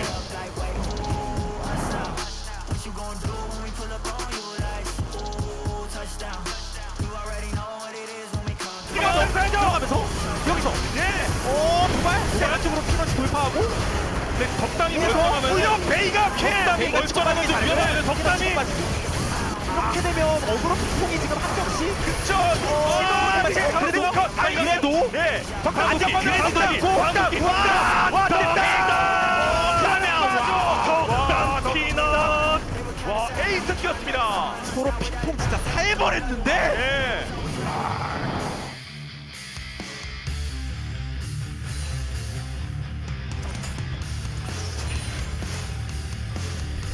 맞습니다.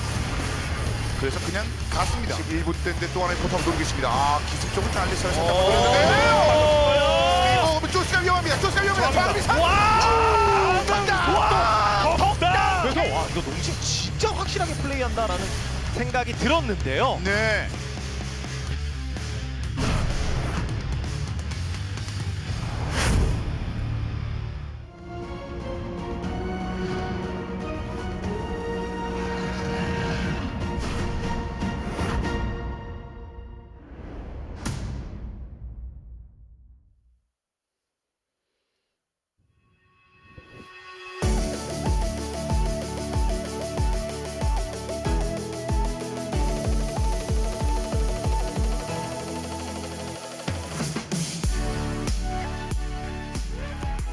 Welcome back everybody, and we are after game number 3 between Hana Life Esports and Nongsin Radforce. Hana Life Esports was able to turn the game around after starting very behind. This time around we had a pocket pick, Urgut, coming out from the side of Hana Life Esports. This is a decent pick. This thing has been actually taking off quite a while, but this is the first Urgut game here in the LCK Spring Split. And it was a really nice adjustment coming out from Hana Life Esports because Jinx and Thresh together was the menace in game number 2, so they banned away Thresh. But still, Nongsin Radforce wanted to get that Jinx as the first pick, and they added another protection, Alistar, because of that Thresh getting banned away. I think it was actually really smart to see that very early ban coming out from Hana Life Esports on the Thresh. I have to really point this out that Chovy is a player just outplayed on the mid lane up against Bae, and that was super crucial for both teams. You know, in this game, or in this series, Chovy started on the Dark Seal as a starting item, a very off-meta kind of pick for the early game item choice, but still Chovy reflected his amount of confidence with this item choice. And Silas was super effective to empower the potential that Chovy has in order to carry the entire team. Hana Life, they did prepare a lot of things in order to counter some strategy coming out from the opponents, but I don't think the players are well versed on those new picks. For example, Morgan on Urgut. Yes, this is a decent pocket pick, and this thing has been climbing up the tier list, but still, Morgan was not able to show the amount of proficiency that was needed in order to execute this champion, but still, Chovy was there to salvage his team. Now let's take a look at this first replay where the mid lane was very badly executed by Bae. So Bae was in a very favorable position, Silas, his life was over after that early trade. So Bae had two options.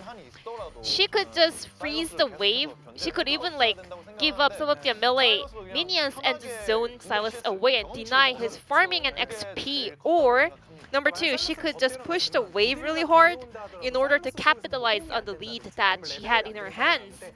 But she didn't take any action. Bae, he didn't really pulled the trigger for either choice, and then Chovy was able to comfortably just take the CS, and as soon as he took level 2, he called Johan to mid lane, and a very easy and effective gank was executed by these two players. And usually a lot of junglers these days, they go for a full clear path, but it was a really nice adjustment coming out from Johan as well. And Bae, even though he didn't have his flash, he insisted to take his teleport down on that lane, and Johan had his flash, and it was an easy boop onto that Orianna once again.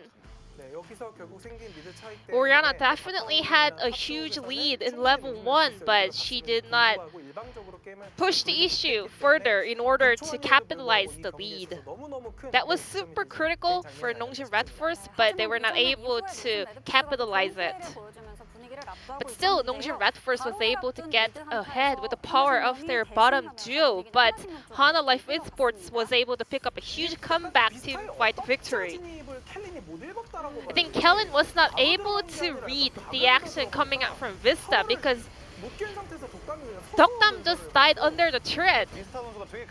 Vista also found a great opening to go in because Kellen was not sure whether Vista is really committing hard to go for an engage or is he just gonna protect the turret, but Vista actually hit the gameplay button and he was able to find Jinx hitting the turret. And that was super critical for Hana Life Esports and also Nongshim Red Force in the end. After winning that teamfight, Hana Life Esports started to come in line back to this game. We thought this game was out of Hana Life's reach because that late game hyper carry AD carry Jinx was getting fed, but she got targeted very effectively by that role.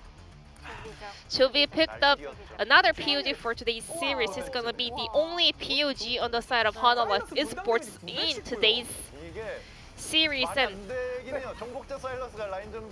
it doesn't really make sense that Conqueror Silas can just outlane the opponent like this, and that DPM was just absurd.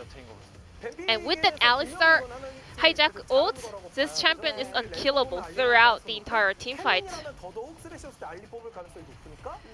It was really smart to see the early Silas pick coming out because Hana Life read the strategy Nongshim had. They were pretty sure that Kellen would pick Alistar to protect Dokdam Jinx. So Silas was a very effective pick in order to steal away some of the significant abilities of the opponents.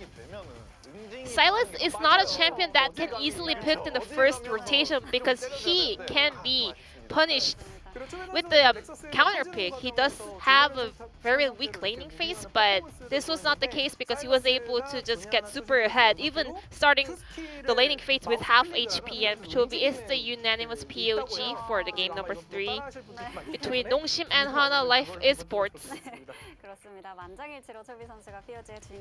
And now we're heading into game number 4. Hana Life Esports is one game away from advancing to the second round of the playoffs. So let's see whether Nongshim Red Force can stop Hana Life getting ahead on their match point, or Hana Life Esports can close out the series. Back to our casters. Thank you so much, Ji-san, once again for the translation. We are back here at the Uri Bank 2021 LCK Spring Playoffs, and we are getting into game number 4. Hana Life almost able to steal that game away on the backs of their main guy, Chovy. Yeah, it was a very, very big comeback, right? And, you know, I was thinking about it in the break, and I feel like if you put any other mid laner in this position, I mean, I'd go as far as to say Showmaker even, you don't end up with the same result. I mean, you might not necessarily win that game, in fact. It's only Chovy who can play like that. He's the only person who can do it, and you could tell by his theatrics there and his crazy dive under turret, which, you know, I criticized him for pretty heavily, that for him, this playoffs is not about, it's not even necessarily about the team for him. It's about him, man. It's about him proving that he's the best player in the world, and that is what he is looking to do in this playoffs run. And so far, so good, as right now, this is the first time we'll see Nongshim actually pick blue side, something that you and I were talking about in the break, is something we think they should definitely do. Yeah. It does force the Seraphine ban. Which they were doing anyway. It Yep. seems like HLE just do not want to see this champion There's at all. Silas, okay. Yeah. Speaking of not wanting to see champions at all, but this means they might leave open the Renekton. Yeah. And I always harken back to one of Chovy's interviews. It was after his Yone game where they're like, aren't you worried they're just going to ban Yone every game now? And he's like, yeah, sure, you can ban Yone, Lucian, anything. I have so many champions that I can play that you can never ban me out. And it's pretty true. I mean, they're going to ban away 2 here, but who knows what he's going to play and carry on next. Yeah.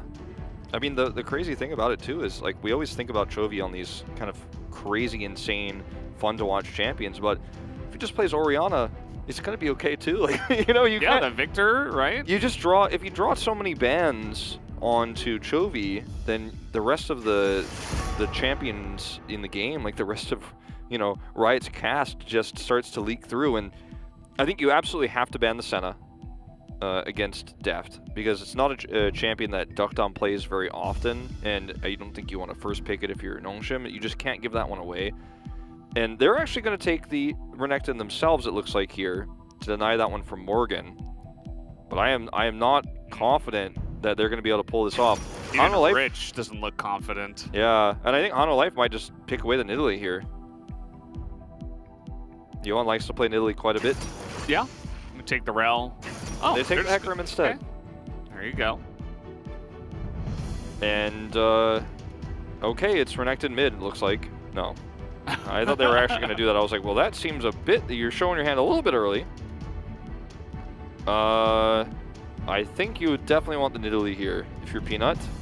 The Lilia is very strong and does work very well with Renekton. It doesn't work very well for the same reasons, but it is still very powerful as a combo on the top side. Get a lot more consistent damage, but given Peanut's history on the Nidalee, I would much prefer to see this with the Renekton combo we already have. And I wonder if this will just be a Duckdown pick here early. I mean, the Jinx is still open. There's a lot of things you compare with that. I don't think they're going to take the Tristana based on what we've seen so far in this series. I wonder, you know, if you go Jinx and you already have Thresh and Alistar banned away from you, you might find yourself in a really awkward spot. So they're going to take the Ezreal instead. It's a little bit more flexible. Yeah. And, I mean, he was really carrying pretty hard in game number 1.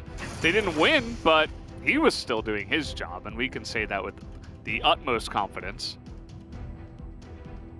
And, you know, Kai'Sa, not as high impact, unfortunately for Deft, in that last game.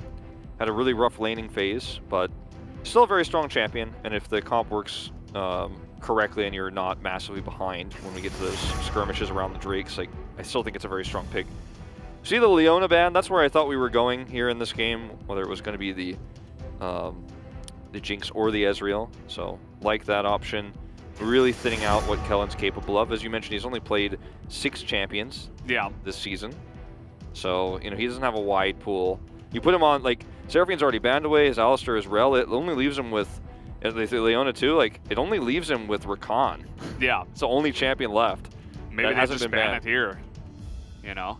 I don't know if they would even bother, but I think you're happy to let him play Rakan. He has had a pretty bad track record with it. Seems pretty weak right now, but they just don't even let him do it.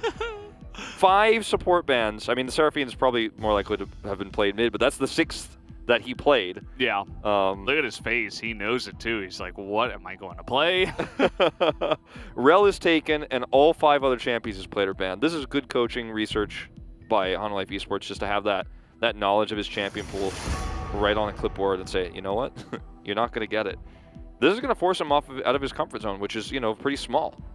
And Kellen has been a pretty nice support, especially on the Thresh. But his support pool is so small that we're going to have to see him play something for the first time in a playoffs. Yeah. That's just what happens with these drafts. And Braum would just be kind of I don't know. We don't not see too Braum. exciting. Yeah, we don't see Braum very often. Certainly has some really nice disengage, obviously. Pretty safe in lane.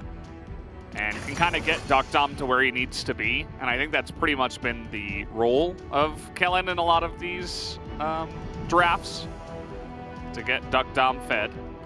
Yeah, you know, I mean, see the Aatrox come through here, so it is going to be the mid-Renekton. I was right all along. Okay. This is also very counter-pickable for Hanwha Life Esports. I mean, they already have the Gragas, by the way, which is very strong into the Renekton, but the Aatrox comes through, that goes mid. The Victor here is definitely a very Chovy thing to do. Say, well, I'm just... It's not locked. He's got a smile. It's Victor. Okay. Victor. I mean, it's... you know. low mobility champion in the mid lane. Very, you know, difficult to play that when Nidalee is playing aggressively around mid. I don't think he's going to go Darksteel first this time. But we'll see what he decides to build. I like Nongshim's draft a lot, minus the Braum. And I think this is Nongshim getting a little bit exposed here. Because even if, like, let's just say, even if Nongshim does come back and win the series 3-2 in a 5th game, you've really exposed one big weakness of your drafting is that Kellen, and we saw the amount of time it took him to lock that in. And, I mean, he wasn't happy about it. You and I weren't really that happy about it. And it very clearly screamed, okay, well, this guy's champion pool is just as small as I said. He has about 6 he can do. And I'm worried to see, because this is, again, the lane has been where they've had, the bottom lane is where they've had all of their success. Duck Dom has gotten fed. He's gotten ahead early in each and every game they've played. And this Braum pick doesn't scream to me like that they could actually make that happen with the Ezreal this time. So it feels like the entire MO of Nongshim in the series all falls apart when those support champions get banned. And that's what I'm worried about here in this, what could be our potentially final game. Yeah, we'll have to wait and see. I think, you know, they'll just try to go even down there, and we'll see how Nidalee Renekton works this time in the hands of Nongshim. Bei hopping onto the Renekton. This is definitely going to try to turn kind of the roles that are, you know, that have been kind of carried out throughout this entire best of 5. It's been Chovy and Johan that have been the aggressive pair. This time around, it has to be Bei and Peanut. We'll see if that works out for them, as we are hopping on the Rift here for game number 4 of this first best of 5 here in the LCK playoffs. And I think it goes without saying, and our observers are highlighting it immediately, that it's first game career for Bei on the Renekton.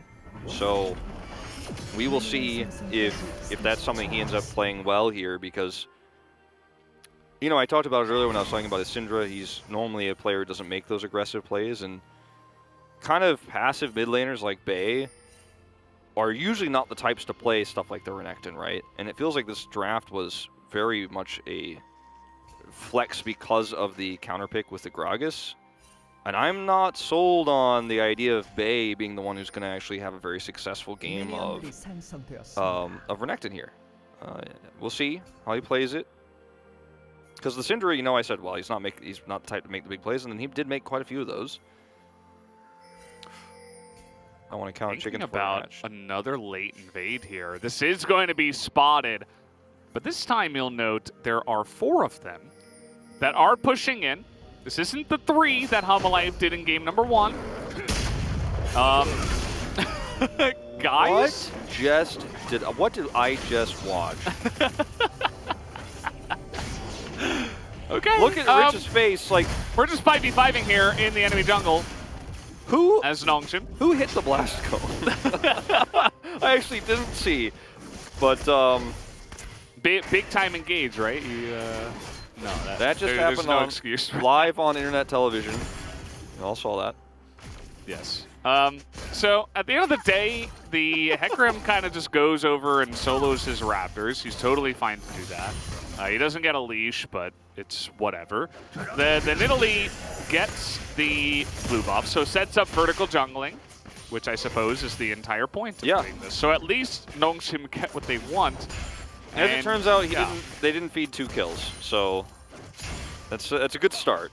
They did, unfortunately, force Kellen's flash themselves, but, you know, we'll let that go for now. Can we get a replay of that? Yeah, I really would like to have one. Because I'm still not 100% sure who hit the cone, but, like, there might be something personal going on. Oh boy. Well, a little bit mistimed. No, if you're new to the LCK, you're watching because you heard about playoffs. Welcome. But Rich's most famed champion is the Aatrox. And anyone who is an LCK fan knows that for sure. So this is a specific champion that he is basically made the majority of his LoL career on after swapping from Heroes of the Storm.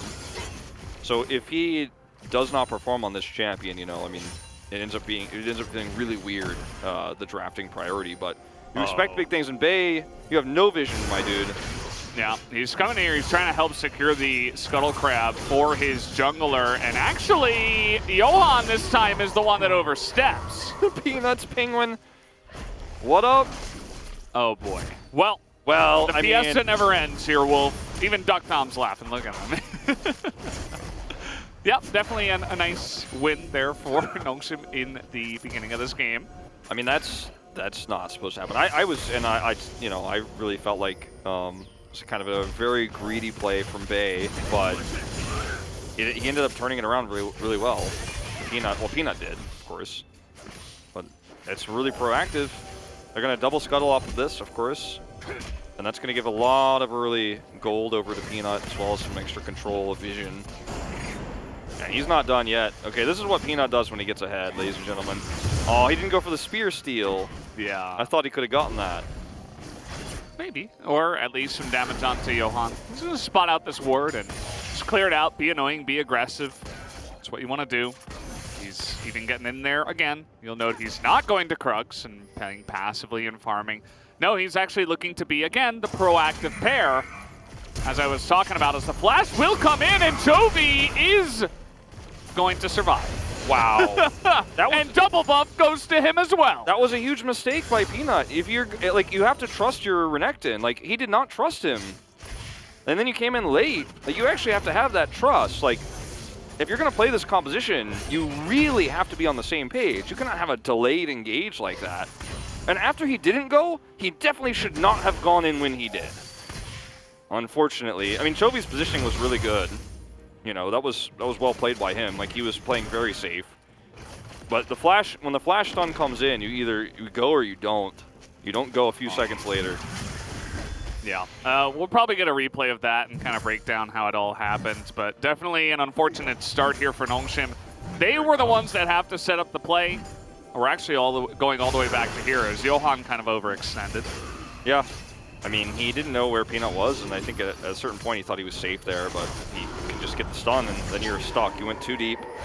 Yeah, there being an early lead. But watch this again. So Bay actually flashes for the stun. It's like a really nice flash. The spear comes through, and like, he's just a little bit late on that. I mean, I guess they also didn't have, they needed one more auto regardless. Yeah, he just got flashed on. Didn't have the damage, thought he did. As this time around, he's going to be able to clean up the kill up on the top side. So at least spares the blushes of the other play, although Bay is just going to die in a solo kill. Still has the double buff. Yeah. Chovy again just trying to win the game by himself.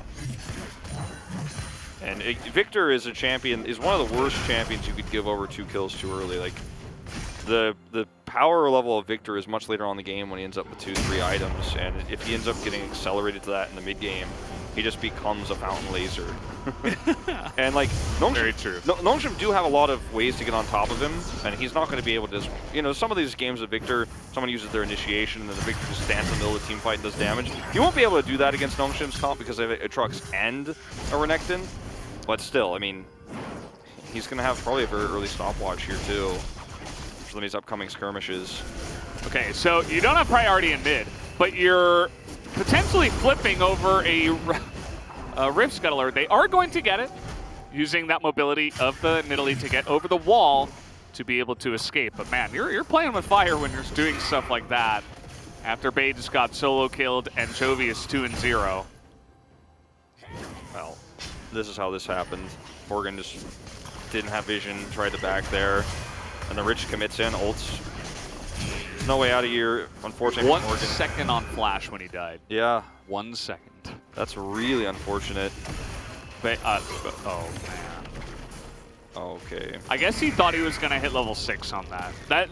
That is the only way you can excuse that play. But even if you do, like, I mean, you're gonna have to ult, and then I mean, you probably don't die there. But yeah, like, what are you doing if your whole goal is to like get level 6 to not die? Like, probably could have just played that a little bit safer. I mean, Chovy's like, managing these wave states really, really well. I mean, that's been something he's done in both games. Yeah. So the reason that Renekton had to go that far forward to farm is because the wave is so far pushed, and Chovy's got it frozen right under his turret, so it's very easy for him to actually punish plays like this. Yeah. I mean, if you're trying to learn how to do wave manipulation and you want to watch someone, just watch Chovy. I mean, he's the best mid laner in terms of laning phase, I would say, by a pretty obvious margin. Yeah, I wouldn't say significant, but it's like, okay, this guy is the guy. I think most people would agree right now, or at least we have to agree that the conversation needs to be had of whether he's the best player in the world individually. Just because he showcases the whole package, right, in terms of his laning mechanics, his team fight mechanics. This is rough for Vista. He's actually going to get the slow on a depth here. There's the concussive blows and actually gets really, really low. Has to flash and cleanse to get out of that one. And some of the early trading and the push coming in here gave level 6 to Duck Dom and Kellen first. Deft and Vista did not respect that, and they will get punished for it. Yeah, I really actually kind of like how the damage was front-loaded like that too, because they knew that they were going to get summoner spells from both players probably if they did it that way. They didn't get the summoner spells from Vista, but they got the kill, so we'll take it. And you know, you finally start to get a little bit of value, and in the bottom lane, not getting the kill by the way, but I'll force it out. I'm liking the situation here for Nongshim the more I look at it, but I don't trust this composition yet, Valdez, with the Renekton here. This still level 5. Love to pick up level 6 before they force a fight here, but it's got to hit the mid lane to do exactly that. See if he can pick it up before the fight begins. This is a very important timing here when the Infernal Drake is available and the Rift Herald is as well. As Kellen looking for a play potentially here, is in the front line, gets the knockup onto Vista, and he has to hop the wall, nearly dies. But he's able to, oh! He outranged it! Oh, wow! Man. I don't think I've ever seen that before. Sometimes I forget that it has range, actually, because it usually just either hits something or just goes wide. You never see where it ends. I mean, that was, I thought it was going to be like one of the silliest things we ever saw, but actually it was really epic at the end. This Rift Herald is still being contested here by Nongshim, but I don't think they can hard commit. Like, Peanut's not even here, so there's a lot of time wasted, actually, kind of happy feeding around this here for Nongshim. If they don't actually collapse and look for a fight, like, what was the game plan from the beginning? Yeah. Like, they stayed to kill a ward, sick. Look at the wave in the bottom lane right now. Yeah, exactly. Duck Dom's missing all of it. I mean, if you just go away early there, you know, Hanwha Life Esports, you know, they have to keep the majority of those people there to secure the Rift Herald. You can leave somebody to harass, but you can't have everybody sit there and watch. Peanut is once again trying to take this Gromp rotation, or Krug's rotation. He's really loved the top lane in his Nidalee play this season. And you can see he's really putting pressure onto Morgan on the weak side, making it not just a free lane for the Gragas to trudge his way through. Yep, just gonna take it back right now. And this has been a, you know, for Bay in the mid lane, he had that one mistake, but he's stayed stable. But I want to see how the team fights go. And it feels like we've been saying that a lot today for all 3 games, because you could see the idea. In this case for Nongshim, it's usually more Hanwha that we're saying it about, but you can see the idea with the composition. You have a lot of ability to get on the back line. It makes Victor's life very difficult. You know, Chovy is going to have a hard time actually doing consistent damage. Positioning is going to have to be good, which we know that he's very good at doing. He is very good at positioning himself, but limits the power of the Victor. But I want to see how it's done execution-wise from Bay. Again, first career game on the Renekton, so let's see if we can actually utilize this, get on that back line, or if Hanwha Life Esports can just out-position him, out-poke him. And remember, this Infernal Drake was never taken, so Peanut is kind of running at it. You can't just, you know, grab objectives without being challenged if you don't have the priority in the lanes. As TP is going to be coming in here. Follow-up TP from Rich. Seems like we're going to get down and dirty for this team fight. You see Death just waiting. He's pretty low, actually, so this might just be Hanwha Life looking to back away. They want to zone away the jungle, and they will do that. Vista gets caught by Rich here. Really nice ultimate from the Braum as well. That's 2 kills now for Nongshim. Death has to flash away once again. And Hanwha Life not really finding anything in this team fight. Even Chovy's gonna get caught out. He had to flash, and he's still going to die. That's 4 kills in favor of Nongshim on top of the Infernal Drake. Fantastic fight for Nongshim here, and you know, I beg the question, like, how is it going to work in functionality? How's it going to work in actuality? Well, in the early parts of the game, there's just so much damage. I mean, Aatrox is very strong early on in the game. I mean, and so the same is true of Renekton, but I mean, we had a really nice Braum ult, you pointed it out.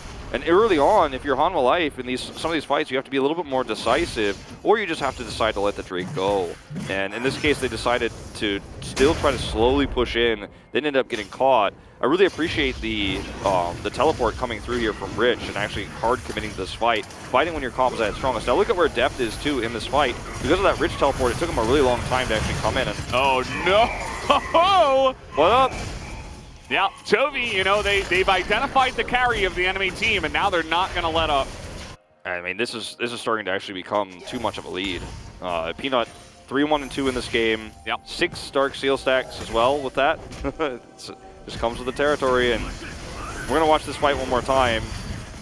You can see Deft is just unfortunately not really able to get in and do damage. And then by the time he does come in, like, he's caught, he's exhausted, like, just not able to do anything. And then Braum hits his ult, and Deft is just pushed out. Like, Deft, this was essentially a 4v5 fight against a Renekton Aatrox comp.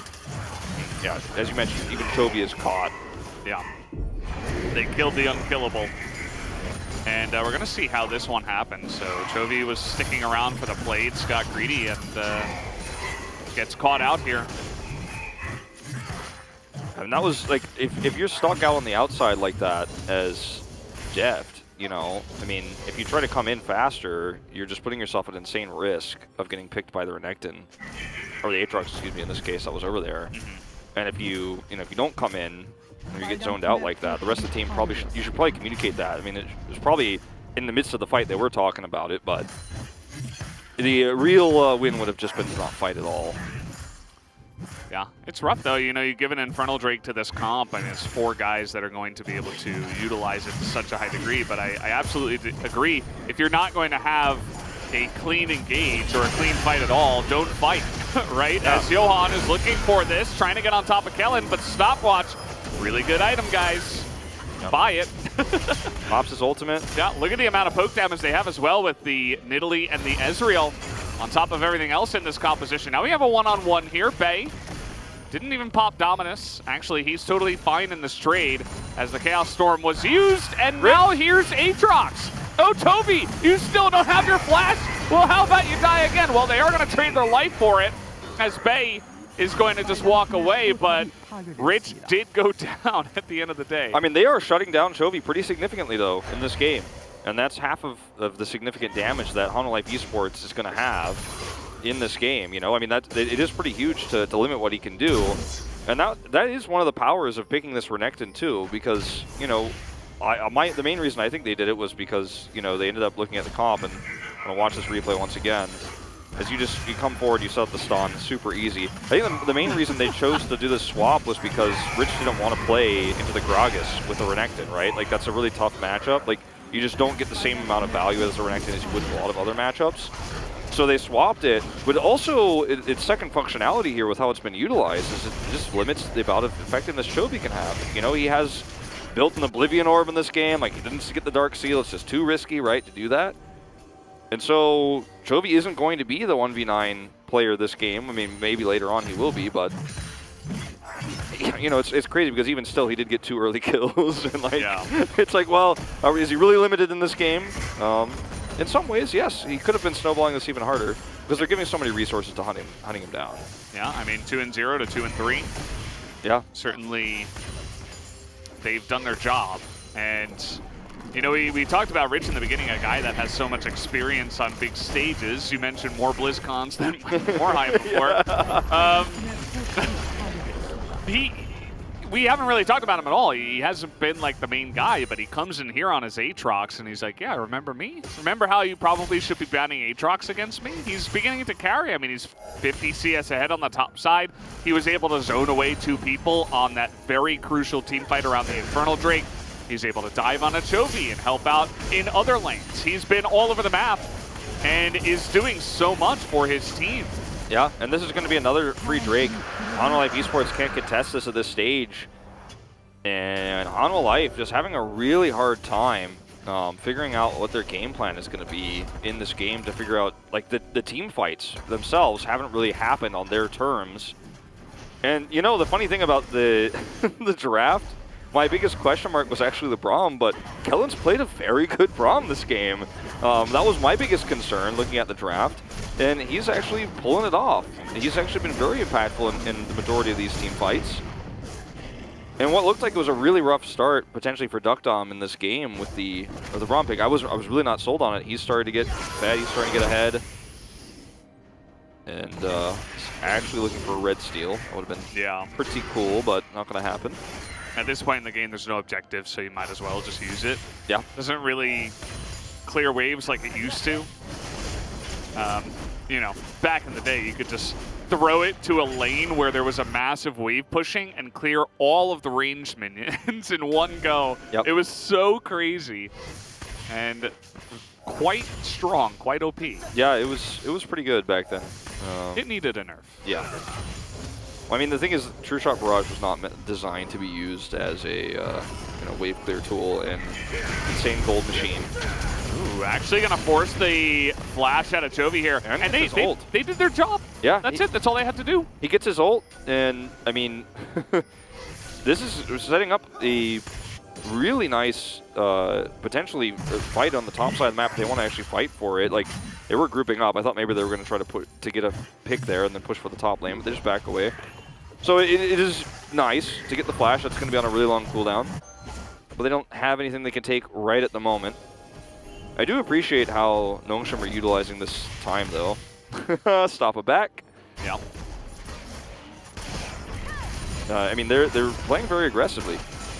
And their macro game has been good. They did not just sit back and say, well, I mean, we got that flash of the Chovy, but I guess we'll just wait for the objective. They're pushing through the top side like I was talking about now. Like, they actually are making that play. It's and a if good you sign. get a few kills, you get a turret here. I mean, this is what you need to do. And yes, it's a good sign, and it's a big improvement, really, from what we've seen from them throughout the majority of the season. Yeah, absolutely. I mean, they've identified their composition that, again, it's like Duckdom is your only really effective late game damage, and up against Chovy Deft on Victor Kaisa, especially Chovy's Victor, as we saw in game number 2, you gotta be careful about getting to that extreme late game. Not 100% certain that you can win there, so they're trying to push the issue. Yeah. And they do have a massive gold lead here. I mean, 7,000 gold 7,000 at 21 minutes into the game. And to make it clear, you know, to everybody watching, like, this was of all the playoff matches, and including everyone's predictions, like, down the line, you know, if you expect Hanwha Life to be picked by a down 1 Kia, assuming they win this, right? Like, this is the easiest match to predict, I think, by everybody. Everyone thought this is going to be the most one-sided match we have in playoffs. And at the end of the day, I mean, Nongshim is really taking it to Hanwha Life Esports. Don't forget that in Game 1, they were very close to winning it there, too. And actually, you know, in the previous game as well, in Game 3. But, you know, this is a team that is doing well when it matters most. I mean, something Chronicle likes to talk about all the time is, like, it doesn't matter how you play all season if you have your best performance where it matters most in playoffs. Maybe you could steal a season away, you know, maybe you could take out Hanwha Life Esports here for Nongshim, you know. On the other side of the coin, DRX has recently been slumping pretty hard, right? So this is where it matters most, and it feels like Nongshim are playing their best games of League of Legends we've seen all season right now. And they've changed how they play. They play a lot more around the bottom side of the map. They're trying to get Duckdom in power. They're drafting around him. And it's working. In this particular game, it's hard to imagine a world where they fall behind because they have that Drake lead. If they didn't have that, I'd be a little bit more concerned about their scaling. But I think they have enough of a lead now where it's kind of hard to mess this up. It definitely is, and you can see the XP difference now as well for Rich. I mean, he is pretty massively ahead. He's got that Gromp down on the bottom side like 3 times in a row, and that's not insignificant. You're getting even the buffed Gromp XP. You're getting farther and farther ahead, as that was actually a max range Q. Yep. Hit Vista straight in the face right before this Mountain Drake fight. Mountain Soul, that's... Oh, it's Toby too. Man. You're getting the screen shake, you know, or the health bar shake rather. That's where we're at for the damage. Oh man, I think Honda Life just can't even contest this anymore. Now they're gonna try to stop some backs here. Yeah. True shot. Kellen's been really good about that all game long, and if he actually hits that true shot and Peanut spears over the wall, he actually dies. Oh yeah, sure. Rich is just going to solo it down. The macro game from Nongshim has been very good this series. They are maximizing value all over the map. Renekton pushing top, solo Baron, or rather solo Drake, and the pushing mid, threatening Toby, stopping his backs. I was very impressed with macro play from Nongshim in the Kespa Cup. And at that point, it was a new season, all the items are new and stuff like that. Like, having macro as one of your strengths is going to put you ahead of a lot of teams in the Kespa Cup. And it seems like Nongshim actually cared about the Kespa Cup more than a lot of the other teams, as it turns out too. But yeah, during the first round in particular, I felt like, oh, where's the macro at for Nongshim? I thought like they really fell off in that regard. But today, they are playing very well. And he's 3 levels up. Like Morgan, he actually gets caught by the chains. But nothing exciting can happen. It's pretty insane that he's already level 16. I mean, every other solo laner is 14 or lower. In the case of Morgan, who just picked up yet another wave and is still not 14. And this is another Gromp. Look, he's almost got enough. He actually passed Chovy in CS. He did the unthinkable. He's done it. The impossible. He's outpacing Chovy. I mean, they're actually posturing Baron Vision right now. This would be a very early attempt if they do start it, and I don't think they will, but it does force a big reaction here out of Hong Life Esports. You know, you see the ping come down as well, like the instant question mark ping from Morgan on the side lane. He's like, I mean, they could be doing this. I don't know where Rich is. He'd be right over there right now. We don't have vision. Yeah. So they have to come and clear this because it's just, if you don't know and they're doing it, they get away with it. Yeah. And it's not the best Baron damage here from Nongshim, right? Even your AD carries and something like a Jinx or a Callista. Ezreal does good damage, don't get me wrong, but you know, everybody else as well isn't really a big-time sustained damage dealer or anything like that, so it'll be interesting to see how fast they can get the Baron down, because they are so far ahead, but you still have to have the ability to kill it fast enough and not get punished. Yeah, I don't think that we're quite that ahead, you know, if you're Nongshim. But they can threaten it, right? And that's exactly what they're doing. Because if Honda Life Esports just completely ignore this and don't send resources over here, then yeah, you do. Like, this is really brilliant macro play from Nongshim. Because, like, Rich is always going to win the side lane super hard. So if you're Morgan, you're uncomfortable over there. But no one can come help you out because you actually have to hover around the Baron. And if Honda Life just leave this Baron alone, then Nongshim can in fact do it and take it. So you have to stay nearby, and Nongshim are getting other resources on the map. Like they actually have Bay starting the top. See, I don't know if you should actually commit here, but they are going to. This is on Vision, by the way. They saw this begin. Now they're going to get a blue trinket in there as well. And they're just trying to bully Rich out of the pit before this even begins. But look at that Braum ultimate slowing up 3 people. A huge engage comes in from Vista. But where is the damage? It is just invisible. Hama Life have no follow-up. They are too far behind. They're at least going to stop the Baron take. But you had to use Vista to do it. Yeah, I mean, they the thing is they can maybe even just potentially reset and turn and go do this again. Vista will be respawned, but Rich and Bay are side laning while they threaten these, right? They eventually start the Baron, which is, you know, something that I was a little bit concerned about, but they still end up taking the fight very convincingly. And look at Kaisa in this fight. Like, he shoots out a Void Seeker at Peanut and then does almost nothing else. Meanwhile, Duck Dom, it's a massive True Shot barrage. Vista gets blown up early in this fight. Chovy is forced to flash over the wall. This is the power of having 2 insane dive champions in the, you know, the Renekton and, of course, the Aatrox together. You can't play Victor into that comfortably. It's just so hard. And when, unfortunately, Deft is on the wrong side of the team fight to start picking away at and chipping away at those frontliners, there was a huge disconnect in the positioning there between Chovy and Deft. So, you know, one side's going to lose, and then Deft was just looking sheepish at the top side of the fight, trying to do anything he could. Yeah. Even had to flash away at the very end. So, spending summoner spells just to stop the Baron, essentially. I mean, they were successful. 1-for-1 trading kills. I knew stop the Baron is actually pretty nice, but you know, a lot of guys barely got out of there. Like, it could have gone a lot worse. It was very much on a knife's edge. And this is not a this is not a comp too for Hanwha where you go, well, I mean, it's okay because they're going to be really good in just a few moments here. Like, their comp's about to really come online. I mean, Victor already has a significant amount of items here. Like, it's not just going to get better suddenly, unless you actually get more than a 1-for-1 kill at Stop a Baron. You need to do more than that. If the game state stays the same, the advantages stay the same, then you can't even contest this mountain break, right? Like, this is going to be so difficult for Hanwha Life Esports to actually pull off. Ooh. Good job by Morgan. Blocks that spear. Could have been big on the Chovy. And this is Mountain Soul, yeah. Right? So I don't think you can stop this either. I mean, you just are not in a position to do it. And this is going to make this comp so much more difficult to deal with. This is level 9. He can't even frontline. He can't check. And the rest of Hanwha Life is just trying to get out of there. Nobody actually wants to fight here, but the wraparound from Bae, he's thinking about it, but they're going to play it safe. They just got the Mountain Soul. No reason to try to throw this away. And you know what? I want to point something out, too. This has been a very good game for Bae on this Renekton. He had that one kind of, you know, unfortunate moment there on the mid lane. Was otherwise threatened. Chovy a lot set for some kills. It feels like Bae is just meant to be on hard engaged champions, you know? And maybe he was a mid laner because he was strong in an assassin meta more than this control mage meta, but his set was also fantastic. He seemed as born to play these strong, tanky mid laners.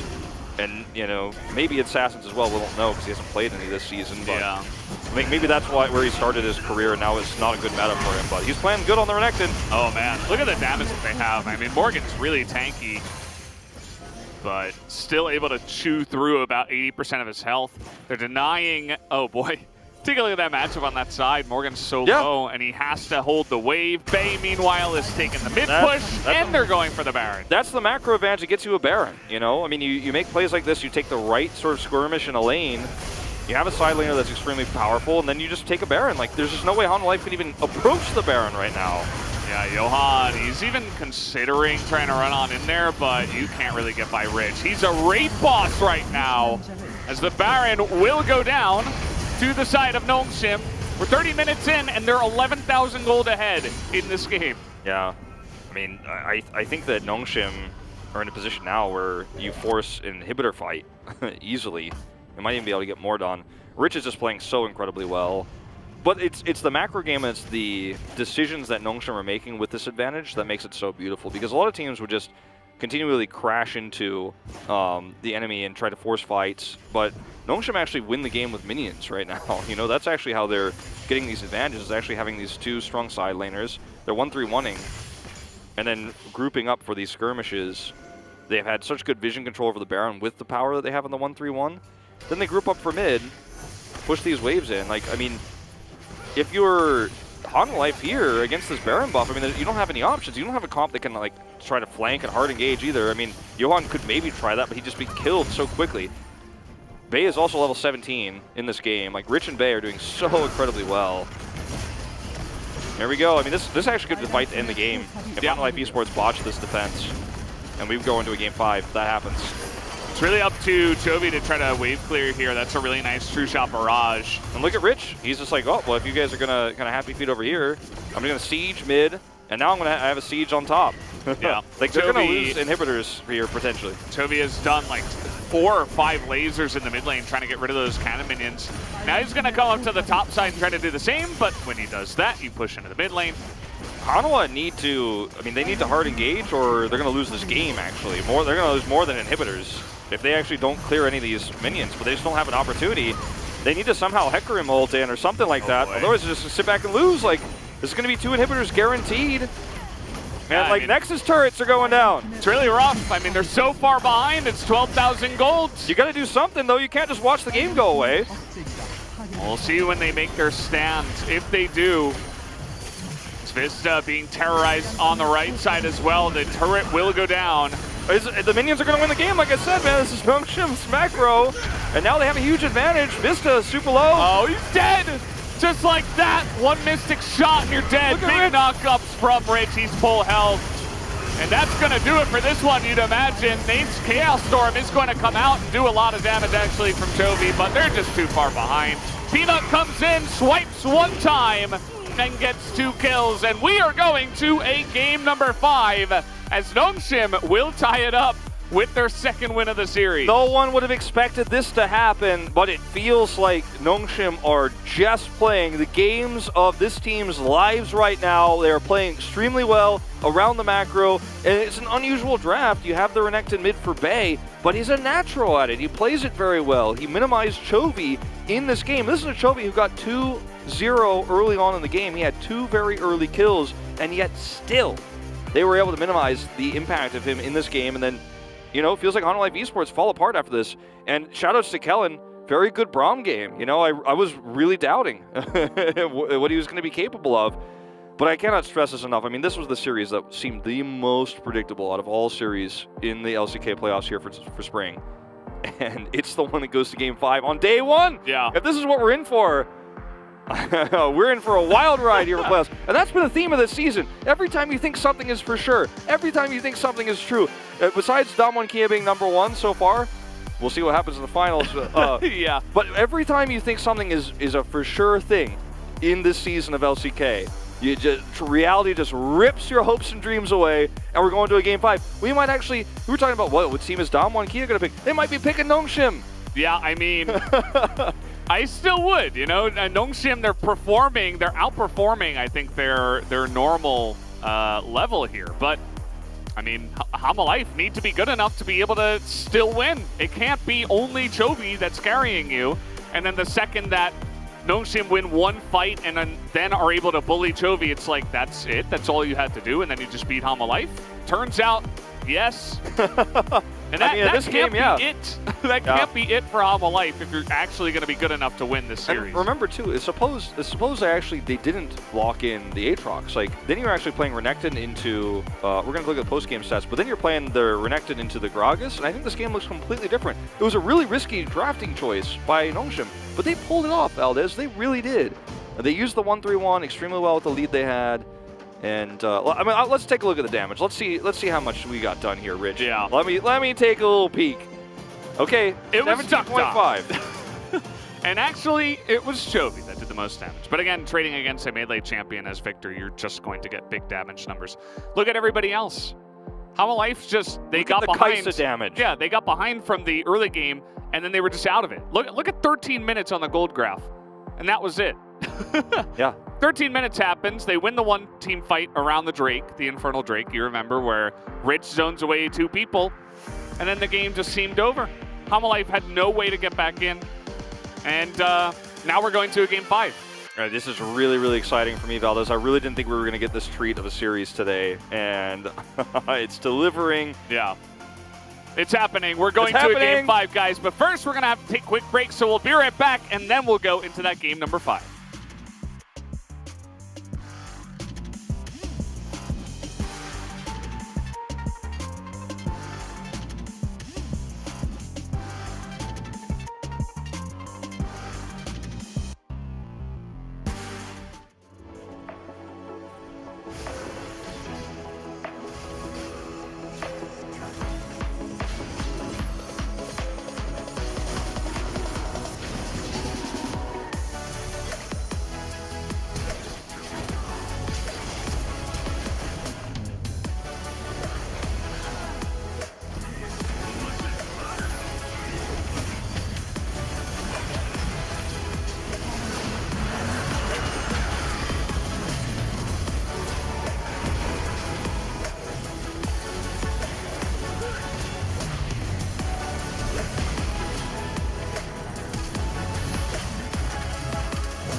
뛰어주지 마 딜러들. 가만히 포킹하면 그냥 끝날 것 같아. 얘네가 끝나. 먼저. 천천히 창 맞추면서. 야, 렐 컸다. 받았죠. 들어가지 말고. 나이스. 자신 있어 나. 들어가자. 여기까지만. 픽트를 보자. 헤카림 보자. 빨리 들어가지 마. 끝내면 될 듯? 맞아. 이거. 야, 무친 탑 주도권이었다 이 판.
We're heading to the distance as Nongshim Red Force was able to show their spicy power and tied up the series once again. This time around, we saw Bae playing Renekton, a champion that Chobi played earlier in the series, and Rich was able to get his iconic pick Aatrox. So we wanted to break down why they were playing around the top side. They are always guaranteeing Rich to get that last pick, and Hana Life Esports as well. They were not able to play really well on the top side of the map, which means Rich can easily dominate the game. We keep seeing Seraphine and Thresh getting banned away on the side of Hana Life Esports, and last time there was Nar on the list as well. Morgan, he's been doing a great job on tank champions, but if Rich gets to take that Sion, maybe Hana Life Esports can take some of the melee champion in order to match the side lane. So instead, Hana Life Esports wanted to set up a champion matchup where Rich cannot play Aatrox, and they wanted to punish the champion matchup based on their draft. But we saw the reason why Hana Life Esports has always been banning away that Aatrox away from Rich, and we saw a very old and classic duo on the bottom lane, Israel and Brown. A duo that is not really that strong in lane, but still they were able to outlane the opponents, which was pretty odd to witness. I think in all games, Hana Life Esports, their top side of the map and also their bottom lane were having a very hard time. They were relying really hard on their mid laner, whereas Nongshim at the same time, their mid laner was suffering really hard, which means both teams are now aware of the issues that they've got, and this time around, Nongshim was able to find a breakout.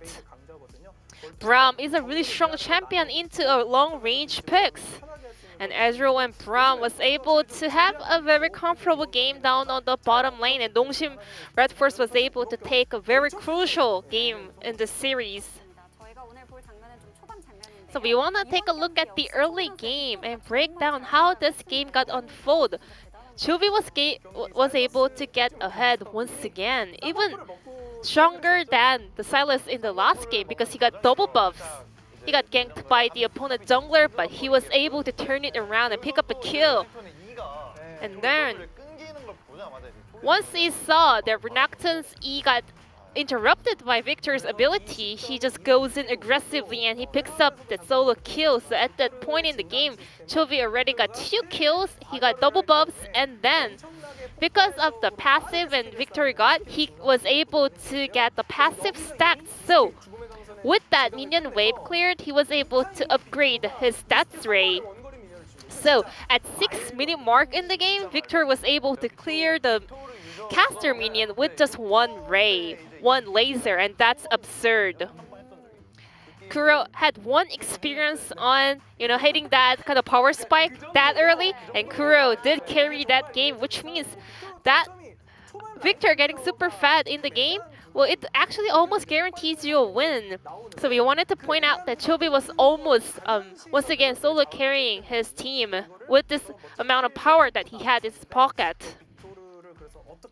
So we wanted to see how Nongshim shuts down that fed Victor. Chobi could, massively carry the game, but there was something more massive on the side of Nongshim Red Force, which was Rich's Aatrox. Now let's take a look at this second highlight. Rich teleported in a fantastic position, so his flank play came in clutch for Nongshim Red Force. So Rich went in with a TP, and then Deft was already down to half of his HP, so he was not able to participate in this fight proactively. Victor is a really good champion when you have a 5-on-5 team fight, but actually Rich coming in with that teleport split the entire Hana Life Esports players, so he was able to exert his dominance around that river.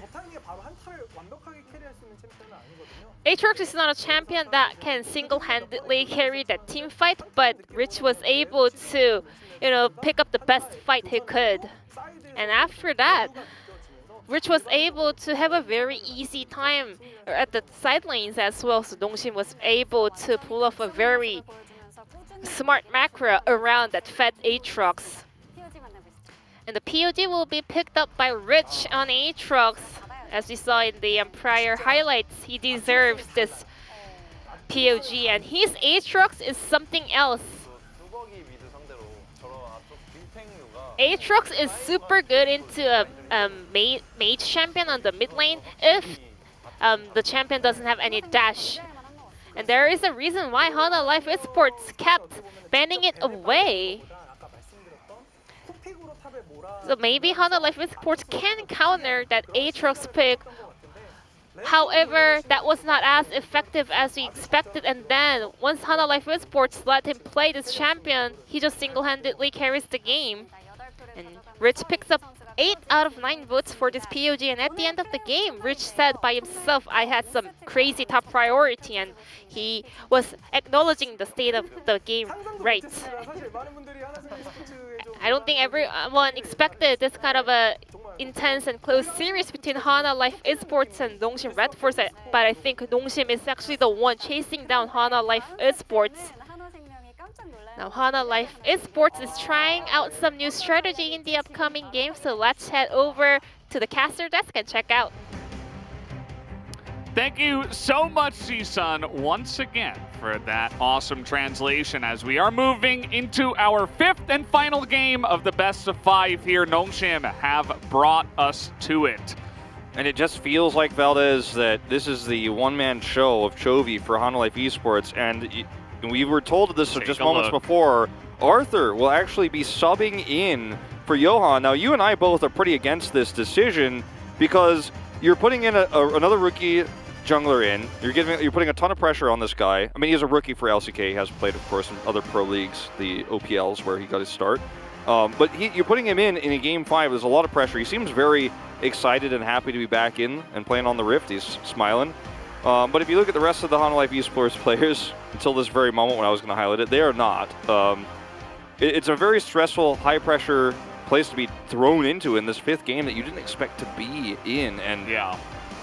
And it also speaks volumes to the lack of confidence that they put in Johan right now. And it's a very, very risky call, to make this choice.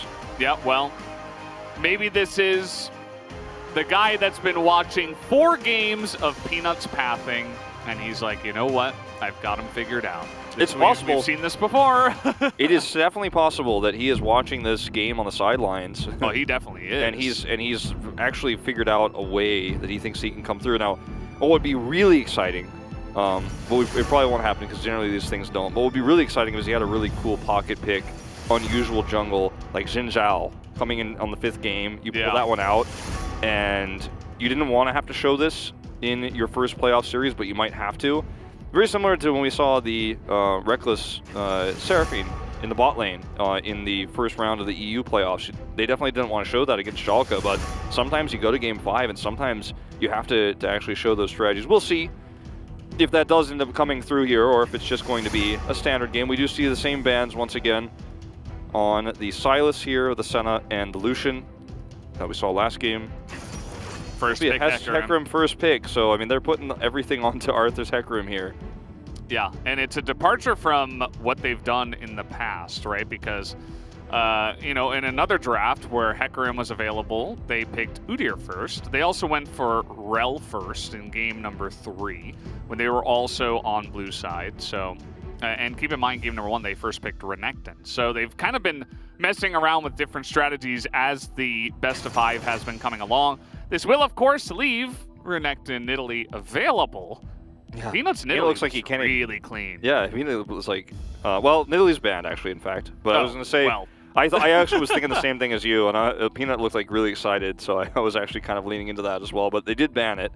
And this is very clearly Hana Life being very concerned about Peanut. And he hasn't had the flashy plays, but he has actually not only helped weaken Chovy's efficiency in that last game, but also empowered Rich very heavily.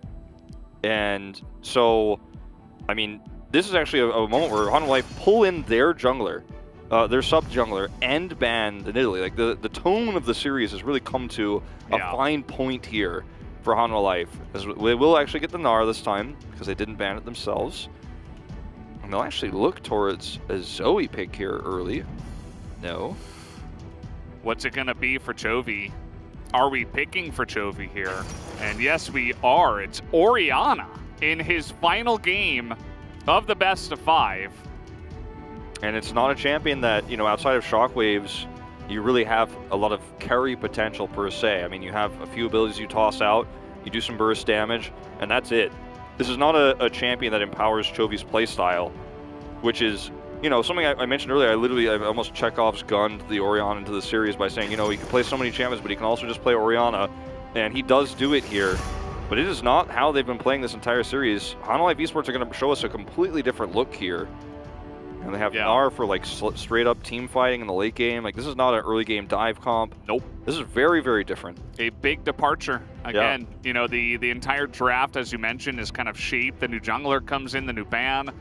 And now the entire comp is conforming to something that they haven't really played this straight up, at least, in the entire series. So we'll see what else comes out here. Obviously, with a lot of AD carries still left available, they're going to ban away 2 of those from Def to take away the Jinx. I wouldn't hate a Camille ban here, to be honest. We know the Renekton's already in, but as we've already seen, they're very willing to flex it mid if they don't like the top matchup. And you take away the Gangplank. If you really want Morgan to be consistent on this Gnar and actually have the best time possible, I think that's the only other champion you're really worried about. I don't think you're concerned about Irelia here. They banned the set for, you know, arguably similar reasons here. And for Nongshim here, I wonder what support we're going down, because the Braum worked pretty well last game. I think it works well into Hanwha Life's comp again. And they're going to flex it, and Rich gets the Aatrox. He doesn't look too happy about it, but...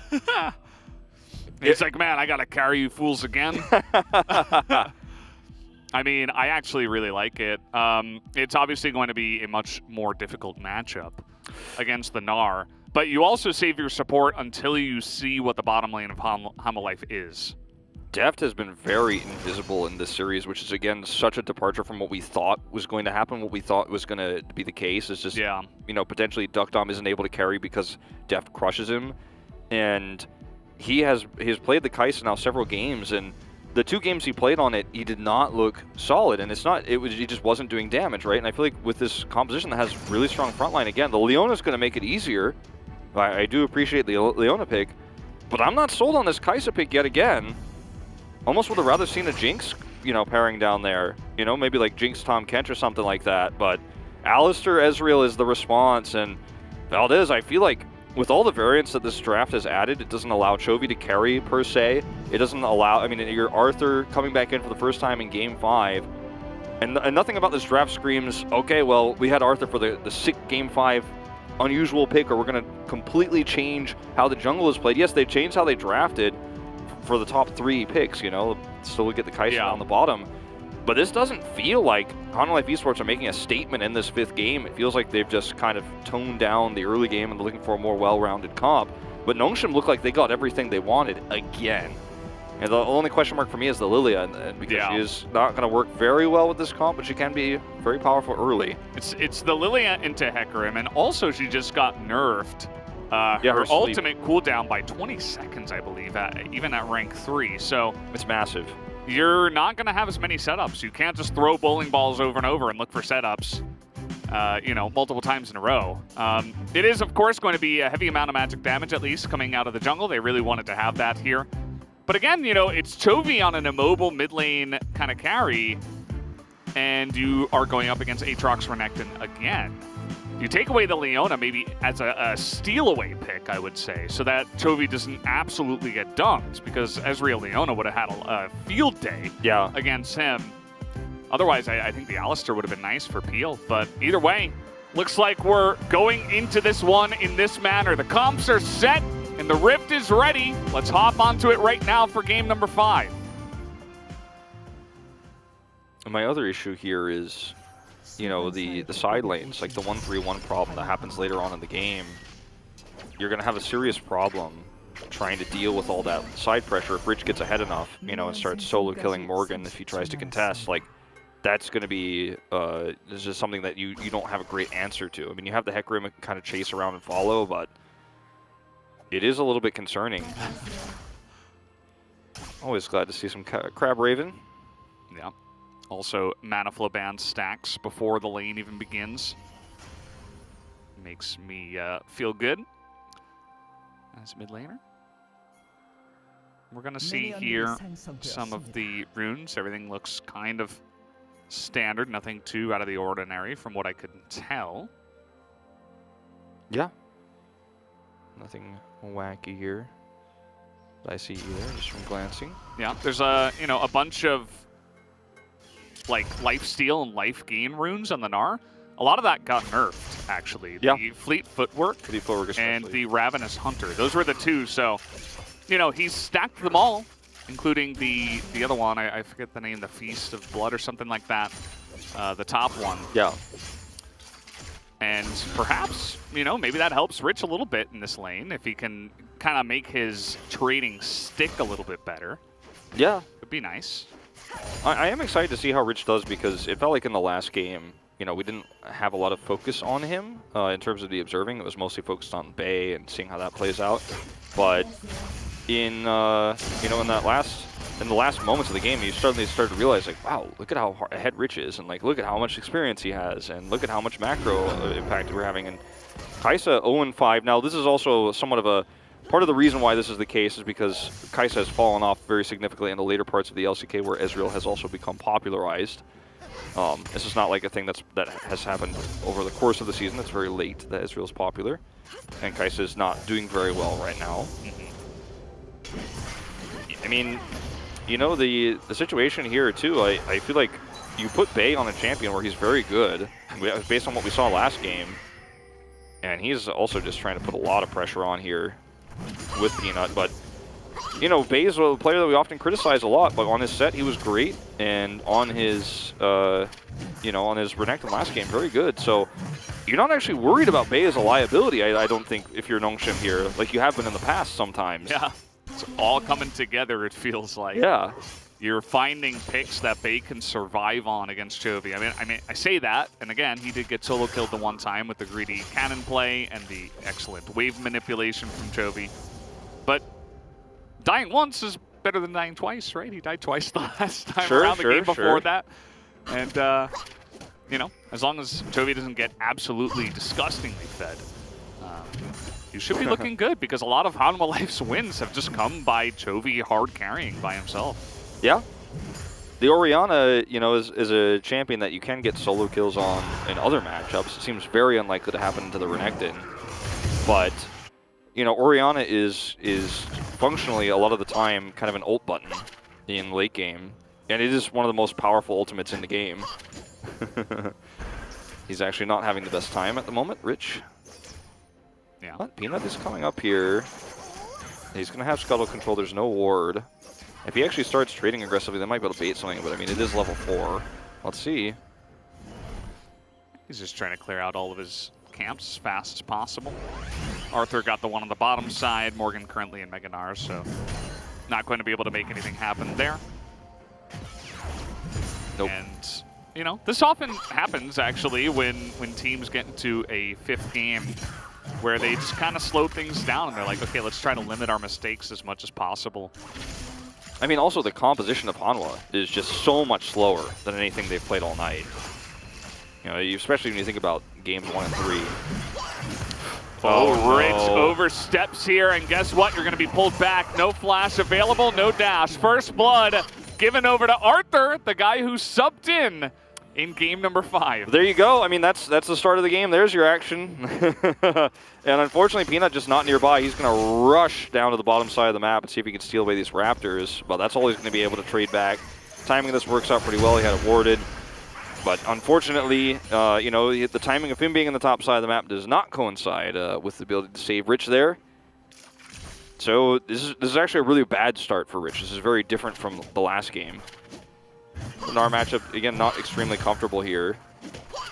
And I think a lot of teams would have picked something else than the Aatrox, but Rich was very comfortable on it in the last game, and obviously it's his most played champion career. It's the champion that he's feared for, you know, can't overstate it. Overextends here, you know, Arthur's here, he's got the scoop, gonna grab him, and it's as simple as that. Rich didn't have flash, they knew it. Set play, they had to go all the way around from the lane, so there's no vision whatsoever.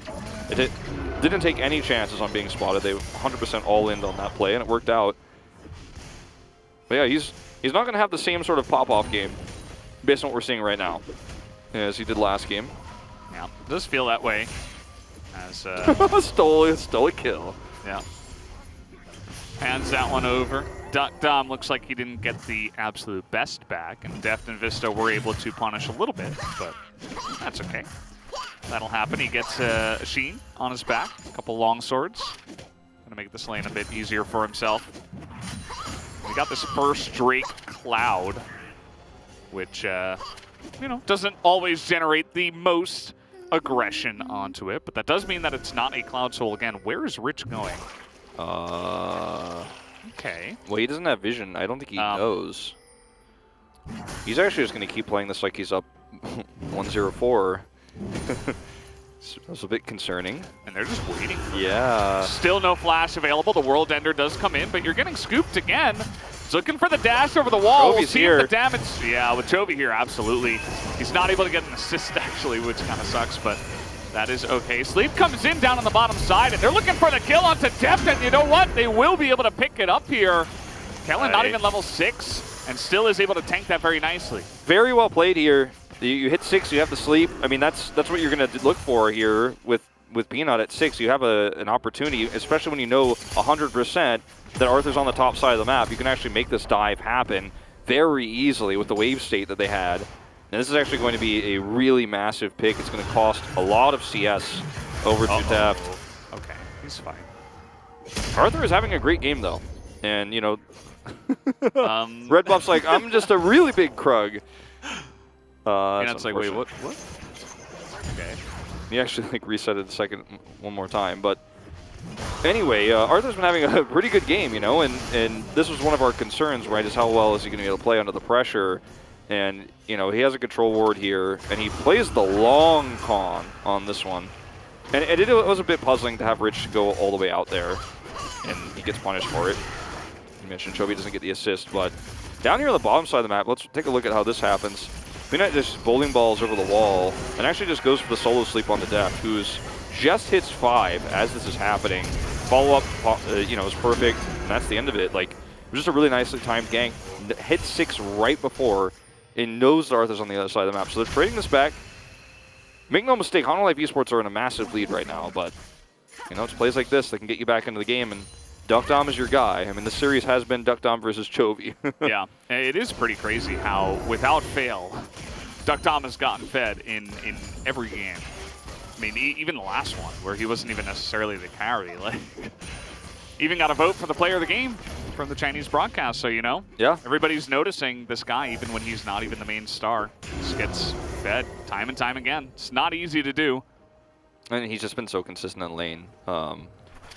It's crazy, like how much his gold lead is. He has a pretty good gold lead just generally on average on the 6th place team, and that's like sometimes you see some of these stats that we have before the broadcast, and you're like, oh, look at look at all of Khan's stats. It's like, well, he's also 16-2, so yeah, you expect that, right? But some of the stats from like Duckdom, I'm like, wow, this is a team that almost didn't make playoffs, and the stats look like that. As Peanut as Lilia is actually just going to solo this dragon. Okay, they do come over and help. And they don't have vision of where Arthur is, but they had the wave pushed so well. And he felt comfortable to do this. Even gets a little Alistair shield removal assist there. We'll have to see it. And that's a nice little steal away, actually, on an objective. And now they can look to maybe even push the issue and go double objective here. Grab the Rift Herald. Yeah, they got it pretty early, which is good news. Like with the Aatrox and the Renekton, I mean, you have a really strong Herald teamfighting comp. As we saw, in the early parts of the Infernal Drake fight, remember last game, like at that stage of the game, you're just so strong.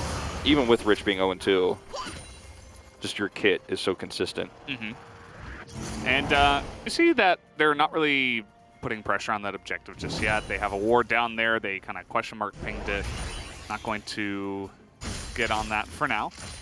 And Homolife don't make any big moves towards it either. As we're taking a look at some of the gold, you'll see that even with the 2 kills, Arthur is only about 300 gold ahead of Peanut, and that's partially because of the awesome farm that Peanut has been doing in the jungle. Yeah. Duck Dom currently sitting about 700 gold ahead, if I read that correctly, so has a pretty significant lead, but nothing that isn't recoverable, not at this stage for Deft. Oh, sad B also. Perfect timing. Well, you know, I mean, the next fight is probably going to be around this Herald, and you know we've talked about how Nongshim is. We're just missing CS everywhere, and that was Chovy. Yeah, that doesn't happen. But you know, Nongshim have a really strong comp to fight this Herald, but they don't have enough lane prio, and I think the problem and the main reason why this hasn't been started is because Rich is just kind of playing the game under the turret as Kellen gets caught. Yeah, and they're actually going in on this one. They're going to trade ultimates. Forcing that out pretty early. Yeah, Arthur was there, so good respect shown by Kellen. Doesn't want to get caught out or anything like that. You know, there's a lot of I keep seeing pings on the Rift Herald from everybody, but it's just they're not in a position. Like Nongshim's not in a position to actually take it. It's too risky because of the lane priority on top. And Homolife are like, I just don't want to fight Nongshim right now, so I'm not going to consider that either. Even though Chovy has insane prio too. It feels like the dream for Rift Herald for Homolife right now with the prio they have. They just sandwich in and take it, but it's just such a hard comp to fight right now that they're not willing to take it unless it's a trade. They do not want to fight for it. Chovy, you know, doing very well in lane. 25 CS up. Yeah, just Chovy things. Yep. Even though he did miss that one ranged minion, we'll forgive him for that. It's okay. Jonas Strong won't, but we will. Yeah. I saw that zoom in. And yeah, you know, it's over 10 CS a minute, obviously. Going to be very nice. We're at the point in the game where we're kind of just watching Leona back animations. Yeah, I was like literally about to say the same thing. I'm like, and this is the most interesting thing that's happening. Hey, Rift Herald actually gets taken. They're actually just quietly going to steal this one away. I think if Nongshim knew this was happening, they probably would have postured around it, but we had a free dragon for Peanut, now we're getting a free Herald for Arthur. No fighting allowed in this game. Yeah, just the top lane is being pushed in, you know, Rich down a level. Chovy, same thing in the mid lane, so you don't really have the prio, and they had no vision in the top river, so even if they thought they were going for it, it's not much that Nongshim really could do. Ooh, that's nice with the no minions there. They toss it down right away. Oh, he can knock it back. He can deny this. They're and actually going to deny it, I think. They might be able to get Morgan too. Red buff on Peanut. That is so much burn damage. And down he goes. And he even flashes as he's dying. And the Rift Herald goes down. Did Arthur like misclick that? Like that was pretty weird that he would actually Herald there. They didn't have the wave.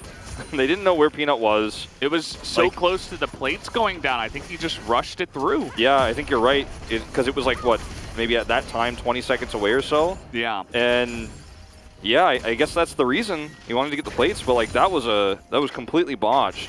Had they, you know, had the Rift Herald a lot earlier, you're not concerned about that. But even at this stage, I think that was a little bit greedy. And also the positioning of Kellen to be there. I don't think you would ever expect the Alistair to be there after the Rift Herald dies. They're like, oh, okay, they've kind of given up on this objective. We can just get 3 plates. So Kellen actually is playing the long game here because he came from the base, and he didn't actually walk through any vision whatsoever, so they had no idea that he was here. Morgan Meganaris, as soon as he figures it out, but I mean, he gets so much value because he actually gets the Rift Herald knockup and is able to set up for this kill. It's actually just the best Alistair play ever. Yeah, no, it's actually crazy. In the history of Alistair, there was never anything more valuable than that Pulverize. Yeah, and Bay's able to get out. Teleport committed to. Chovy gets in there, and, you know, now Vista's trying to make plays, but I don't know, you know, again, if he can get the same amount of value that Alistair just did, so. I got very excited for Nongshim in the Keswick Cup. I know I was the one who was a big Nongshim guy, you know. Mao never lets me forget it, but You were right all along, Wolf. but I mean, look, You believed. I thought about the macro mostly as they're actually going to give this Drake up. That's okay. I thought about the macro mostly when I was thinking about Nongshim, and I was, you know, pretty high on Duckdom. I thought he was a fantastic AD carry, but they didn't deliver, you know, through most of the season. The hype levels I expected, and for me, it feels like this series is a great. They're way overperforming, like you said. This is not Hanwha Life just like dropping the ball. They are a little bit, and their drafting has been very questionable, which is. It feels like there's been a lot of up and downs with Hanwha Life's drafting throughout the season. But for Nongshim here, I mean, for them to win this series is just an incredible upset. If you're tuning in for the first time because you're excited, But Arthur is here this time, so that is going to be a nice little maneuver from Hanwha Life to make sure that they don't lose their top laner again. this is the 6th place team about to eliminate the team that almost got second, one series away from it. Potentially. Yeah, and is third, you know, that's how the seeding goes. So of the teams in round 1, they are the strongest. And Nongshim have, in 2 of the games they lost, they almost won, right? Yeah. Like, this is just a crazy upset. It almost feels like if Nongshim win this, they won this series like 4-1 more than they won at 3-2. Like, you know, just because of the game they had such a lead in that they threw away, unfortunately. But I feel like the world is upside down right now watching this game. This is very unusual. Rich over here eating some serious chip damage. That's pretty rough to deal with that Gnar, as now we're going to have this land. No ultimate available for Peanut, as Vista is looking to turn it around. Duckdom not hitting much, but Vista is going to die. And they just didn't have the follow-up damage because Kellen was in an Unbreakable Will. Easily able to just pick up the support for free, essentially. And this is going to be Duckdom pushing onto this turret. You know, I mean, this is just straight up a great exchange for Nongshim. There's no two ways about it. Hanwha Life Esports really need to shape up in the bottom side of the map if they're going to have any chance of taking this 5th and final game. That's where they've been weak all series, honestly. And it's not that I thought that Deft was just going to crush, but I felt like it was going to be close enough to where Duckdom was not going to be able to carry. And consistently, he has just been able to find kills, find picks, be ahead in CS all series long, and even the games he lost. I mean, he was a key factor in Nongshim's success. And Deft has just unfortunately not been able to find the same success himself, and went Gale Force this game, actually not even Kraken Slayer. And I mean, there's no like hard tank in this game. It's not like he's facing off against a Scion, but interesting choice. And even a little bit more execute power is good against Lilia in particular.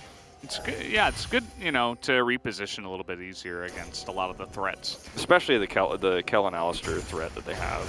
You get caught by that, and also the Rich factor. Yeah. Oh my god, I think about it, like also like the base stun and yeah. I'm like, also you could dodge Duckdom's Q. There's a lot of uses. I like the Gale Force in this game. Just to say that.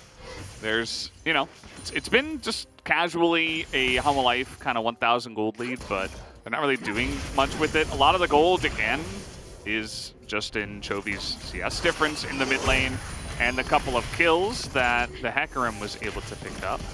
Other than that, you know, 20 CS up in the top lane. I suppose Peanut is ahead in the jungle.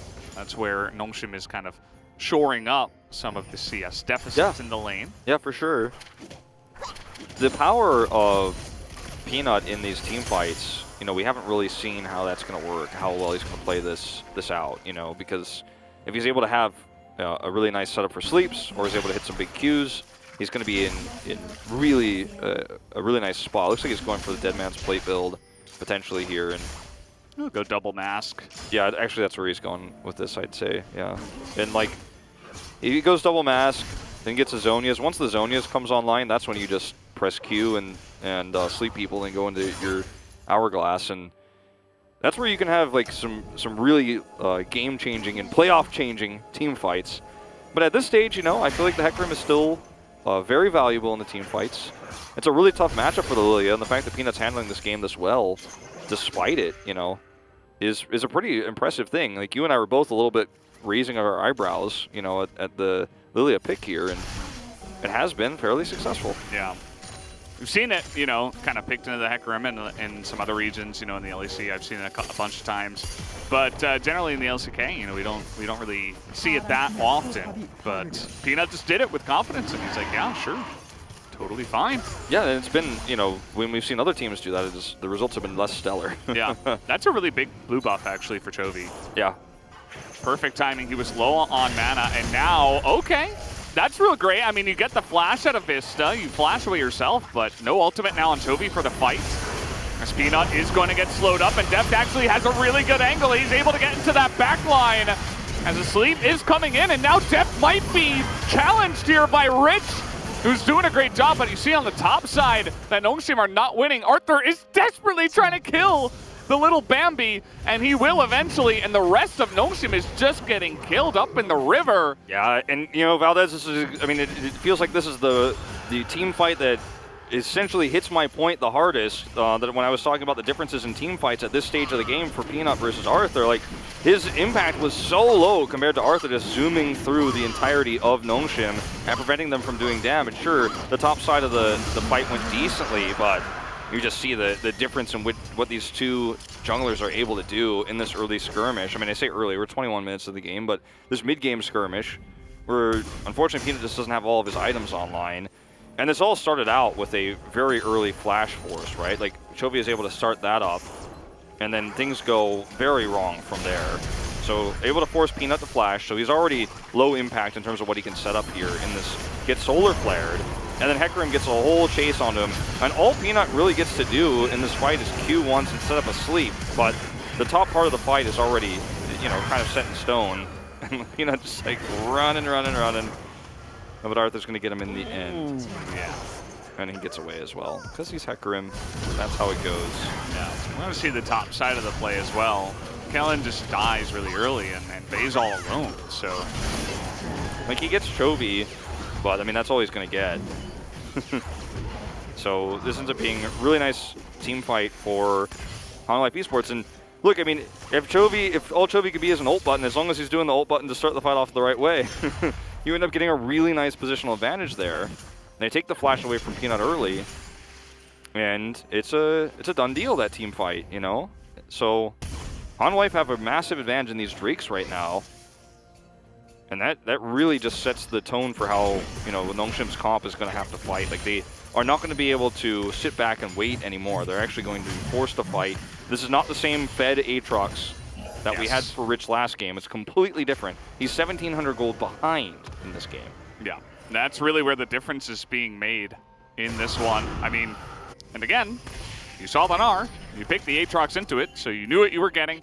You thought that Rich, you know, good enough on the Aatrox, he could make it work, he can survive through lane, and he'll be a menace later on. At least he's not behind on XP. You know, they're both level 14. It's not like the last game where Morgan was like 3 levels behind Rich by any means. So he's got that going for him, but he's down on farm. He's had not as much impact, and we'll have to see what can happen in the next fight. I think the next one could still be pretty close. The Infernal Drake is nice for Hanwha Life, but I think it's just going to come down to execution. I think either team can still win at this point. Yeah, no, absolutely. This really is going to be about the execution of the team fights. He did go double mask, Peanut, and now, you know, he can start working on his Zhonya's, which I think he desperately is going to need. In fact, I recommend that he gets a stopwatch first. Like, rush that out as soon as possible, because that can be a very, like, that stopwatch team fight that we're going to have on potentially the next Infernal Drake is, you know, where I think he can start to really turn this game around. Yes, he was ahead in farm and still is, had a big gold lead, but, you know, unfortunately he just still doesn't have the same impact in team fights that the Hecarim is going to have. So I'd really like to see that purchase as soon as possible, and I think he's probably thinking the same. That's just kind of standard. But until you hit that spike, like, you're just too fragile to be of consistent help, whereas Hecarim is just going to be able to press all the buttons and go in. And it's just a very different situation. And, you know, they were both very fed and about even until that last fight, which was one of the first, you know, straight up exchanges the junglers had. I thought that Deft was going to stick around, wait for Mega Gnar, and look for a collapse play onto Rich, because then the amount of tempo you gain from that, you know, someone on Nongshim has to go bottom side. They can't really rush the Baron at this point by any means. And you could potentially get some good value with a play like that, especially when there's not much else happening on the map. But yeah, going to forego making any super proactive plays. They don't have deep vision in the enemy blue side jungle, so I think that's the main reason why they didn't go for it, because it's just fairly risky for them to do that without that information. And they're gonna get this buff. Everyone's resetting for this Drake fight. See what Peanut buys, because that's going to be pretty huge. Stopwatch is it's game changing. You want to get as many as possible before this fight. Yeah, it's one of the games where it's kind of just like this fight could be do or die. Yeah, you know, you could get into the next round of playoffs based on this next fight. Exactly. And like, if you're Nongshim here, like, you cannot let this go, and you have to win this fight, and you need to crush it as well. You know, you don't want a 1-for-1 fight when you like barely get the Drake. You need this to be a decisive win. Chovy just finished Seraph's Embrace. He had 2,100 gold, able to go back and buy that straight up. It's massive. Yep. So he gets the perfect timing, actually, on the big item. That's not the hit that you're looking for with a bowling ball here. Okay, Nongshim are on this Drake first, but they're not in a really decisive position to where they can actually force a pick. Yeah. Vista's positioning here is super good to block them from actually going in, and then the Drake will actually reset. Oh, they're actually going on to Duckdom here, who is going to cleanse and actually goes straight into the enemy and just dies. So no AD carry for Nongshim, and no team fight either. Peanut is emoting on the bottom side of the fight, doing nothing. Triple kill goes to Chovy, and Hanwha Light to sweep him up in the river as Deft nearly dies, but Chovy is there to save him. And that was a huge play from Vista. I mean, his positioning was perfect from the get-go. I was talking about how it's really difficult for Nongshim to actually go through that choke while he's there. Like, you can't really collapse in and try to take a hard engage if you're Nongshim, so you're stuck between a Drake and a hard place, right? Because you either, they're even going to try to double this off. And I think they can. I think they're going to get away with it. I mean, we are 27 minutes into the game. It's been a fairly low-action game throughout a lot of it. But, I mean, if you're... No way. Right? No way, right? Okay, yeah. That was 5,000 health left. Not that actually was leaving me in suspense. We couldn't see the health bar, but anyway, let's go back to this fight, right? So Vista's in a place where Rich can't actually collapse in, and then he threads the needle flash into play. It's on the Duck Dom, and he has to flash away from Depth's Killer Instinct. Why but there's a flash south. Well, I mean, I guess we'd have to watch it again for me to answer that question, but I think he. Yeah, I think he definitely flashed the wrong way, because he ran right into a Hecarim who blew him up. But like, the engage there was so good from Vista, and you just can't win that fight without Duck Dom anymore. You know, regardless of the flash decision there, he wasn't going to be able to be high impact in that fight anymore. And that's like lights out right there. Yeah, they're able to get a Baron. I mean, that like, you said it right before the fight. That was probably going to be a huge Drake that might even decide the game, might decide whether you go to round 2 of playoffs or not. And it feels like it might have decided that, because they were able to get Baron.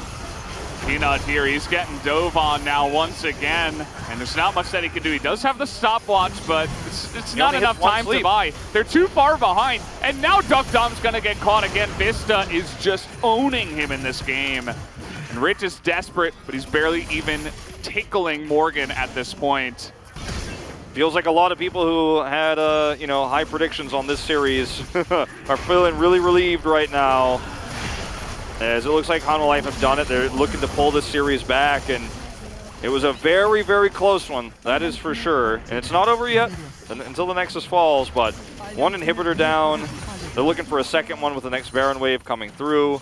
Chovy is actually just looking them all in the eyes. Yeah. He's not afraid of anything. Standing up to them.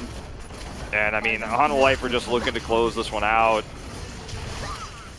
And they might just be able to. I mean, they're going to take down the 2 inhibitors, but now you just wait 2.5 minutes, take the Infernal Soul, go for a game-winning push. They're just too far ahead at this point. Yeah. It's over 10,000 gold. I mean, you see exactly where Morgan is going. He's like, well, there's only one lane left. And he's just so ahead. He's 3-1-5 compared to Rich, who's been very unsuccessful this game. And it turns out that Hanwha Life, as we're going to watch this moment one more time, I mean, Peanut is just so fragile in this matchup. Like, he did do very well early on, all things considered, but that story has changed quite significantly. But, you know, the change of putting Arthur in and actually slowing down the game and actually putting Chovy on Orianna and just playing a very standard, I'm better than you, I'm going to play something very traditional, and we're the better team, and we're going to go round to a playoffs. Strategy was a great success here for Hanwha Life.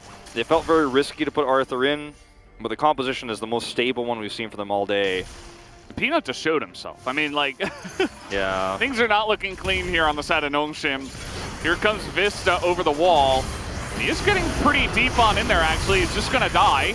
Hanwha Life, you got to be careful, guys. I mean, you're super far ahead, but you don't want to just be throwing your lives away, as the Shockwave is going to make a nice Shockwave, and that's about it. And these two lanes with the inhibitors, at least, they're going to have to go back and deal with that. So you can see now just getting on top of Peanut here, way too much damage onto him. Does not have enough gold to finish that Zhonya's. He already used his stopwatch. The Unbreakable Will is going to come out here from Kellen, but Hanwha Life, they're just looking to take everything that they possibly can. Yeah, I mean, you get one kill like this, and I mean, with Baron buff, giving you the 2 inhibitor lead, you kind of just have freedom all over the map. And they're just trying to spend this clock the best they can. I mean, there's 48 seconds left before they do posture for that final fight. And for Nongshim, that's what they're waiting for too, is they will get to fight this on even footing. Peanut will actually have the opportunity to set up for that sleep, right? He is going to be here. And look at this. Picking Vista, but, you know, for Hanwha Life right now, like, I don't think you're really afraid of this streak fight at all. This is just such a swift execution of Peanut. Yeah. And Deft is, you know, he's coming back with a vengeance. Feels like he got his highlight in this game. Yeah. It finally happened. In this series, I should say. And Peanut actually can't finish Zhonya's. Like, he's spent so much time in the death chamber. Yeah. He actually can't get the last part of that, so he's not going to be able to go golden in this upcoming team fight. Which is massive, that he's not going to be able to do that. Oh, Shockwave! Yeah, just walking over the ball now. And they're desperately trying to stop the Infernal Soul, but they cannot. There's no way, no how. They're just way too far behind. You see even Bay is looking to get in there. They're getting desperate. Rich is taking way too much damage from the Orianna. And even on the top side, Hanwha Life are just playing with their food. Deft is going in against 3 of them.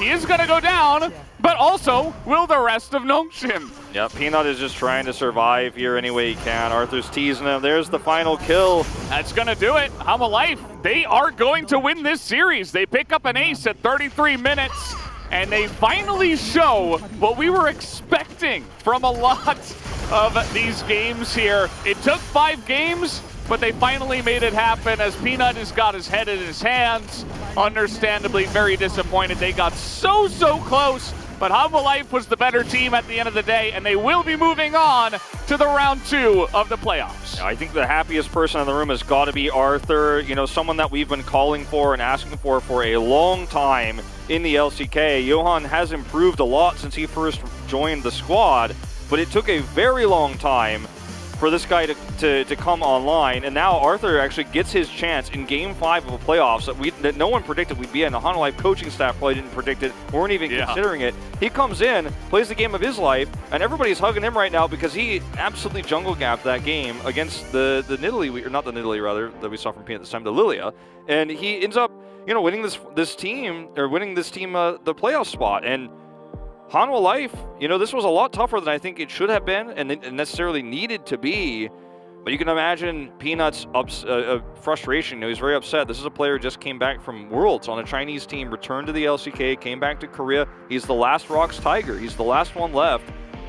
And he is not going to the finals, right? He's not going to the next round of playoffs. Yeah. He's not going to be an LCK champion, not this season.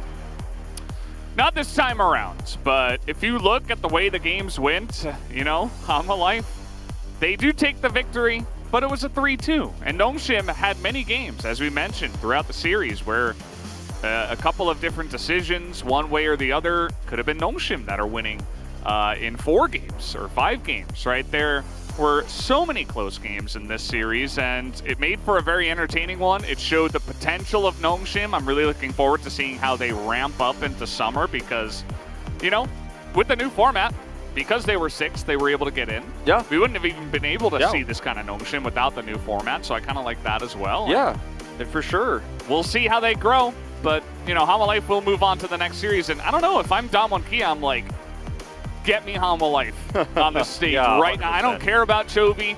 I think Canyon and Showmaker can deal with him totally fine. Yeah, well, I mean, the thing is, like, I think T1 is definitely in much better form right now based on what we've seen in their last few games, especially that last game that we played, you know?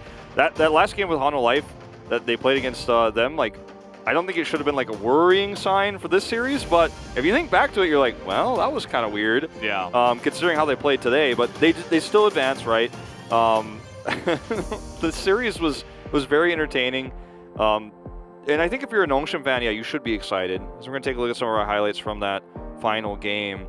But if you're a Nongshim fan, I think there's a lot of ways this team does well in summer.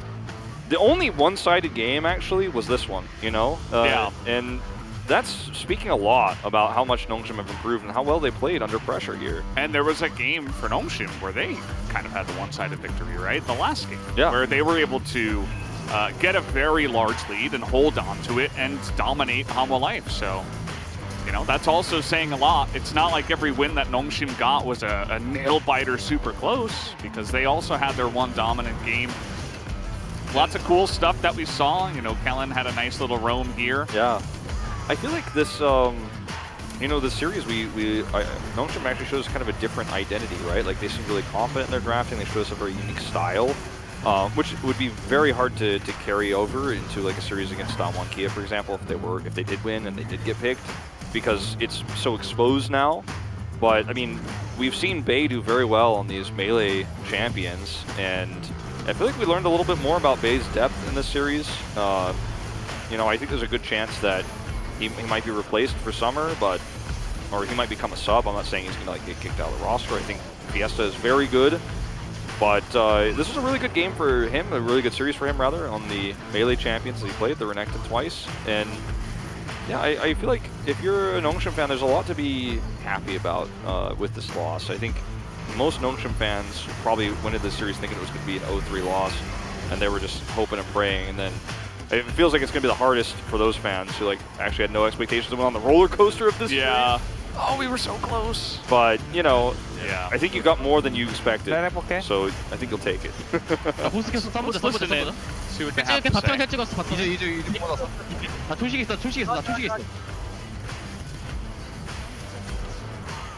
나 릴리야? 플랜 거. 레바 야, 살려줘. Vista has such a deep voice. 그렇죠. That guy's future announcer for sure. Oh yeah. We'll see him on the desk LCK in 10 commentator in years. 5 years, yeah. Yeah. 2030. 무섭게 하는 게임 풀핀데 그냥 따이고 박아버린 거. You could tell that everybody on the side of online sports here is like, hurry up and finish it quickly. You could tell everybody is a little bit.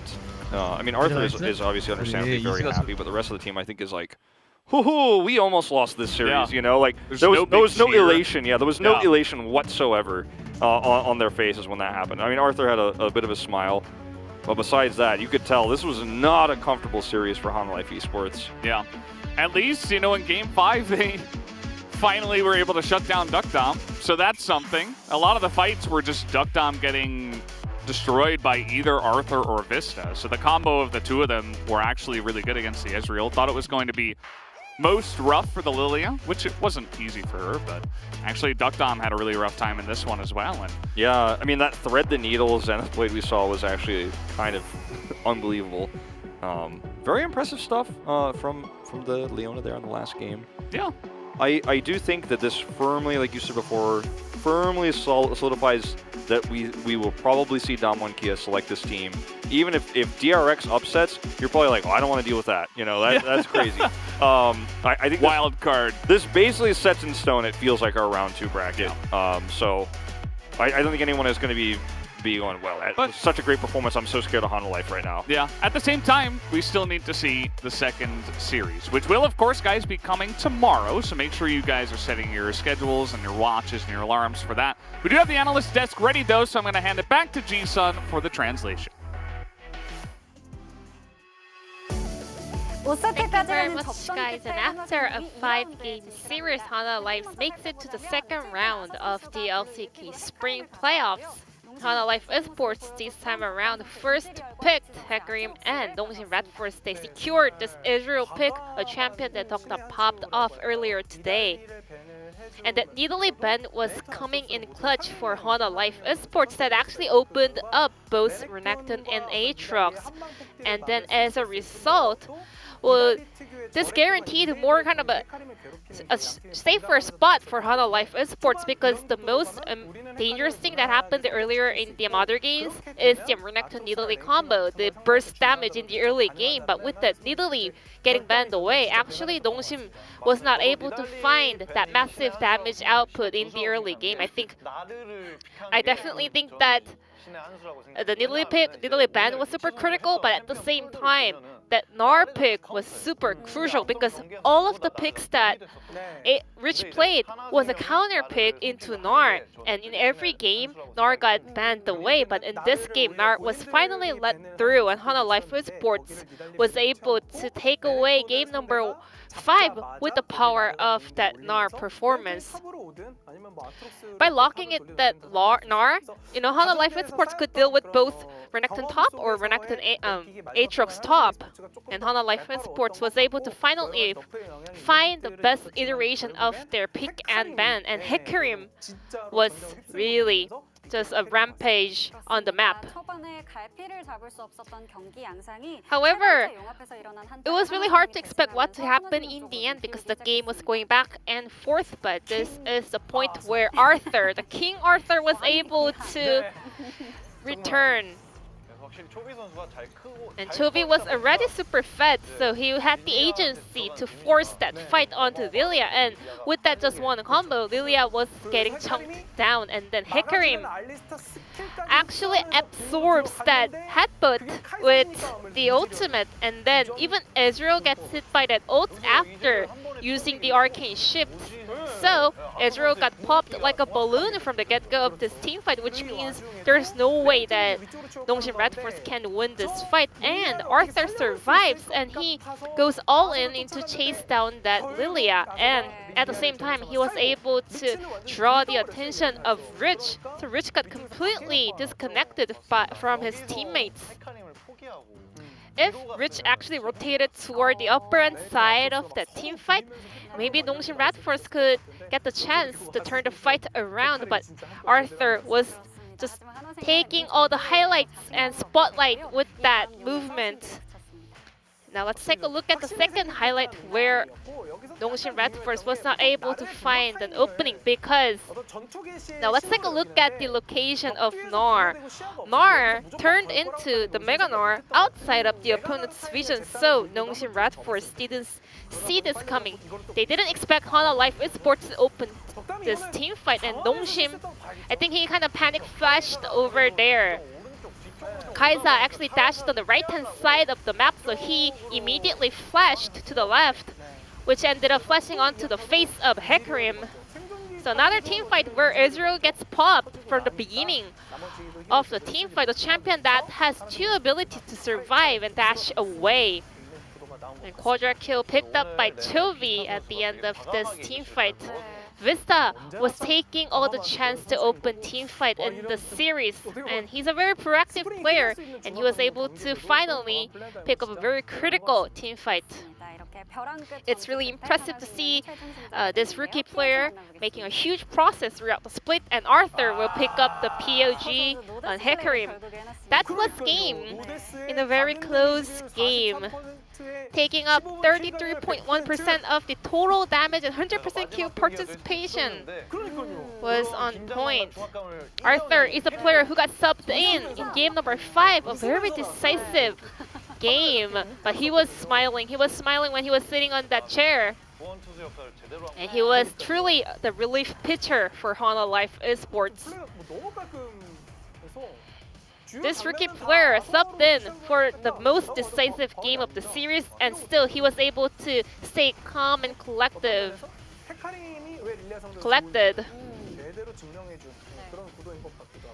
And this is the reason why Hecarim always outplay Lilia in the jungle. This matchup is always in favor of Hecarim. And 9 for 9, definitely a well-deserved POG secured by Arthur.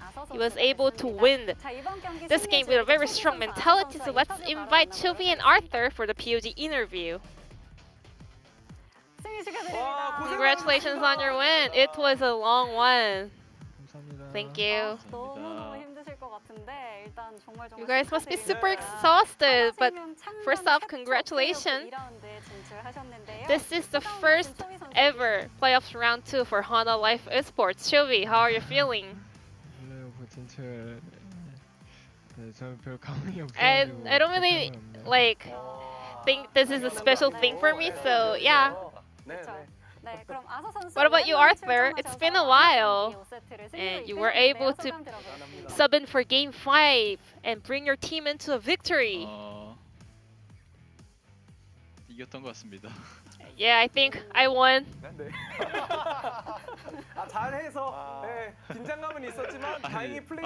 I mean, so it's been a while, yeah. I'm a little bit nervous. But you didn't seem nervous at all in game. So today, it was a very close series. No one expected this kind of a storyline to happen, and everyone, almost every expert, expected that Hana Life Esports to come out on top. But we had a very close one tonight. So how are you feeling about this best of 5? Well, I played 5 games, so yeah, I'm so exhausted. And Arthur, I mean, I want to ask you about this. You were playing under a huge pressure, you know, subbing in for game number 5. A very decisive match point for both teams. How are you feeling when you got subbed in? At first, when I was sitting down on my chair, I got super nervous, but as the game got started, I was trying to think that this is a scrim, and it made me feel a lot more comfortable. So Chobi, as you mentioned, this is the first ever playoffs for Hana Life Esports. Was there any special advice coming out from your head coach, Kesman? Kesman, to me? Nothing.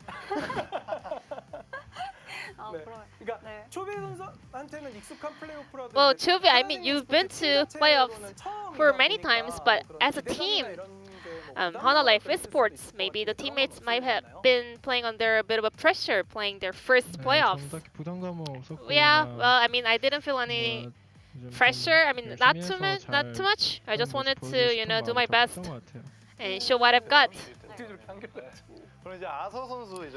And Arthur, in game number 5, what did you feel when the coaching staff told you you're gonna be subbing in? Was there any special advice coming from the coaching staff?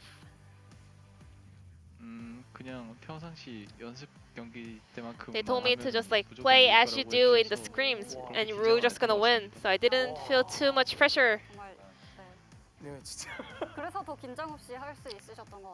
I guess that was the key to winning this game number 5.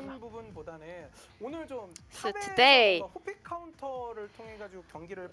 we had a lot of counter picks for the top laner. I think that was the main theme and strategy that Hana Life Esports prepared today. So now that the series is finished, what was the focal point of the match? So Arthur, could you break it down for us?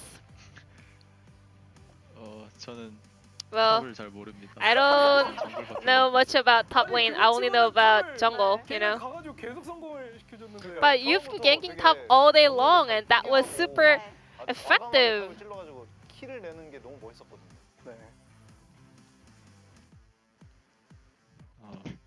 Thank you.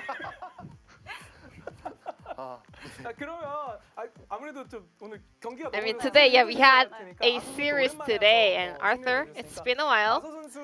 So we want to ask you about the practice and the preparation, because a lot of fans are actually surprised that you actually hit Challenger in Korean series and you actually joined the streams that the fans made about to spectate the solo queue games of Hana Life Esports players. You actually joined the chat with the fans.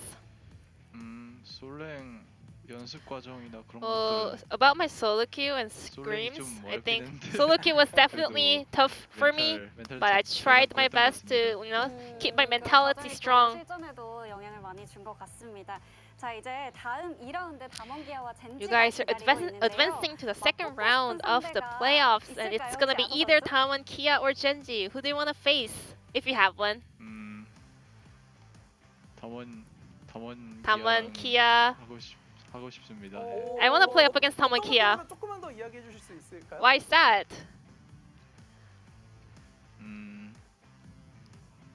제일 잘한 Because they are 제일 잘하는 the 것 best 같아서 team. 담원 이기면 So if we get to take them down, 결승은 it means 그냥 질침을 할수 we're 있겠다. heading to the finals, you know? Trying to be the king slayer of the LCK.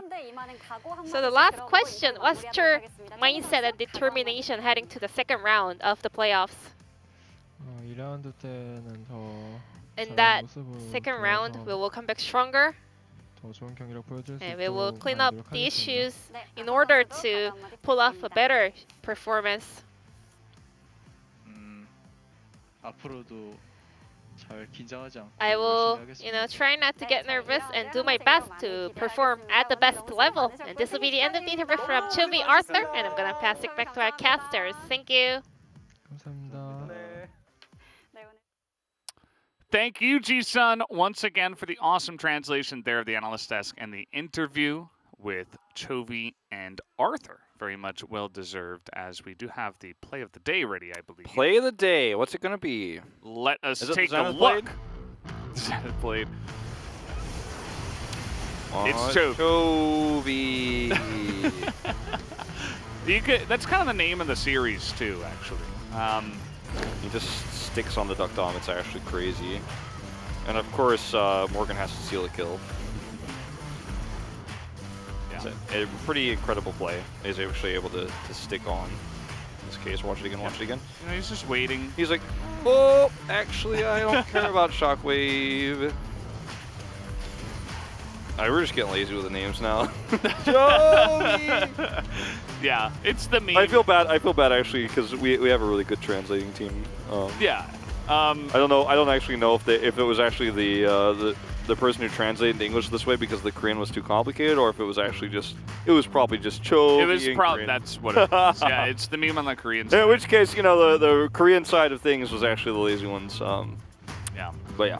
We have the bracket ready. We can take a look at that now that Hana Life have taken the win in this series. They will move on to round 2, but again, guys, it is not decided who they're playing against. First, T1 will face DRX, and we will see who wins, and then Damwon Kia selects one of the teams from round 2 to fight in their match. And yeah, and it feels very likely, based on the result today, that Damwon Kia will pick Hanwha. It was very likely before, but I think today really probably solidifies it in everybody's minds, and probably in Koma's mind as well. We'll see how T1 performs, because we could have a similar story tomorrow.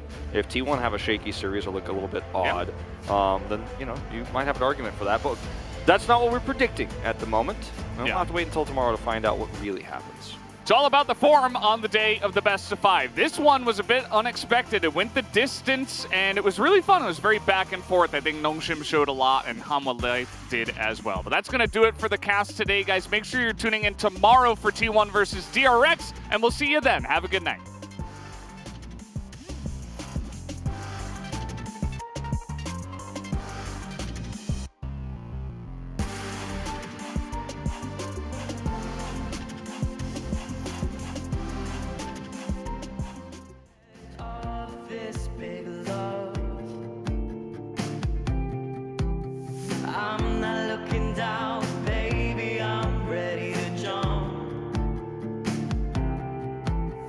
I